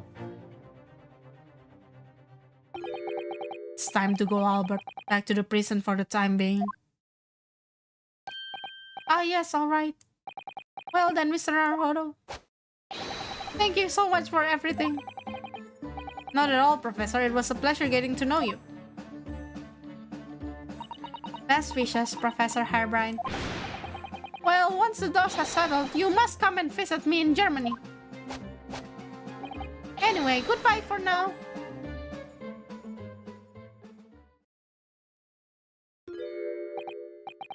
Now, my Nipponese friend. Oh, yes? I thought you'd gone too. We have matters to discuss. Can you spare me some time? You want to talk with me?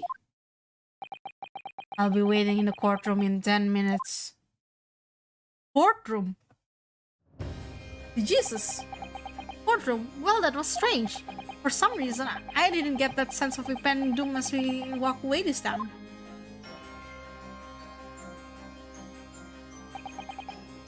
The Enigma, Baron Van Zix. What does he want to discuss, I wonder? The answer waits in the courtroom, I suppose. Here goes then.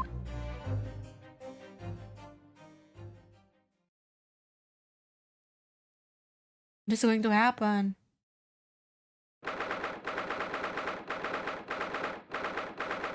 Oh, Bailey.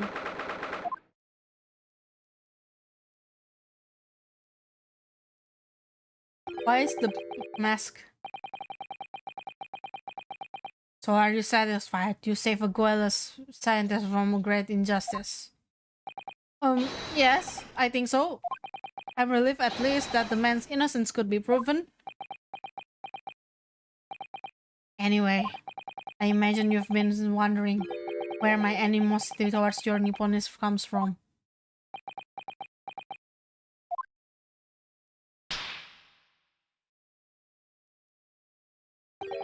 Well, at first I thought you just didn't like me.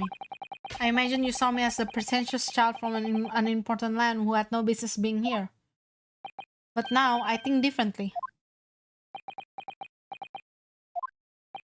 You clearly know our ways, so I would guess that some specific incident led to your true dislike of my race. Will you tell me what happened, please? Professor. I thought I never heard that name in this courtroom again, to be honest.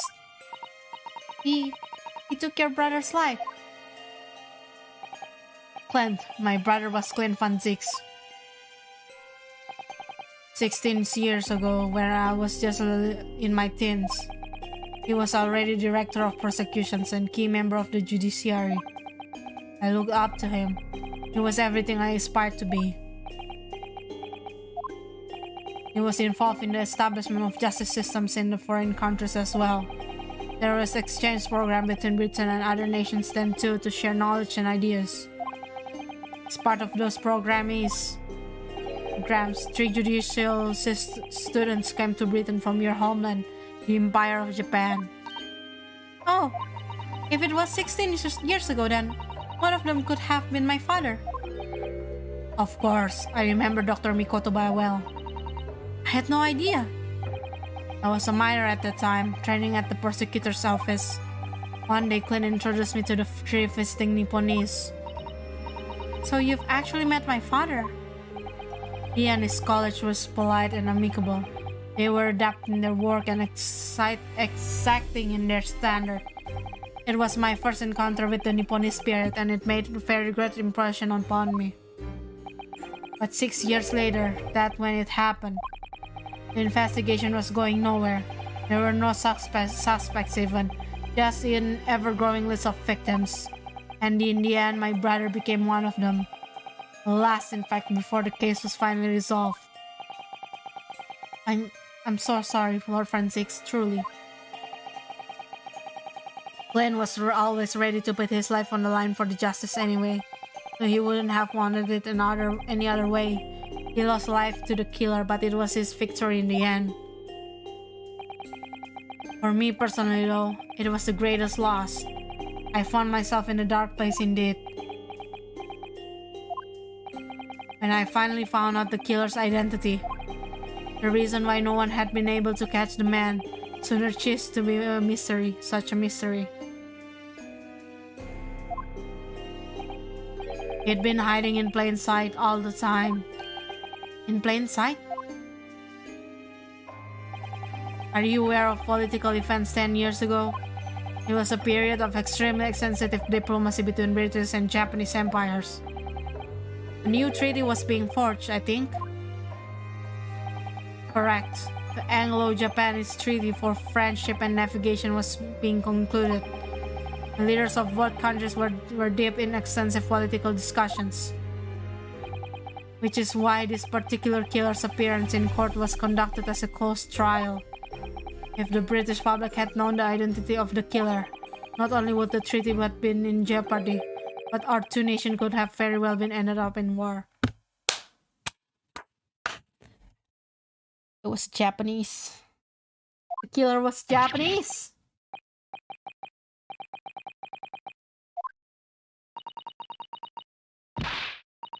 Killer was Japanese.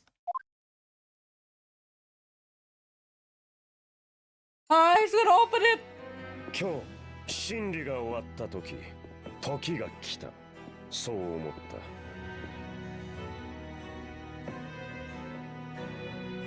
貴公たちがこの恐るべき殺人鬼と対面する時がなあの蝋人形の館の女主人から仮面の鍵を借り受けたその目でしかと確かめるがいい10年前の真実を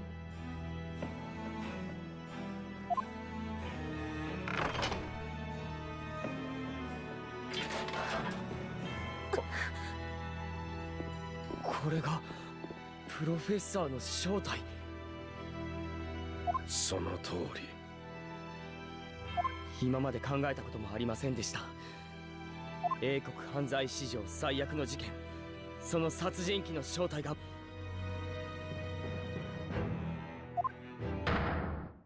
日本人だったなんて。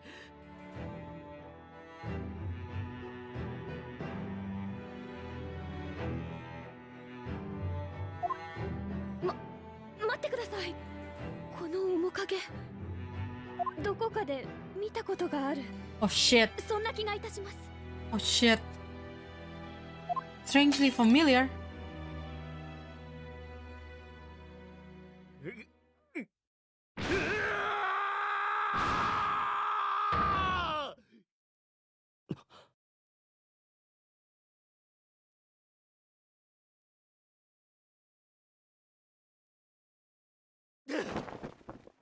It is Kazuma. 父上。 What? No way. What? 父上。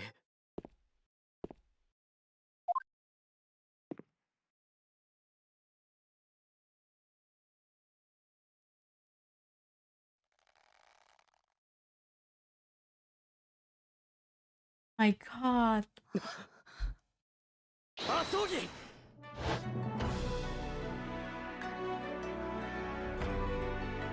僕の親友麻生木一馬。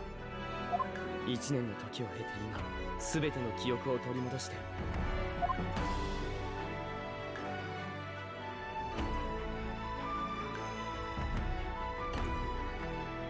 目の前に立っていた。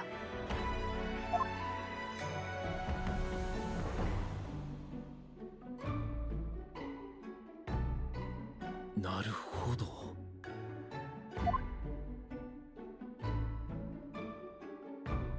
So the tree is pretty good. 久しぶりだな友よ。カズマ様。御言葉法務女子。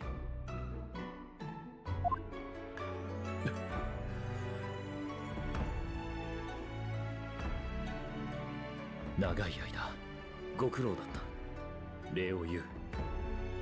Wait, is this new Yuichi Nakamura? Wait, what? 私の代わりに友をここに導いてくれた。 Yeah, I think it's Yuichi Nakamura. What the? カズマ様。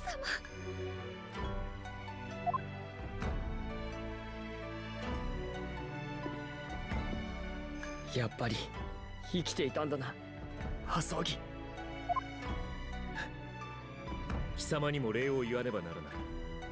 何しろそいつを守ってくれたのだからな。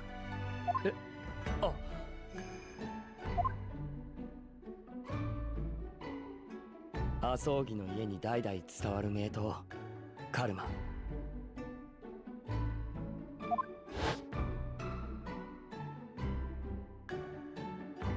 日本を出発するときあいつが身に帯びていた日本人の魂でありいつもそばに置いておきたいと。そしてあの事件が起こって僕は千里さんからこの刀を託されたんだ。お前が残した思いとともに。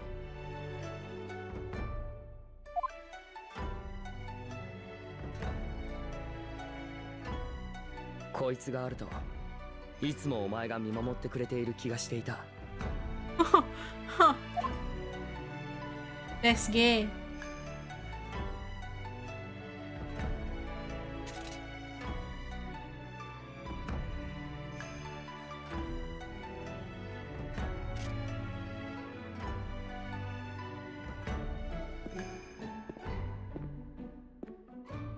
やっとたどり着きました。父上。What is father? 父上、まさかお前知っていたのか。その面影だけどとても信じられない。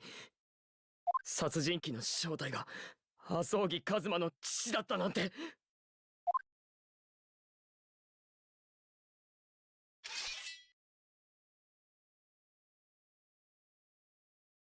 Oh, what is he doing?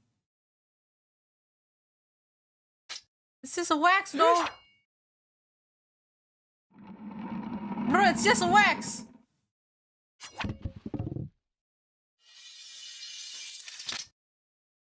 It's just a wax, please. カズマ様。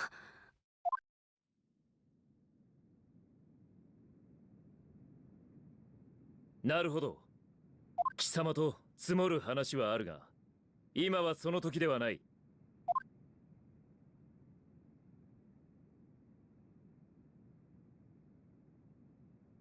また会おう。What? Just like that? Bruh. What? Where does one 麻 Zeke 生 in 木 this? 一馬は僕たちを残して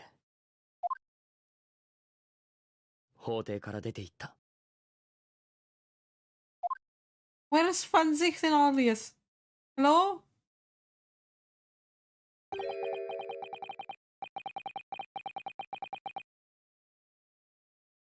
So he's the living after image of the man who took my brother's life, is he? Yes, Kazuma Asogi, my best friend. 3 months ago when Lord Strongheart introduced us, I had an inkling there was something there, some connection. But why did Lord Strongheart do that? Why did he make Kazuma Lord Fanzik's apprentice? And when he was suffering amnesia too? The man was apprehended, then executed. But his legacy just won't die. That's the sad truth. Anyway, that's all I had to say. I thank you for meeting me as I asked.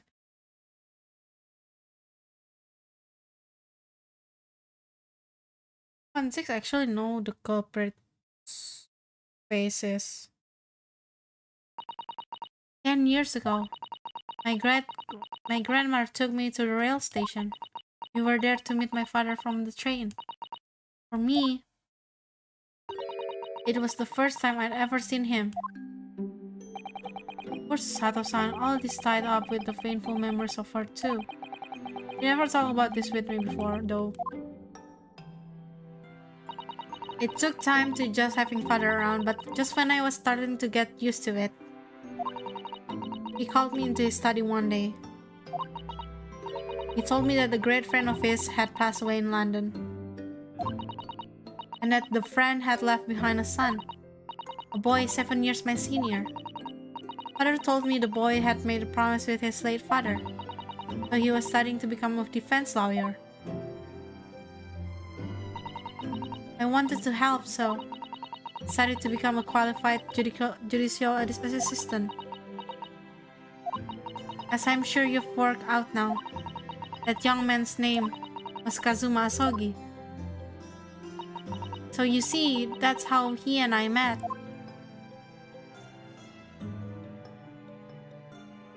"親友は束の間僕たちの前に姿を現して再び消えた。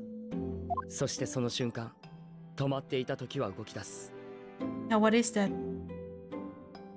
What's something? Is it the damnation feeling? Is it the feelings? The feels? The gay feels? 巨大な運命の車輪が回り始めるきしむような音を聞いた気がした。それは確かに何かが始まり何かが終わるきっかけだった。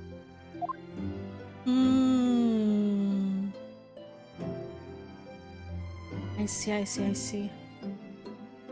Oh my god, that was long. It's like 4.5 hours. I got an award. Woohoo! Yes, Liv.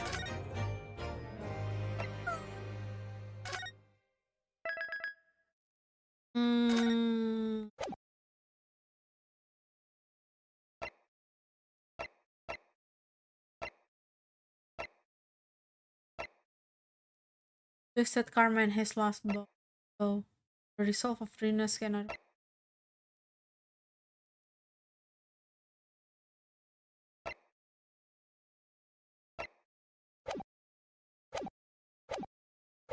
Wait, yes. Oh my gosh. We already finished. Ah. Okay. Thank you for coming, whoever actually come, actually sharing this come. So that's okay. And I guess that's it for today. I am fucking hungry and I want to eat like now. I'll see you guys in the next stream. Yeah. Bye.